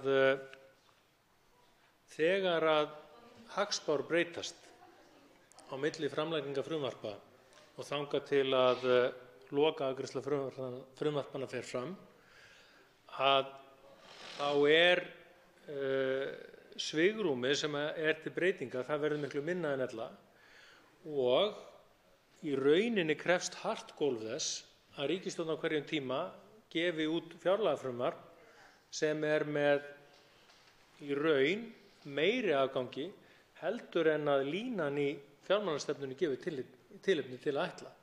Vegna þess að öðrum kosti þá er ekkert svigrúm ef að breytingar kynni að verða. Að þetta sem var að gagnrýna en ekki svo samþykkt sem við gerðum hér í vor. Og þá veitir andsvar í síðara sinn hv. 7. þingmaður Suðurkjördæmis, Oddný G. Harðardóttir. Herra forseti, ég skil orð hv. þingmanns þannig hann sé sammála því að hafa fjármálareglu í opinberum fjármálum en að það væri ekki ein ákveðin tala heldur væri sett bil. Það er fróðlegt að heyra að hv. þingmaður Vinstri grænna sé hlynntur því að hafa fjármálareglu í opinberum fjármálum en reglan verði bara að vera þannig að sé einhver sveigja sem er sjálfsögð skynsamlegra heldur en að hafa hart gólf og ég tek undir það með hv. þingmanni að það er betra. En þá vil ég spyrja hv. þingmann að ef við værum með bil en ekki hart gólf, hefði hv. þingmaður vilja þá að með breytingartillögum ríkisstjórnarinnar hefði verið gengið á afganginn til þess að setja í velferðarkerfið og styrkja það og kjör barnafólks jafnvel og öryrkja og heilbrigðiskerfið og fleira, eða hefði hann viljað skilja meiri afgangi? Hvernig myndi hv. þingmaður vilja nýta sér þetta bil og þennan sveigjanleika ef hann væri fyrir hendi eins og staðan er núna? Og þá svarar andsvari í síðara sinn hv. 11. þingmaður Suðvesturkjördæmis Ólafur Þór Gunnarsson. Herra forseti, ég þakka hv. þingmanni Oddný G. Harðardóttur spurninguna. Ég held að í öllum tilfellum ef að gólfið væri mjúkt eins og ég orðaði það áðan, að þá hefði náttúrulega verið langeðlilegast að setja fram fjárlög á miðgildi gólfsins til þess að geta þá brugðist við ef að til dæmis hagspáin versnar, að þurfa þá ekki að grípa til þess að færa gólfið ennþá neðar, heldur að geta þá haldið því áfram á sama stað. Þar með, og hv. þingmaður áttaði sig væntanlega á því, í því tilliti hefði til að mynda verið hægt að bregðast við með því að halda öllum útgjöldum nánast í sömu tölum, allavega eins og staðan er í dag. Varðandi hins vegar það sem ég býst við að hv. þingmaður sé að fiska eftir er hvort að þetta hefði átt til að mynda við breytinguna sem er á til dæmis framlögum vegna fyrirhugaðra breytinga á grundvelli örorkulífeyris sem dæmi, að þá veit hv. þingmaður það alveg eins og ég að þær breytingar eða formið á þeim breytingum liggur ekki fyrir. Það gerir það ekki. Sú nefnd er því miður enn að störfum.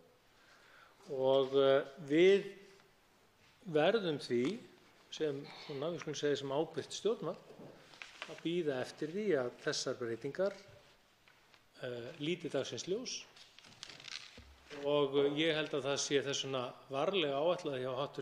fjárlaganefnd að gera þessa breytingu sem hún þó gerir á frumvarpinu, en ítreka það sem ég sagði áðan. Þegar að breytingarnar líta dagsins ljós þá verða þær full fjármagnaðar. Því hefur ríkisstjórnin lofað og við það mun hún standa. Andsvörum er lokið. Til máls tekur hv. 3. þingmaður Norðvesturkjördæmis Lilja Rafney Magnúsdóttir.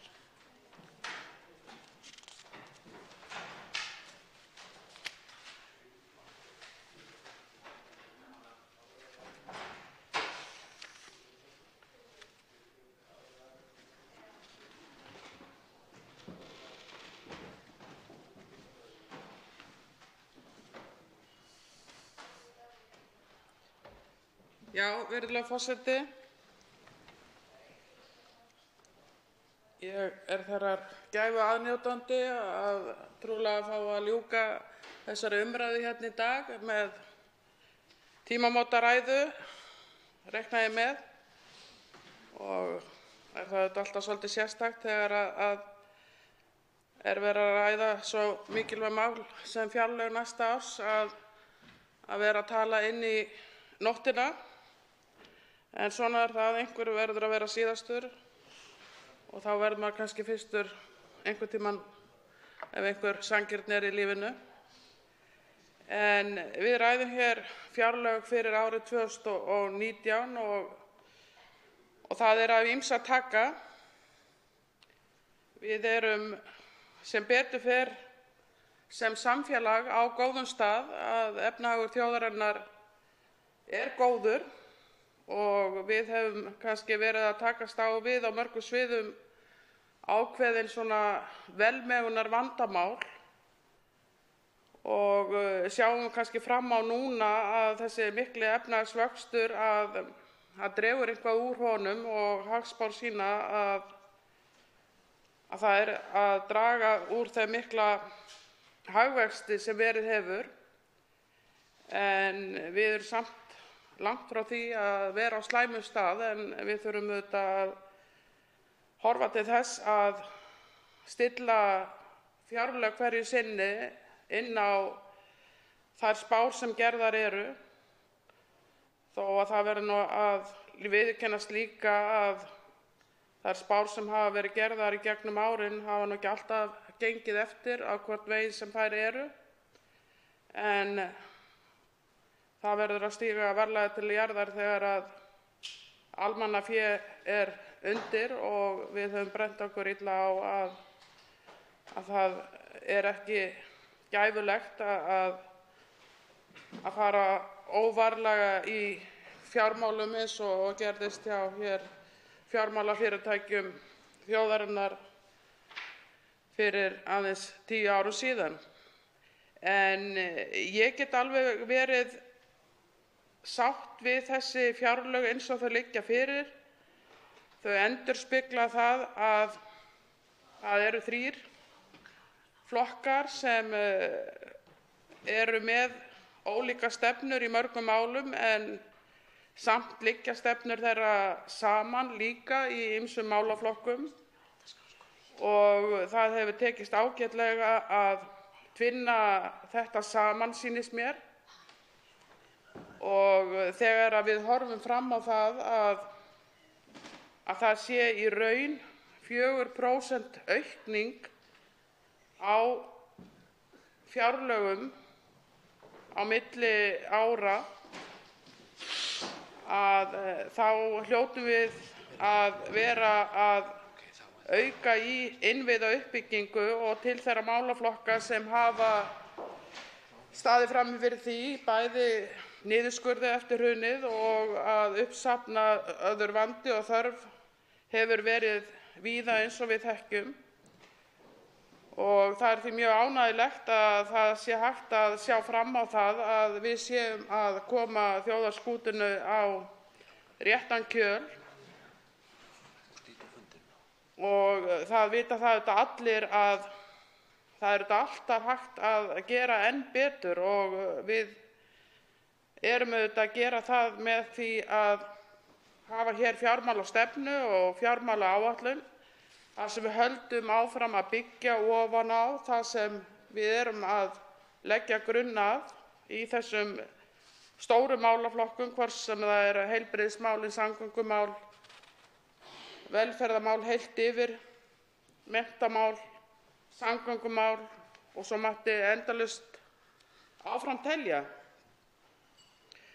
En ég vil fyrst nefna hér heilbrigðismálin að þau hafa þetta verið ein af þessu stóru málaflokkum sem taka stærstan hluta af skatttekjum þjóðarinnar og eiga auðvitað eftir að halda áfram að verða stærri og stærri sá málaflokkur þar sem að þjóðin að eldast og við gerum þá kröfu að við séum í fremstu röð varðandi þjónustu gagnvart okkar þjóðfélagsþegnum í þessu máli og séum þar í fremstu röð varðandi þá aðgengi að þjónustunni og með góðan búnað. Og framlög til heilbrigðismála að þau eru aukin tæpa 15 milljarða og það er þetta mjög ánægjulegt að sjá það og að það sé ekki eingöngu höfuðborgarmiðað heldur nýtur landsbyggðin þar góðs af. Og síðast hér á milli 1. og 2. umræðu að þá bættust við 200 milljónir til að kaupa tækjabúnað, myndgreiningartæki fyrir heilbrigðisstofnanir vítt og breitt um landið. Og það hafa líka verið uppbygging í hjúkrunarrýmum og það bætast við 200 hjúkrunarrými á næstu 2 árum og það þetta mjög ánægjulegt því það hefur verið þetta uppsöfnuð þörf þar eins og víða og við höldum þeirri uppbyggingu áfram.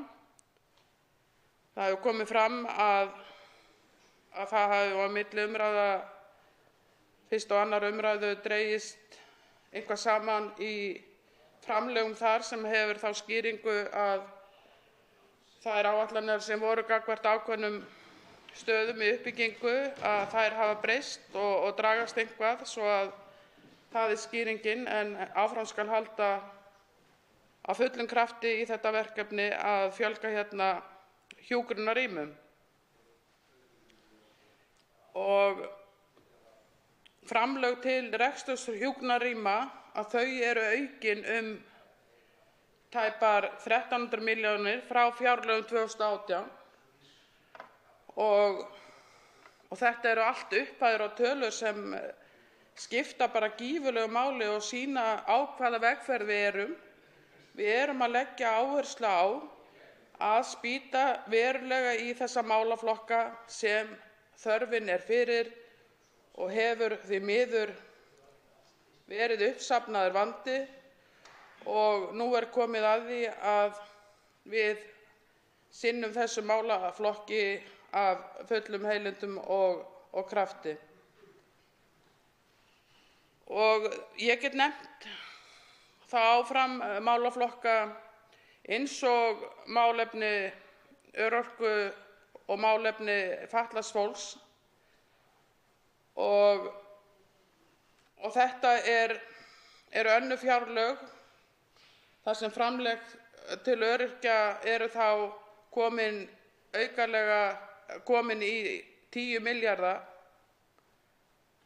og það er auðvitað mjög ánægjulegt en vissulega eru það vonbrigði að það hafi ekki tekist að klára þær kerfisbreytingar sem hefur verið unnið að svo hægt væri að halda sig við þá áætlun að við settum 4 milljarða á næsta ári aukalega til þess að styrkja enn frekar stöðu örorku lífeyrisþega í landinu sem auðvitað bara mjög mikil uppsöfnuð þörf í.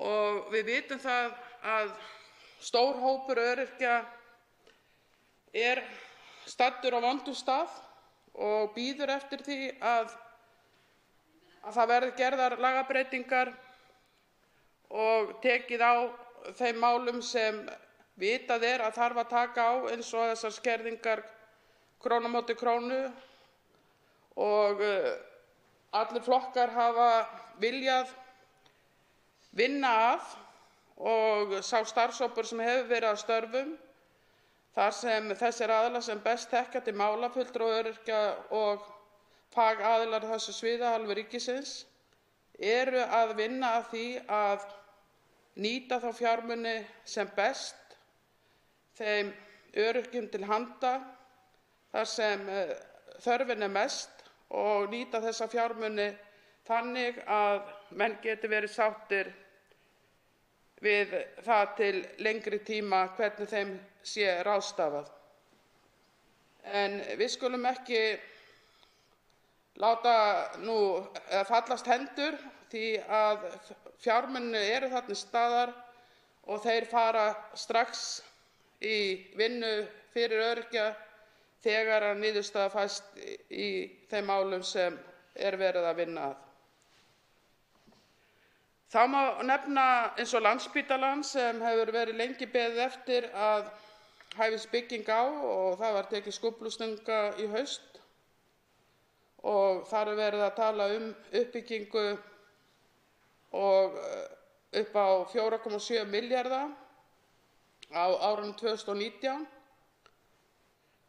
og það sama með það verkefni, það ýtist eitthvað áfram vegna þess að það ekki algjörlega tilbúið til þess að nýta þá fjármuni sem þar eru til staðar, en það engin hætta öðru en að það verði staðið við þær áætlanir þegar að það kemst í framkvæmd það sem verið að vinna að þar. Og áfram gert ráð fyrir því að meðferðarkjarni verði tilbúinn árið 2024 og það auðvitað fyrir öllu. Aðeins menntamál á landsbyggðinni að það verið að auka framlag á hvern nemanda í framhaldsskóla 180.000 krónur.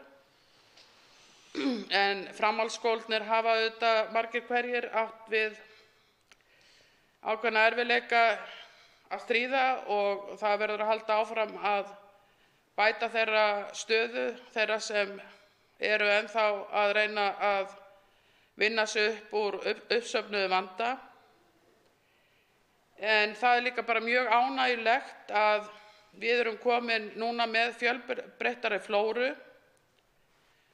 Að nú í haust fór af stað lýðháskóli á Flateyri og á Seyðisfirði hefur verið starfandi lýðháskóli í nokkur ár og núna á fjárlögum verið að fjármagna báða þessa lýðháskóla sem vonir eru bundnar við að verði til að auka framboð á fjölbreyttri menntun og styrkja þessa staði sem þar eru, Flateyri og Seyðisfjörð, og auka möguleika ungs fólks að fara í nám sem ekki þetta hefðbundna en ýtir undir sköpunarkraftinn. Og við þurfum auðvitað svo í framtíðinni og eins og ég skil það, þá byrjað á því að vinna að laga umgjörð sem treystir þessa skóla í sessi.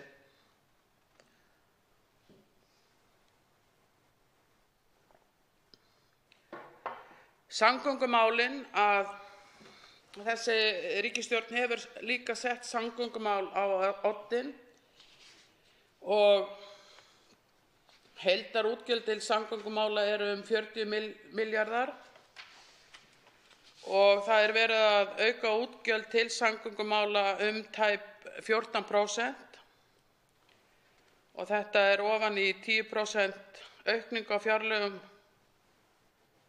á fyrstu fjárlögum þessar ríkisstjórnar. Svo við erum á góðri leið þó að ég viðurkenni alveg að ég hefði viljað sjá ennþá meiri fjármuni inn í samgönguþættinum. Það bara svo víða uppsafnaður vandi sem hefur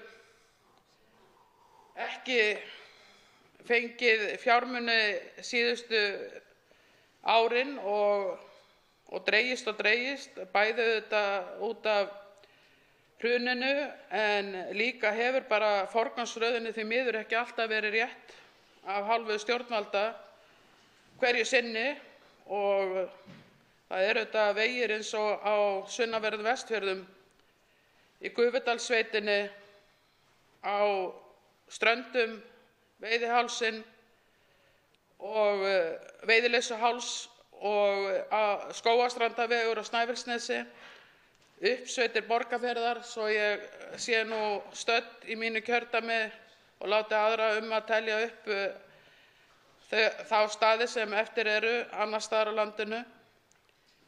Allt þetta vegir sem eru eins og, hvað má segja, vegir sem hefði átt að vera búið að byggja upp og malbika fyrir 30 árum síðan.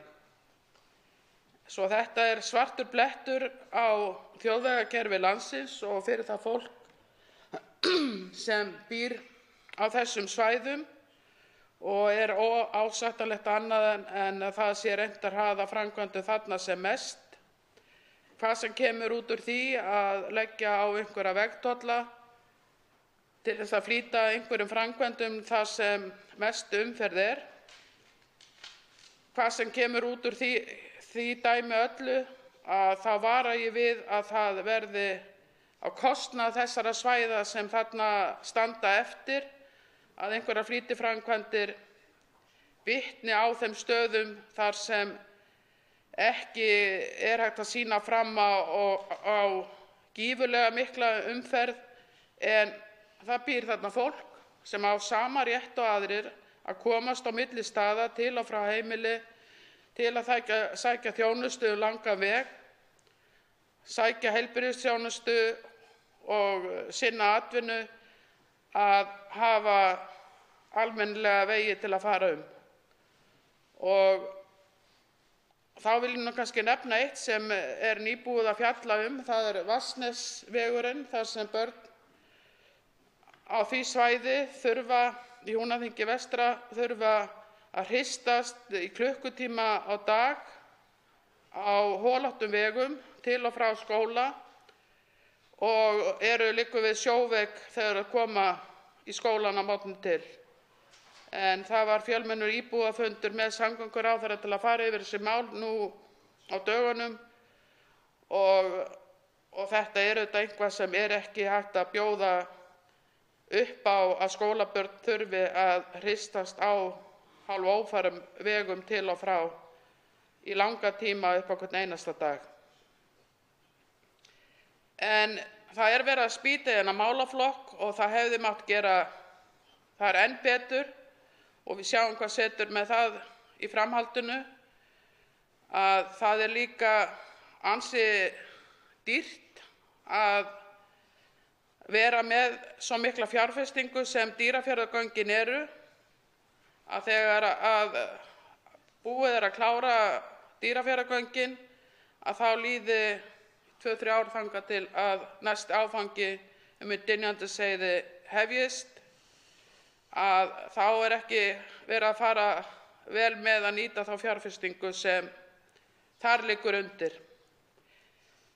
En það vita allir að það er uppsafnað vandi varðandi flugvelli og hafnir, en það er verið að bæta samt í þennan málaflokk 14%, svo að viljinn er til staðar og við höldum bara áfram á þeirri leið, og því að samgöngur eru auðvitað mjög mikil undirstaða undir byggð og möguleika á að atvinna byggist upp á viðkomandi svæðum, og allir landsmenn fái þá líka að njóta uppbyggingar eins og til dæmis í ferðaþjónustu, og svæðin séu samkeppnishæf fólk og fyrirtæki. Það hefur verið komið hér inn á umhverfismálin af mínum samflokksmönnum og farið vel yfir þau, og þar eru framlögin til umhverfismála að aukast á milli ára 9% og metnaðarfull áætlun í umhverfismálum, og það hefur verið fyrsta skipti farið í raunverulegt átak gegn plastmengun, og fyrsta skipti sem málaflokkurinn er fjármagnaður almennilega.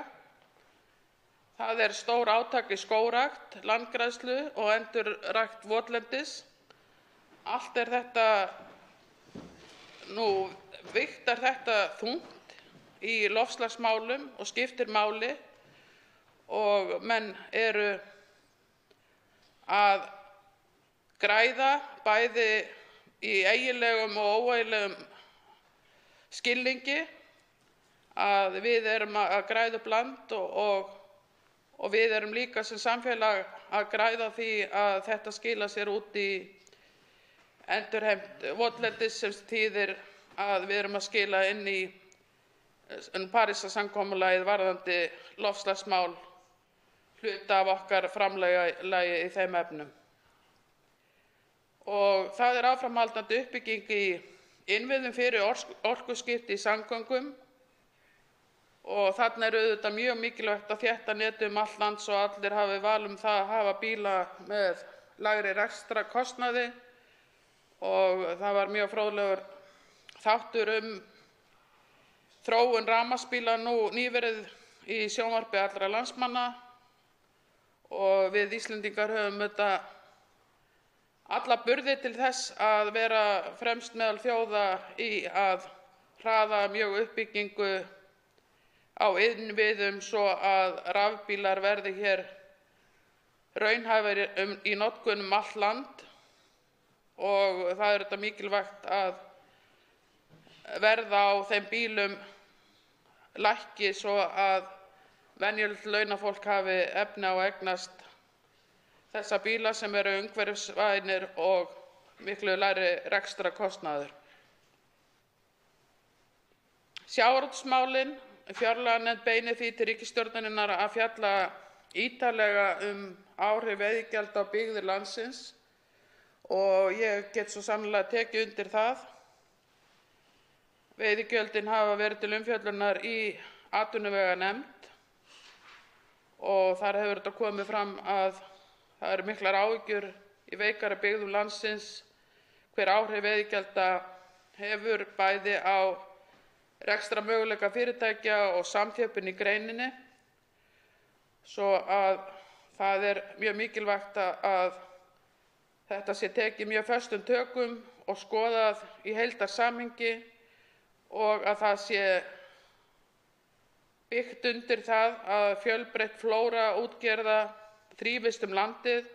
Þetta safnist ekki allt á fárra hendur í stórum samstæðum útgerðarfélaga, heldur hafi þessi minni möguleika á að byggja sig upp því að þessi litlu og meðalstóru fyrirtækin eru burðarásar í fjölda byggðarlaga þar sem kemur aldrei til með að verða stór útgerð í formi stóra frystitogara eða uppsjávarskipa eða ísfisktogara. Sá tími er liðinn að slík skip séu í nær hverri höfn. Þá bendir fjárlaganefnd á það að bændur hafi ekki notið þeirra kjara sem margir aðrir þjóðfélagshópar hafa notið. Minni tollvernd sem skilar sér í lægra vöruverði er sótt í vasa bænda og til lengri tíma hljótum við að velta því fyrir okkur hvort að það sé sanngjarnt að íslenskir bændur dragist aftur úr öðrum hópum. Þetta er auðvitað eitt af því sem er verið að skoða núna í starfshóp varðandi að taka þann hluta út úr búvörusamningnum sem snýr að sauðfjárbændum og endurskoða hann með vilja sauðfjárbænda sjálfra. Og ég bind vonir við að út úr því komi sú niðurstaða að við séum að standa vörð öfluga sauðfjárrækt hér í landi áfram og getum stýrt því þannig að við getum treyst því að möguleiki á nýliðun í greininni og að þau svæði sem henta mjög vel til sauðfjárræktar haldi áfram að vera í búsetu og þau lönd í nýtingu því að matvælaframleiðsla er hverri þjóð gífurlega mikilvæg og við þurfum að sjá lengra fram í tímann hve það skiptir okkur máli sem þjóð að við höfum þessa fjölbreytni í matvælaframleiðslu, hvort sem það er í garðyrkju, nautgriparækt, sauðfjárrækt eða öðrum búskap, að við getum framleitt sem mest hér innanlands. Það er bæði til þess að styrkja byggðafestu vítt og breitt landið og skapa fjölbreytni í atvinnu. Það er eitthvað 18.000 manns sem með einum öðrum hætti hefur atvinnu af landbúnaði í landinu, svo að þetta er auðvitað gífurlega mikilvæg grein sem er samt brothætt og við sem samfélag þurfum að gera okkur grein fyrir því að við verðum að sjá til þess að þessi grein geti þrifist áfram í eðlilegu rekstrarumhverfi og í sátt við neytendur og þetta er líka umhverfismál því að það eru mörg vistsporin sem fylgja því að flytja mikið af matvælum heimshorna á milli og geta ekki treyst á að stór hluti af innlendri matvælaframleiðslu sé til að mæta þörf hér innanlands. Byggðaáætlun og hvernig byggðaáætlun fléttast í fjárlögin. Ég var nú bara hér fyrir stuttu að fá fréttir af því að það var verið að undirrita samning á milli landshlutasamtaka sveitarfélaga og umhverfis- og samgönguráðherra og sveitarstjórnarráðherra.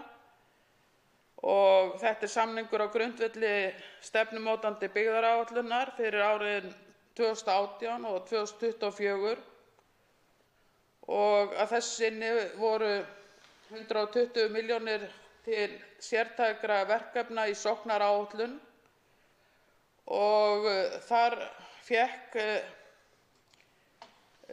styrk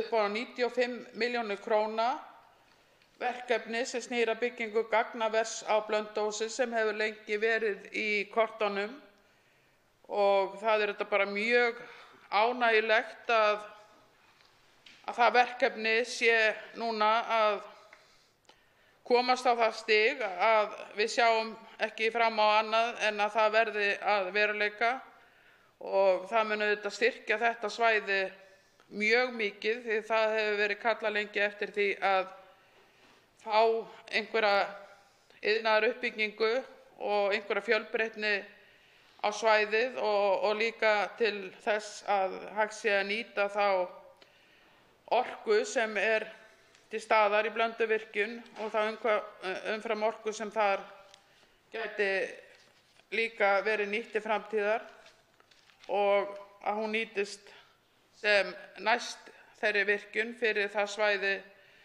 sem þarna á í hlut. Svo að það eru sem betur fer ánægjuleg tíðindi gagnvart landsbyggðinni sem er á vakt þessar ríkisstjórnar og er ekkert sjálfgefið heldur er þessi ríkisstjórn með byggðamálin á sinni könnu og ætlar að gera góða hluti þar því að það skiptir svo miklu máli að við lítum á landið sem heild og gerum allt sem hægt er til þess að stuðla að öflugu mannlífi vítt og breitt landið. Og ég tel að þessi fjárlög sem slík séu jákvæð gagnvart landsbyggðinni og horfi þá bæði til heilbrigðismála, menntamála, velferðarmála og samgöngumála. Við erum þarna á réttri vegferð og munum halda áfram að bæta þar í.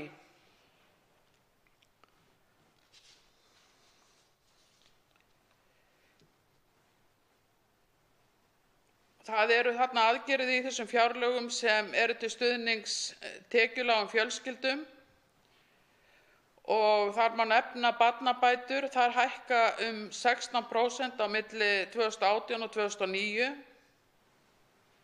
og þar er gert ráð fyrir að hafa 2 skerðingamörk, ein fyrir tekjulágar fjölskyldur og aðrar fyrir tekjuhærri fjölskyldur.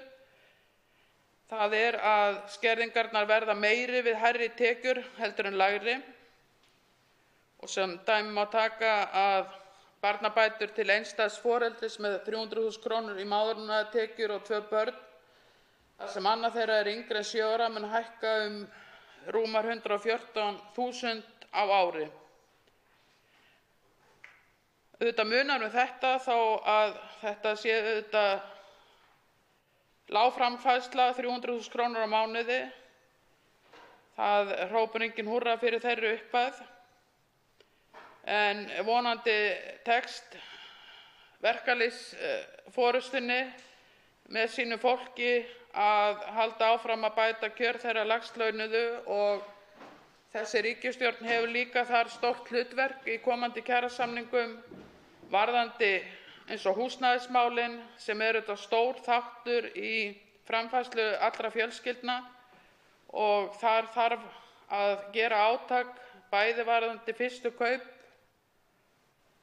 ungs fólks og líka varðandi framboð á leiguhúsnæði og þar þarf að spýta í, ekki bara hér á höfuðborgarsvæðinu heldur líka út landsbyggðina þar sem uppsöfnuð þörf og þarf að vera hægt að bjóða upp á húsnæði þegar að fólk leitar sér að vinnu og tilbúið til þess að vinna hvar sem á landinu, skoða möguleika til þess, þá þarf að vera húsnæði til staðar svo þetta helst í hendur að fólk geti haft möguleika á að vera færanlegt og með þeirri tækni sem við búum við í dag, fjarvinnslu og möguleikum á að vinna oftar en ekki hvar sem með sína tölvu, þá verðum við að mæta því að fólk hafi einhver tækifæri til þess að fá inni og komast í húsnæði þegar að það vill skipta starfsvettvang og máta sig við landsbyggðina. Svo má nefna persónuafsláttinn, hann hækkar umfram vísitöluna, neysluvísitöluna og með því að hækka persónuafslátt nýtist þessi breyting best þeim sem hafa lægstar tekjur. En svo get ég nefnt eins og að það sé bætt í úrræði hjá VIRK og það skiptir líka máli. VIRK hefur verið að sýna fram á að þar eru gerðir mjög góðir hlutir í endurhæfingu og þar vinnusamningur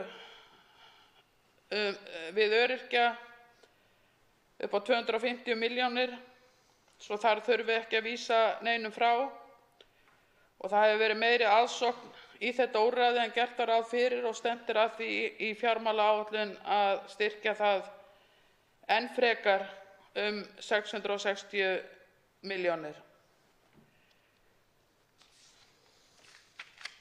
Svo að þetta fjárlagafrumvarp leynir á sér, það víða verið að fara í ýmsa útgjaldaliði sem eru til góðs og skipta miklu máli fyrir viðkomandi málaflokka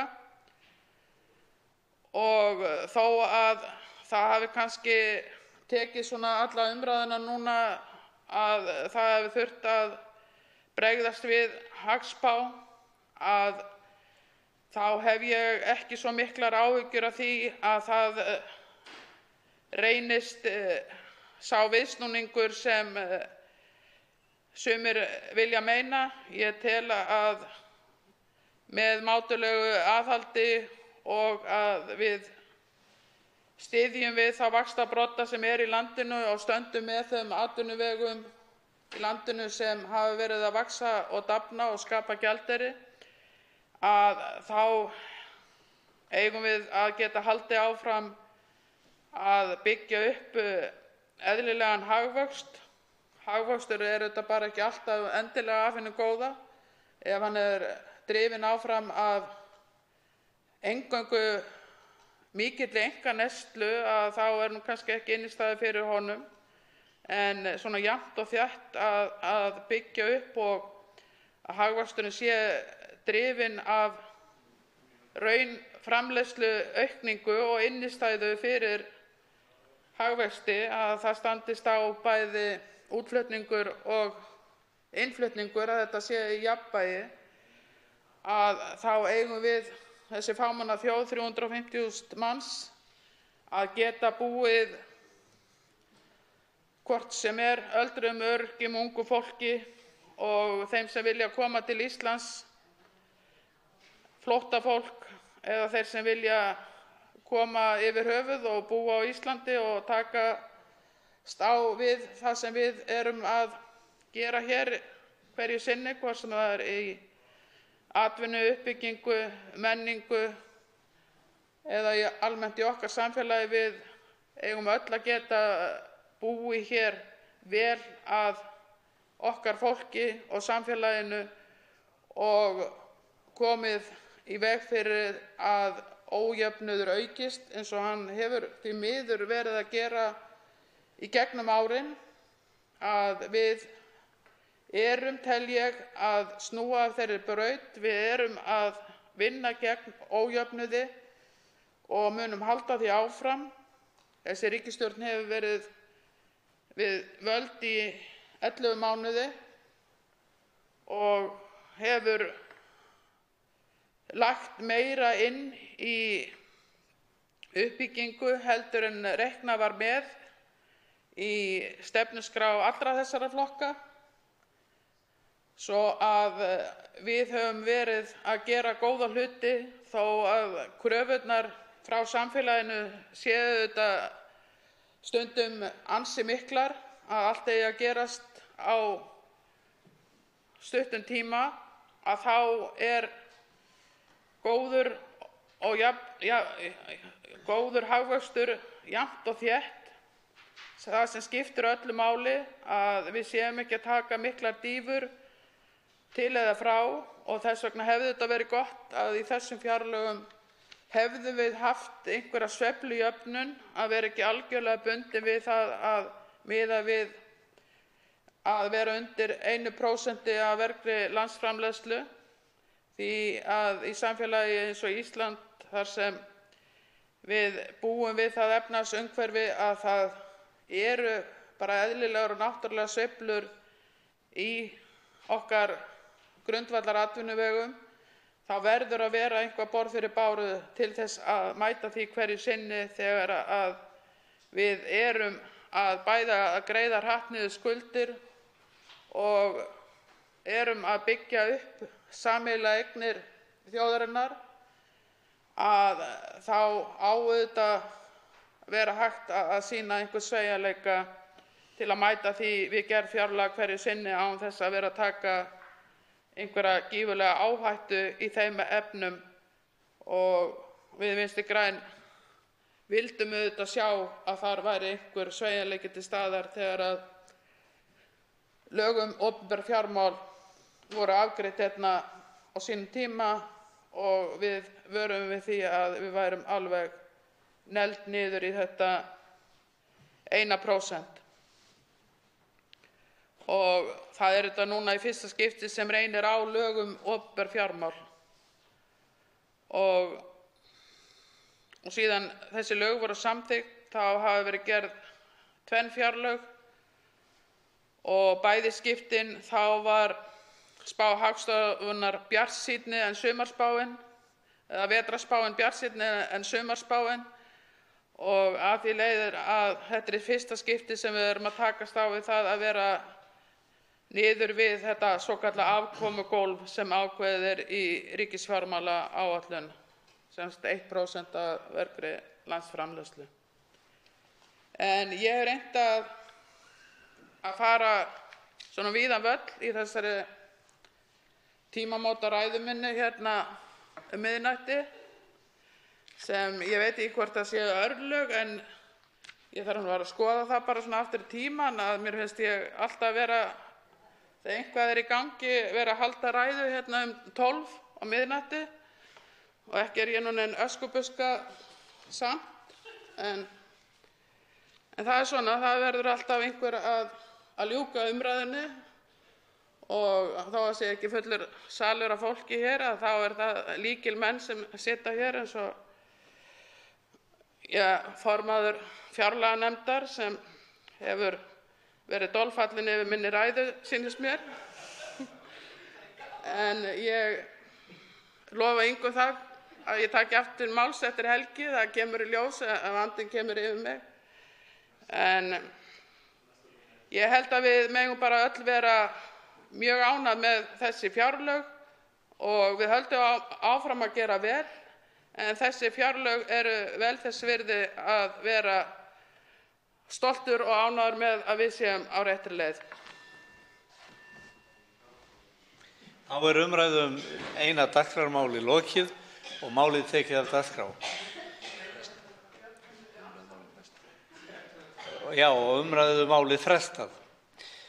Málið tekið af dagskrá. Fleira liggur ekki fyrir þessum fundi. Til næsta fundar verður boðað með dagskrá. Fundi er slitið.